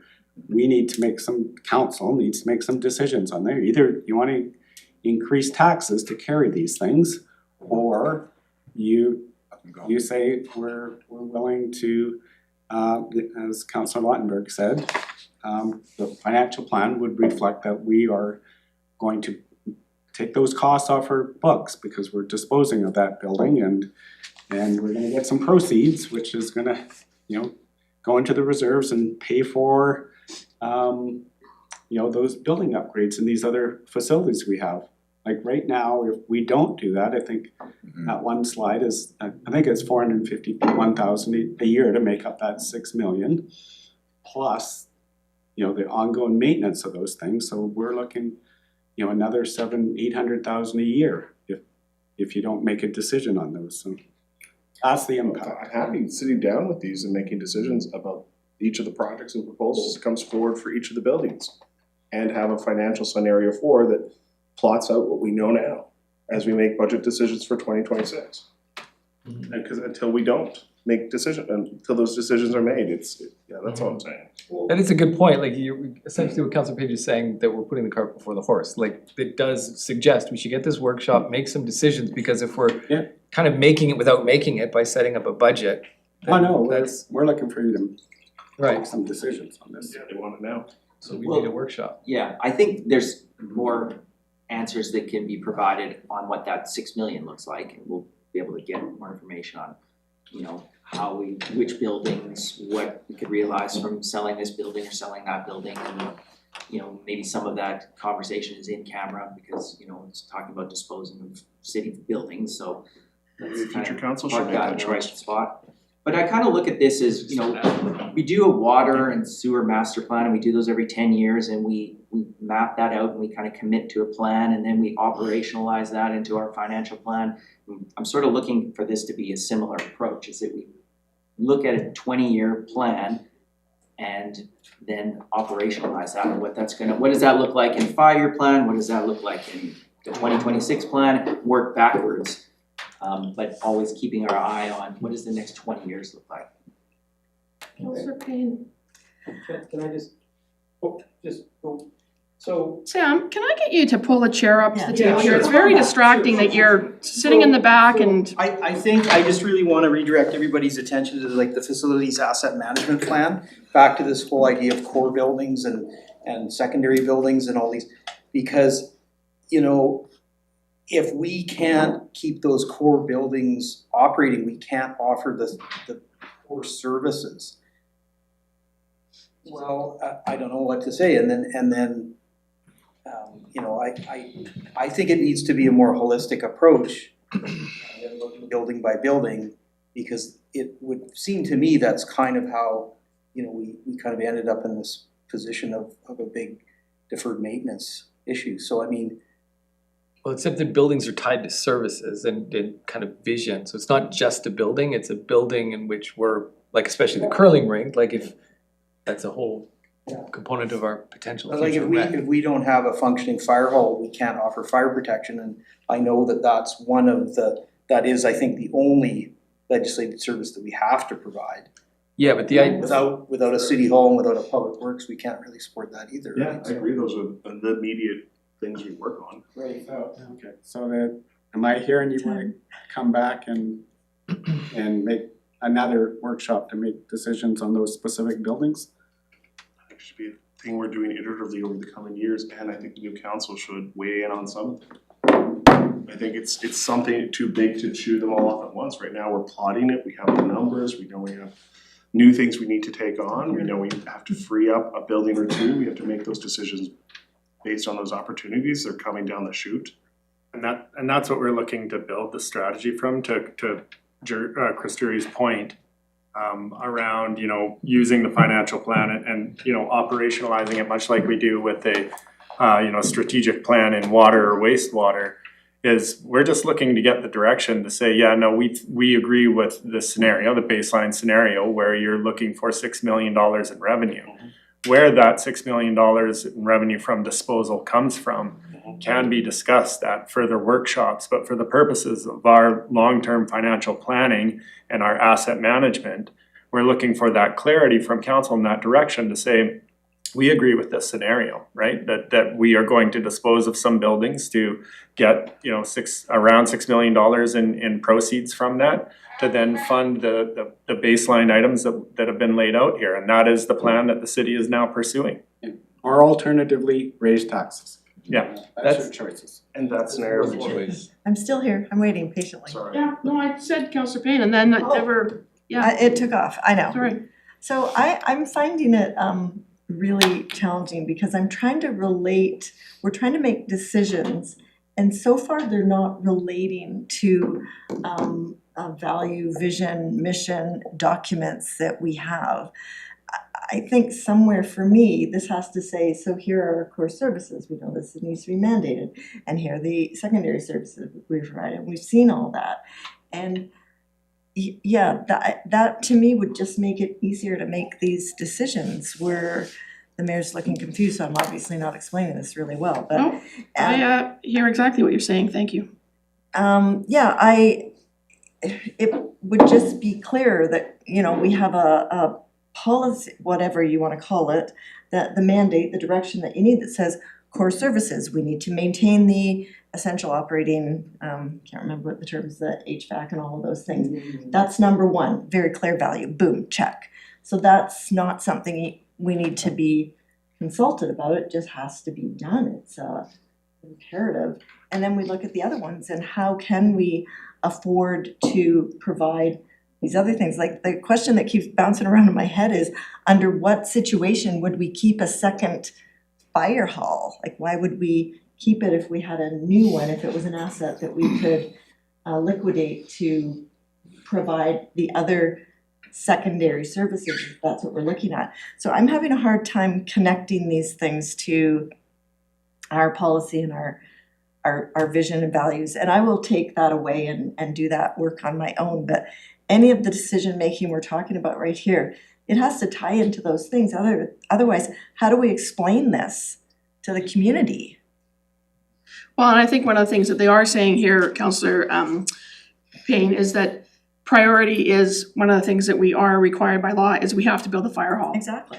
So, those are and we core know a things. fire There's no hall is $20 million, negotiation. so there's no, that's on. That's this Yeah, there. We're gonna have to fund it. Nobody's disputing that. Yeah. Yeah. Let's be clear, but- nobody's disputing that. And it's perhaps a false choice to say, we're talking about, are we gonna use a new fire hall? Or are we gonna upgrade the curling rink? Again, nobody's saying that. We accept the scenario in which all of the core buildings need to be developed and maintained. The question is more like, are we gonna raise taxes by 20%? Yeah. And keep the curling rink?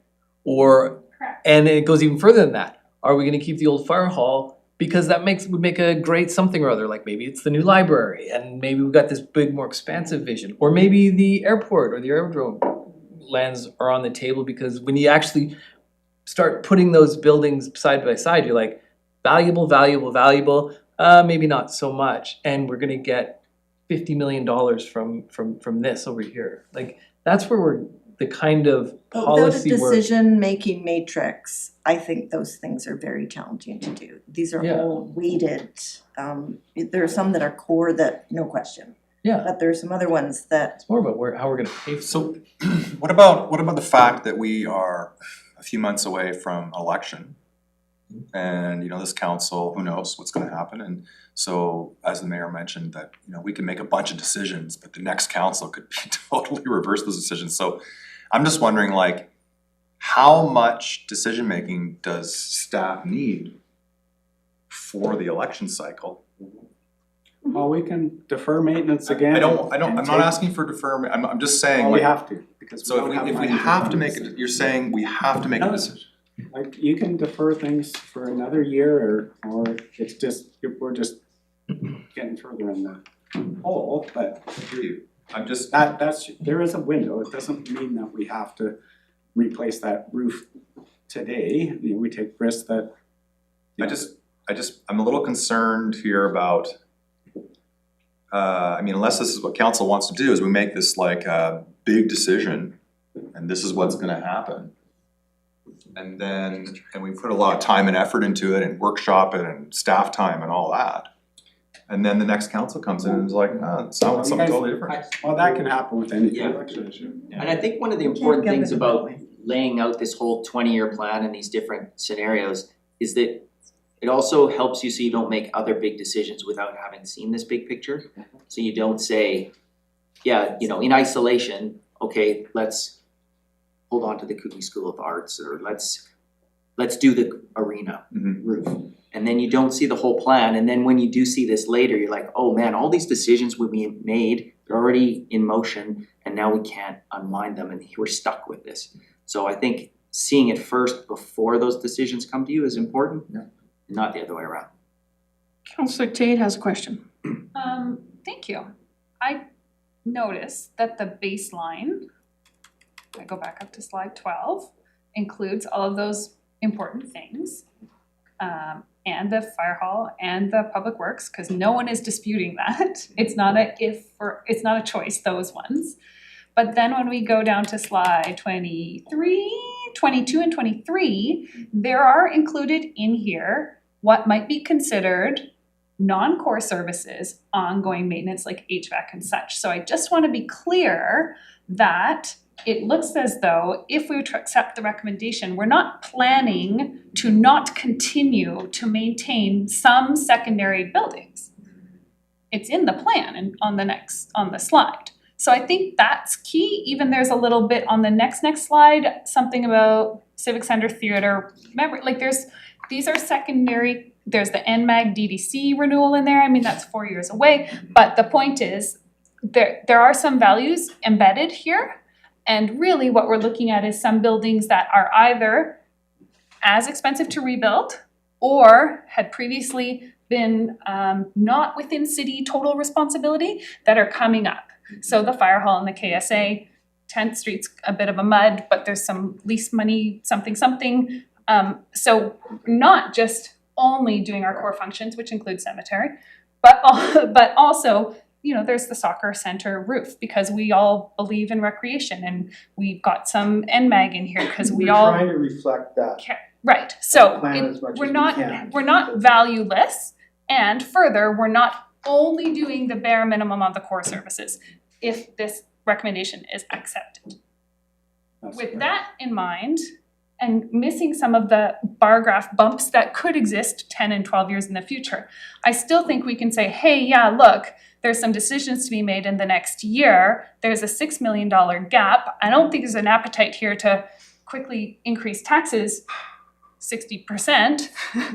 Can't. Yeah, 12% over the next 2 years or whatever. Because the RDCK is doing that.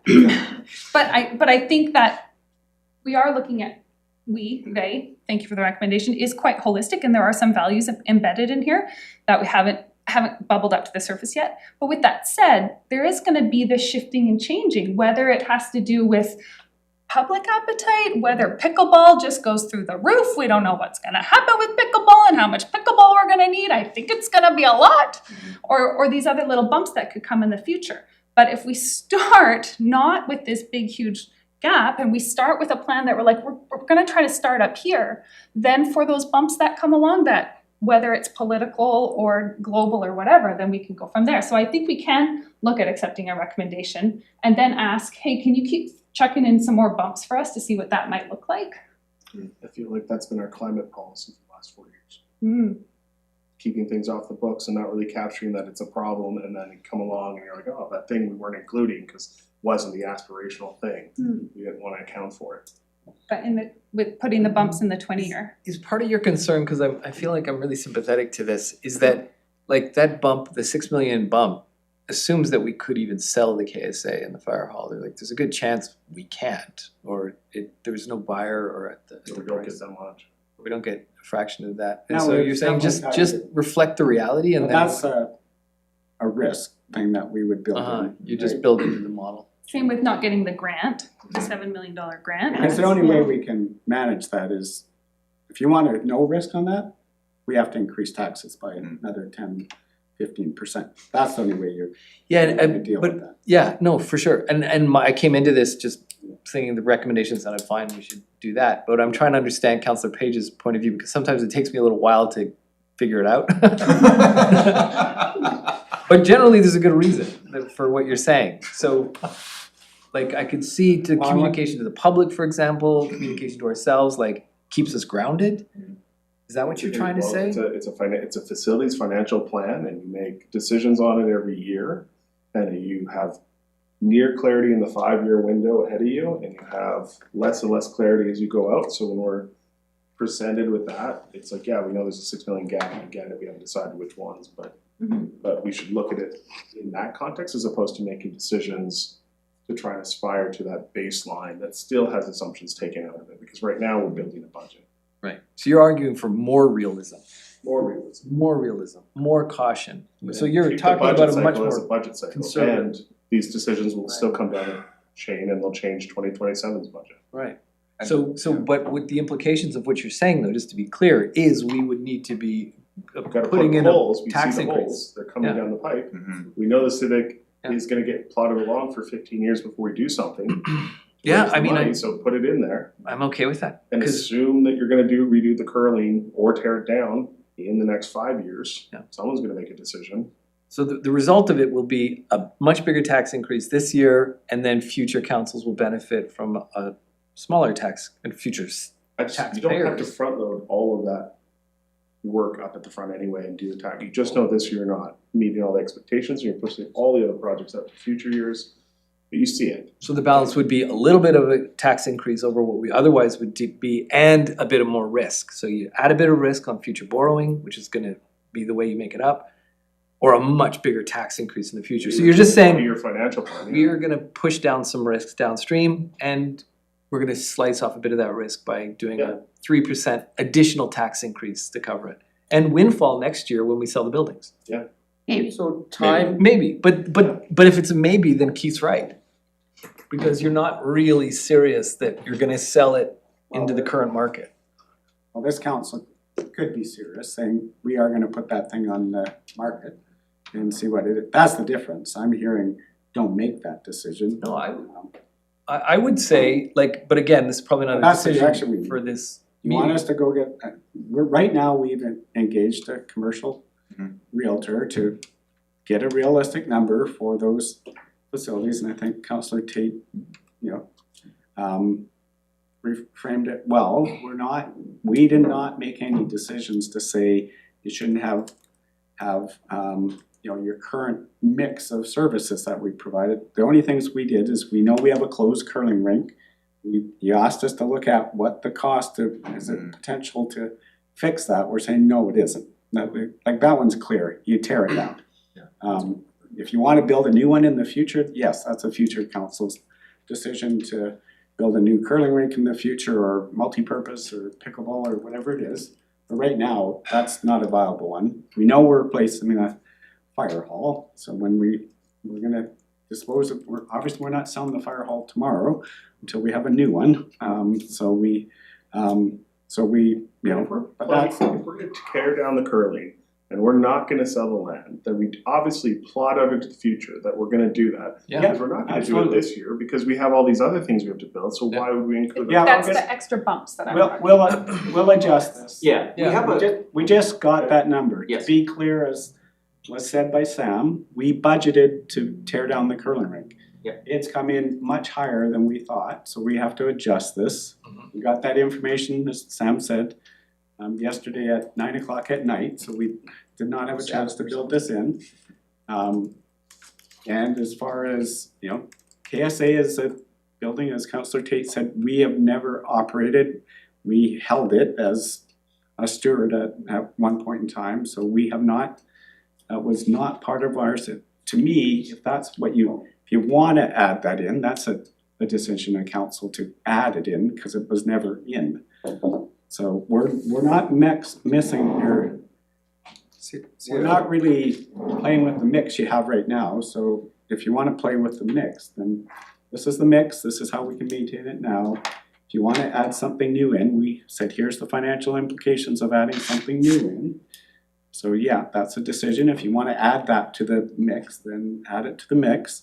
Well, it's in until it's out. Well, it's out right now. It was never part of us. They don't have a. It's been added. Plan. What But about? Keith is right. Whatever it might have been in or out in terms But of this our isn't a intention, value the should reality recoup is. or not. At least it's I know, but canceled. he's talking about reality. Keith's just trying to be extra cautious, extra realistic. We don't, you Well, we engage, just need to keep moving differentiate. forward, engaged with the realtor. I don't think anybody's saying don't do that. So that's gonna get more information at the very least. But again, until you have that more information, the cautious approach would be to just leave it in.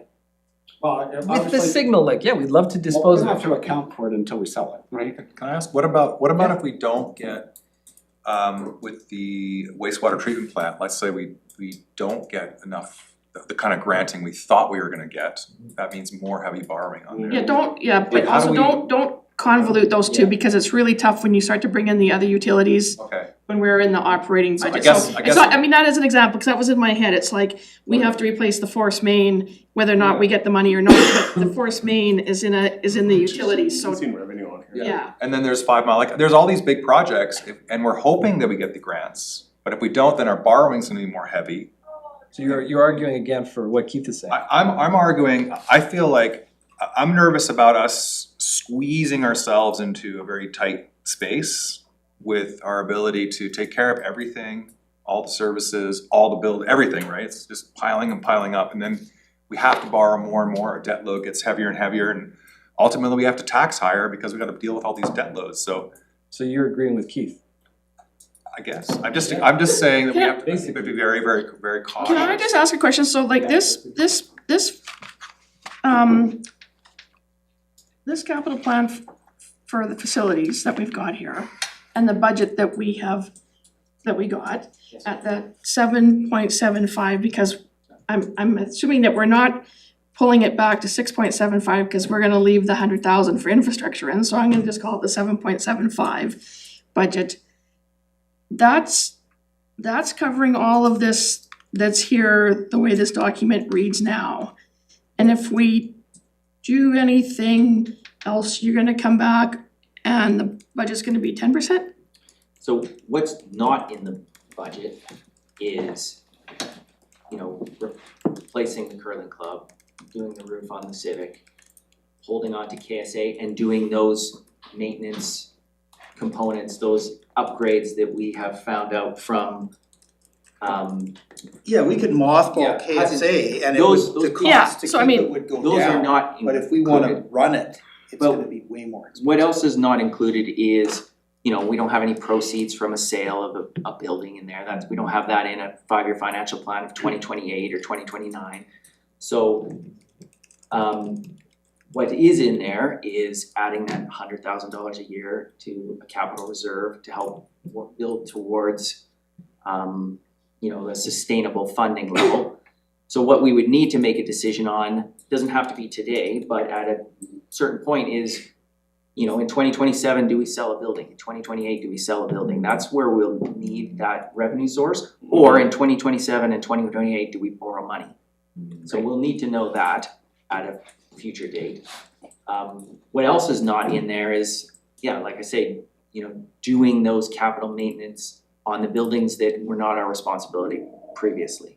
So if we wanna add those to the portfolio and start doing the maintenance, we need to include that in the capital plan, and that's not in Okay, there. so right now, what's here in front of me is covered by 7.75 for 2026. I clearly remember sitting around this table and hearing that we weren't gonna sort of like go scrambling off to re-roof the civic center this year. So I mean, like, so there's some things there that are deferred maintenance that are out there somewhere in the future in whatever capacity they look.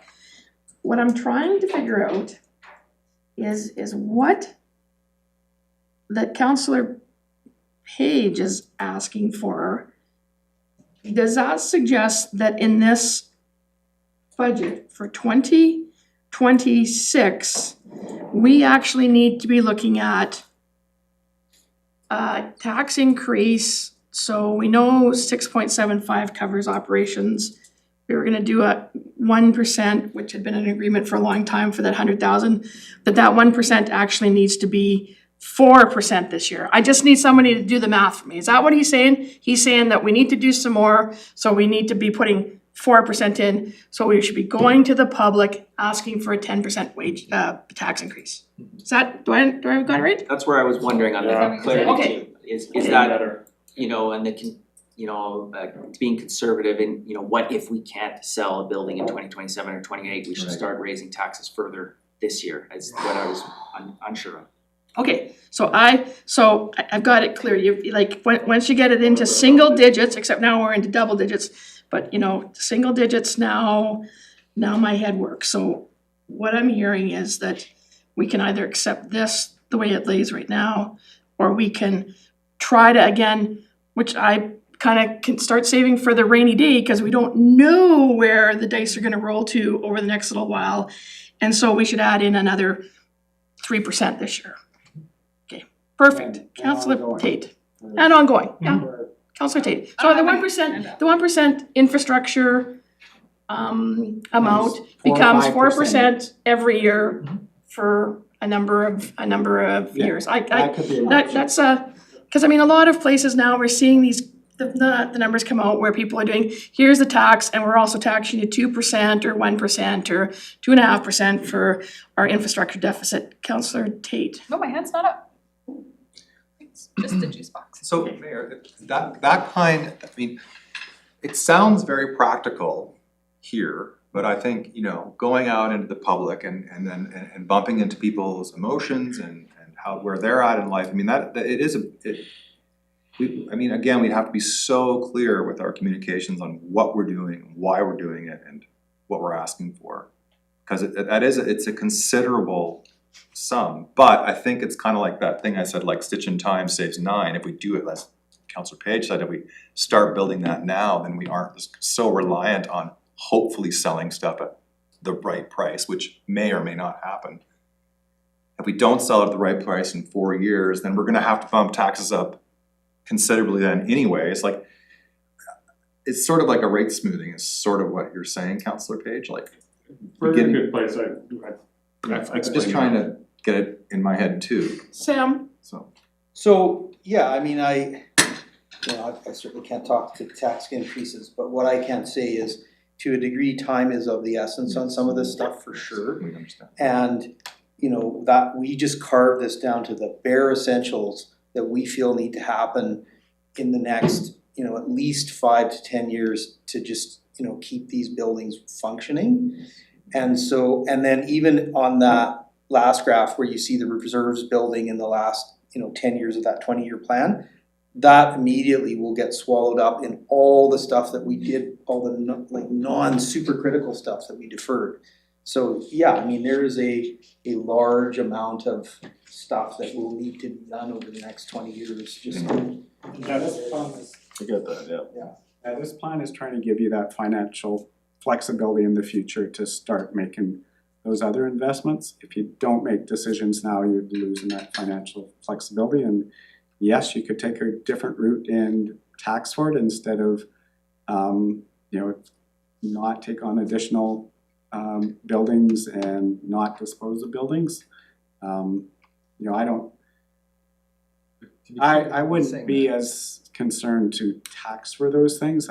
If you set a strong direction, then we're going to try to execute on those. And if that doesn't happen, then you make another decision. But I wouldn't defer those decisions because you're worried whether you can sell or not. That doesn't. Yeah, but nobody's saying to defer the decision. I mean, I think that what's clear is from a prudence perspective, assume that we're gonna move ahead. Yeah. Right? Take your recommendation and say, okay, we're gonna keep going with the realtor. That's all still happening. We're saying, or at least I'm saying, what if the realtor comes back and says, the market's softening fast, especially the commercial market, and especially weird buildings like that. I don't know if I can get you the price you're looking for. I don't even know if I can sell it. Yeah. And so you're like, okay, well, come back to council and be like, guys, new information. Yeah. Why not just do that now? Assume that's gonna happen and then we'll. I think you have room. This isn't, like, if we find that out next year and you have to increase taxes at that time to reflect it, then personally, I think you're fine. But if you wanna be conservative and tax in advance, obviously, you could not, we have these 1% built in the future. You could say we tax more this current year and we don't have to add that 1% the next year, so you can front end that. That's what you want. There's some different scenarios we could run, but. So I think that's kind of what we need is not like we need these numbers up. Like I really like this information and I particularly like the last 2 pages that talk about the capital plan and then the sort of some of the other major projects that we know have to get ticked off, which affect any number and assortment of buildings that we have in the city. Those last 2 pages I think are quite valuable and interesting to look at, and Councilor Kate already brought those up. I guess perhaps what we need to see is, and I know it's a bit of work, but I also know that you can just plug it into the computer, I guess, is to see, Mr. Jury, what it looks like if we add in, say, another 1%, so that our infrastructure increase isn't just 1%, but it's 2%, and then maybe take a high flyer and see what it looks like, if we're at 4%. And then just so we can see those numbers and see them broken down on the, the nice little diagram they give us about what the cost is per household in terms of adding to the tax burden for 2026. So that we also see, like, I need to see those numbers. I 6 million for this, sell that, buy this, destroy that. Like, but what is it? What's coming out of my back pocket if our infrastructure ask this year is 3% versus the 1% when we look at the total tax bill. And we've done those scenarios before. I remember when Colin and you were working for us, I think then Mr. Jury, that that we would see, what does it look like if it's, the tax increase is 3% versus 2%? What is it like? Yeah. 4.5, we would do some, you know, I've seen 2, 3, 4.5, you know, and then we kind of looked and kind of went, okay, I think it needs to actually be 3.2 because that's where we're gonna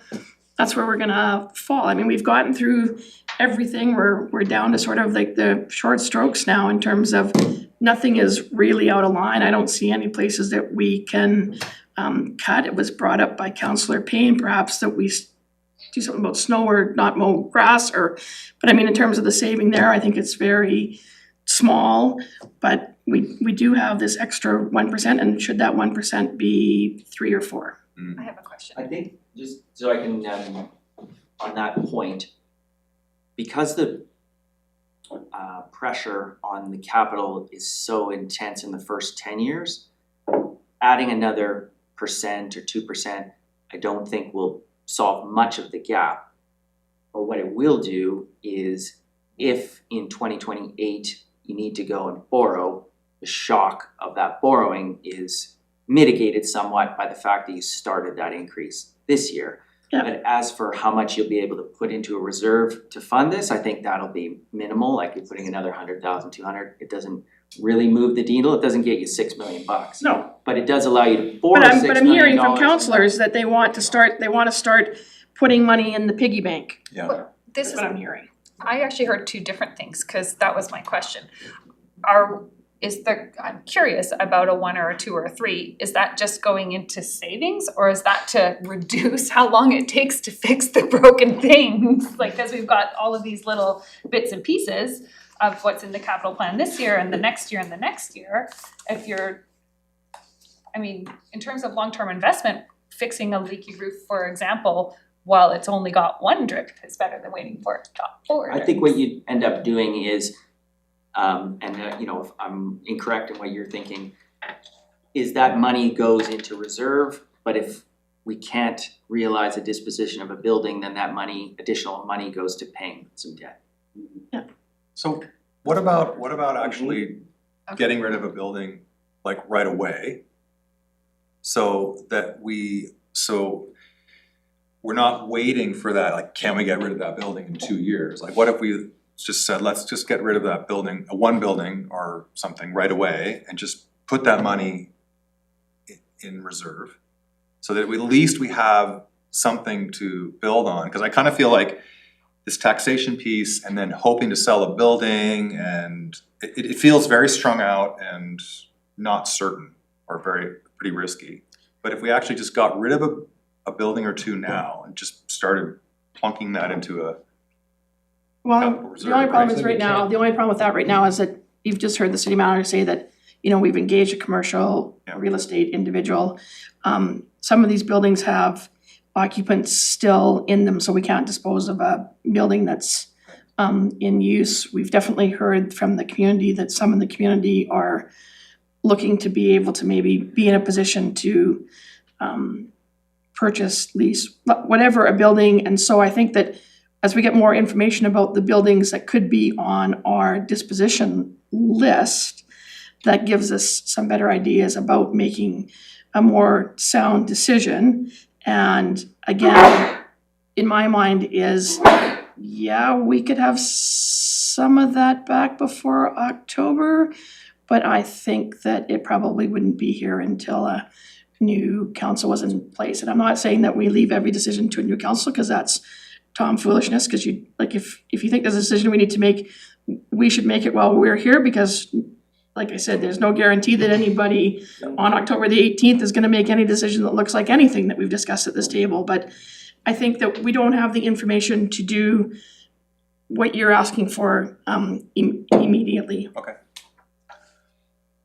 I'm just trying to reduce risk over the long haul and rather, So does anybody want to see any numbers come back? Are they interested in that or no? That idea is perfect. I think we synthesized a good outcome. Let's see those scenarios with a 1 and a 4. And we will make it over and above the current one, right? So you're sort of looking at that 2% investment in facilities reserves, or a 3. 5. 5, yeah. And what about looking at, as Council Ockford said, looking at, could we actually get rid of a building or two? Well, no, but That's in that's progress. that's in progress. It's not to say that's not happening. We're just coming back. We have to make a decision, like, by May the 15th, we have to make a decision about the 2026 budget, Okay. right? So let's try to, like, there's 20 years that we're talking about at this table right now, but we also have to talk about the next, 10 months of 2026 that are left. Yeah. So if we could have, when it comes back to the next budget meeting on Friday, and hopefully there's some room there. I know that we've got corporate services, they shouldn't take very long. We can cut into some of their time.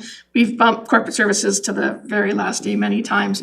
But just to come back and see what those numbers look like. Basically, it's gonna be one piece of paper. It's just gonna say what it looks like for the average home if we do some variables, and then we can see how we feel comfort-wise in terms of looking at a more significant tax increase this year. So I think that's the direction. We'll refine this Yeah. because as Councillor Page said, And this, the yeah. civic arena roof, we're not saying getting rid of the civic arena. We're saying, we don't, in the first 10 years, we don't have money to do that. So we're trying to defer that at least 10 years. While maintaining the essential systems. That's in the 81 million Yeah, that's right. of secondary services. Yes. And then as far as the demolition of the curling club, we have a number that's low in there. We'll put it in where we believe the demo should happen, and what the cost estimate at this time is. We will put in the disposals of those where we think they would happen and see what that looks like. And we'll run the extra percentage increases and that will help you deal with that risk if we have to borrow. Then Chris said, you don't have to jump taxes 5%. If we have to borrow the 6 million, you might only have to jump them 2 or 3%. So I think that I think if everybody's happy with that we can at least have a coffee break because there's cheese and crackers. And we can come back and have a bit more discussion on it. And we do have 2 more regularly scheduled budget meetings where this can come back to. But I think that seems to answer the question that's somewhat being asked. One quick question. While we've engaged a realtor, and to just start to open the Overton window of what we're talking about in terms of buildings, should we ask him to have a look at the airport? You think? There's, some of those lands are contaminated, so I think that's a bigger exercise to understand what that looks like. So They're not, it's not a clean site.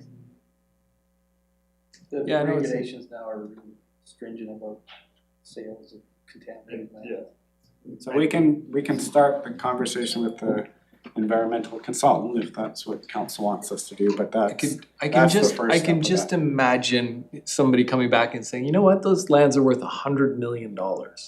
In which case we think about that, we're like, wow, we could do a lot with $100 million in terms of fixing buildings, in terms of supporting, the whole bunch of stuff. So I don't know. We always defer that conversation, but maybe this is the time.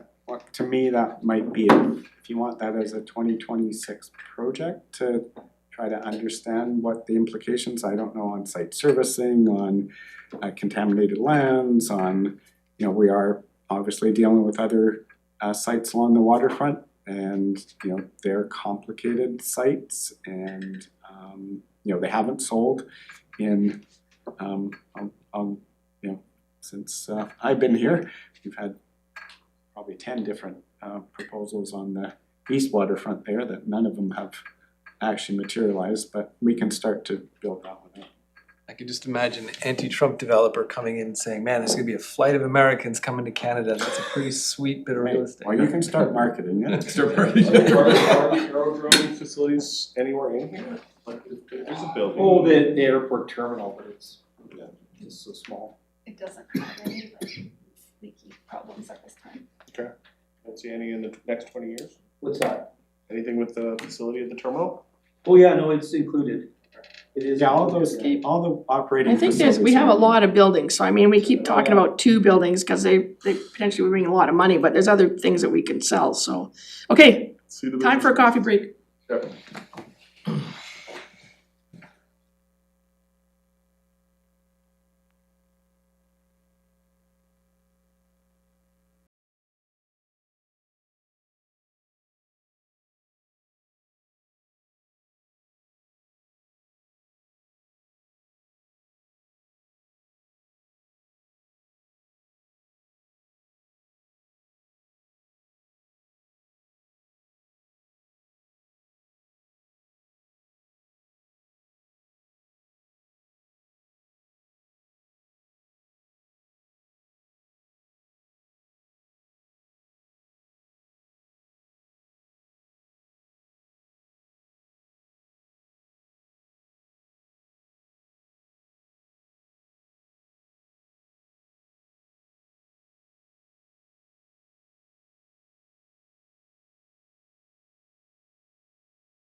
God, it's that little thing again about, I didn't even have to ring the bell. Couldn't believe that on Tuesday night, all of a sudden it's like 4 o'clock and there's dead silence in the room. I'm just like, wow. Wow, obviously no Gen Zs or something in the crowd. I guess that.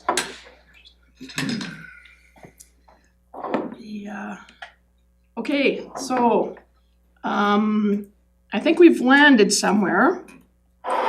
And we've asked, we're gonna have an updated slide deck with all the little new bits of information that we have just garnered in the last 24 hours. And we're asking the finance officer, we're asking Mr. Jury to come back with some possible options in terms of looking at a tax, an additional tax increase this year to help mitigate future increases in taxation as a spike. Infrastructure gap. Yeah. Our ever interesting infrastructure gap. So anybody else have any comments or concerns or questions that pertain to some other aspect of what we've gone over today?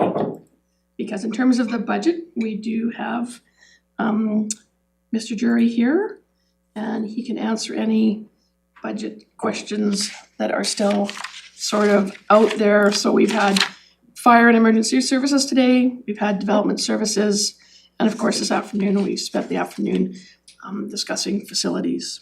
And I think these guys just had a couple of slides more to talk about what's in the 2027 work plan, which is really what. 2026, sorry. 2026 work plan, which is, really the pressing concerns of the budget. That's what we're approving in the 5-year financial plan, but also gives them the action plan to go ahead and start doing some of these things. So I think Brendan and Sam just wanted to highlight a couple of the ones that were of note for council. Perfect.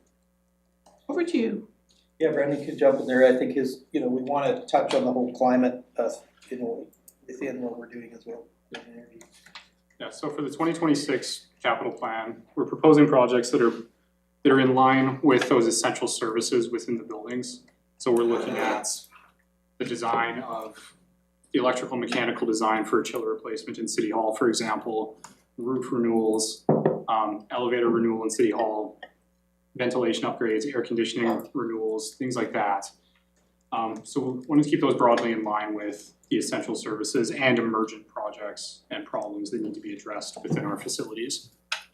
And in consideration as much as possible with the Nelson Next, and Yes. and you could speak to the chiller replacement. Definitely. It's not going to be a chiller.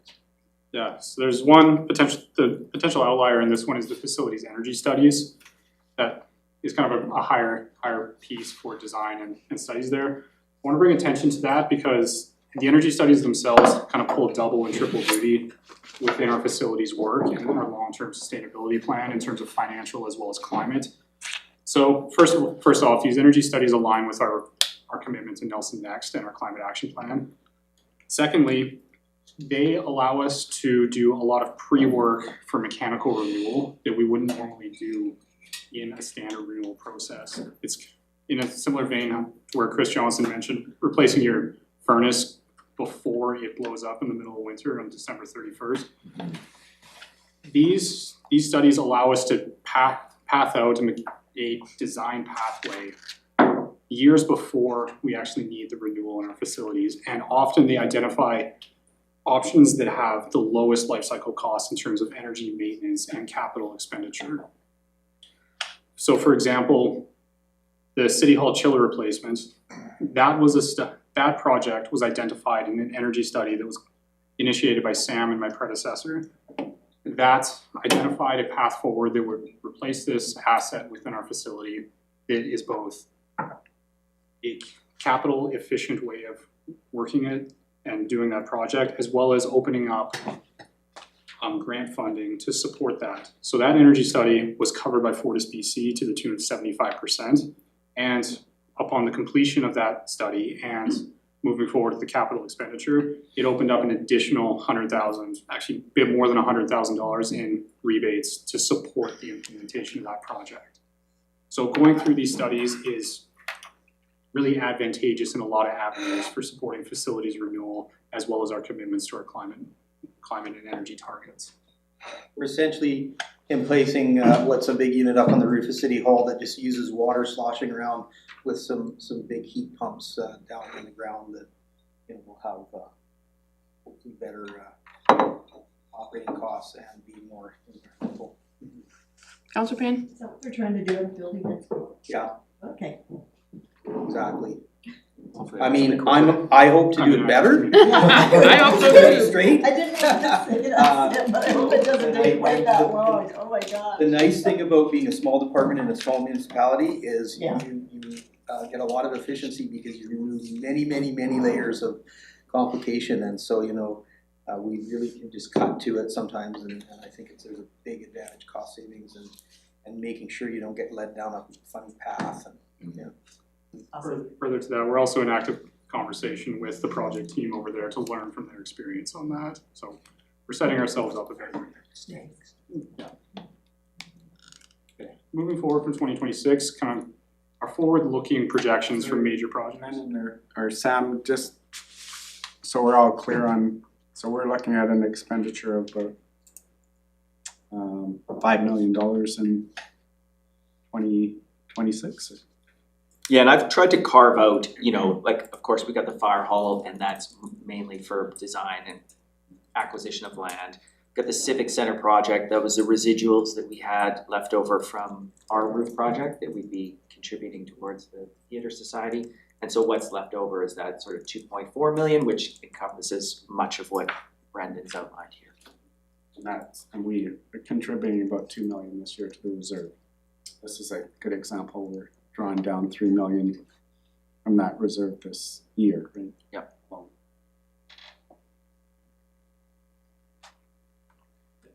So looking forward over the next four years, or well, from 2027 onwards, this is a snapshot of major capital projects that we've identified through building condition assessments that are either urgent projects due to aging out or deferred maintenance that will need to be tackled within this time frame. So going on from the design of the City Hall chiller replacement, that's kind of a major project looking forward for 2027.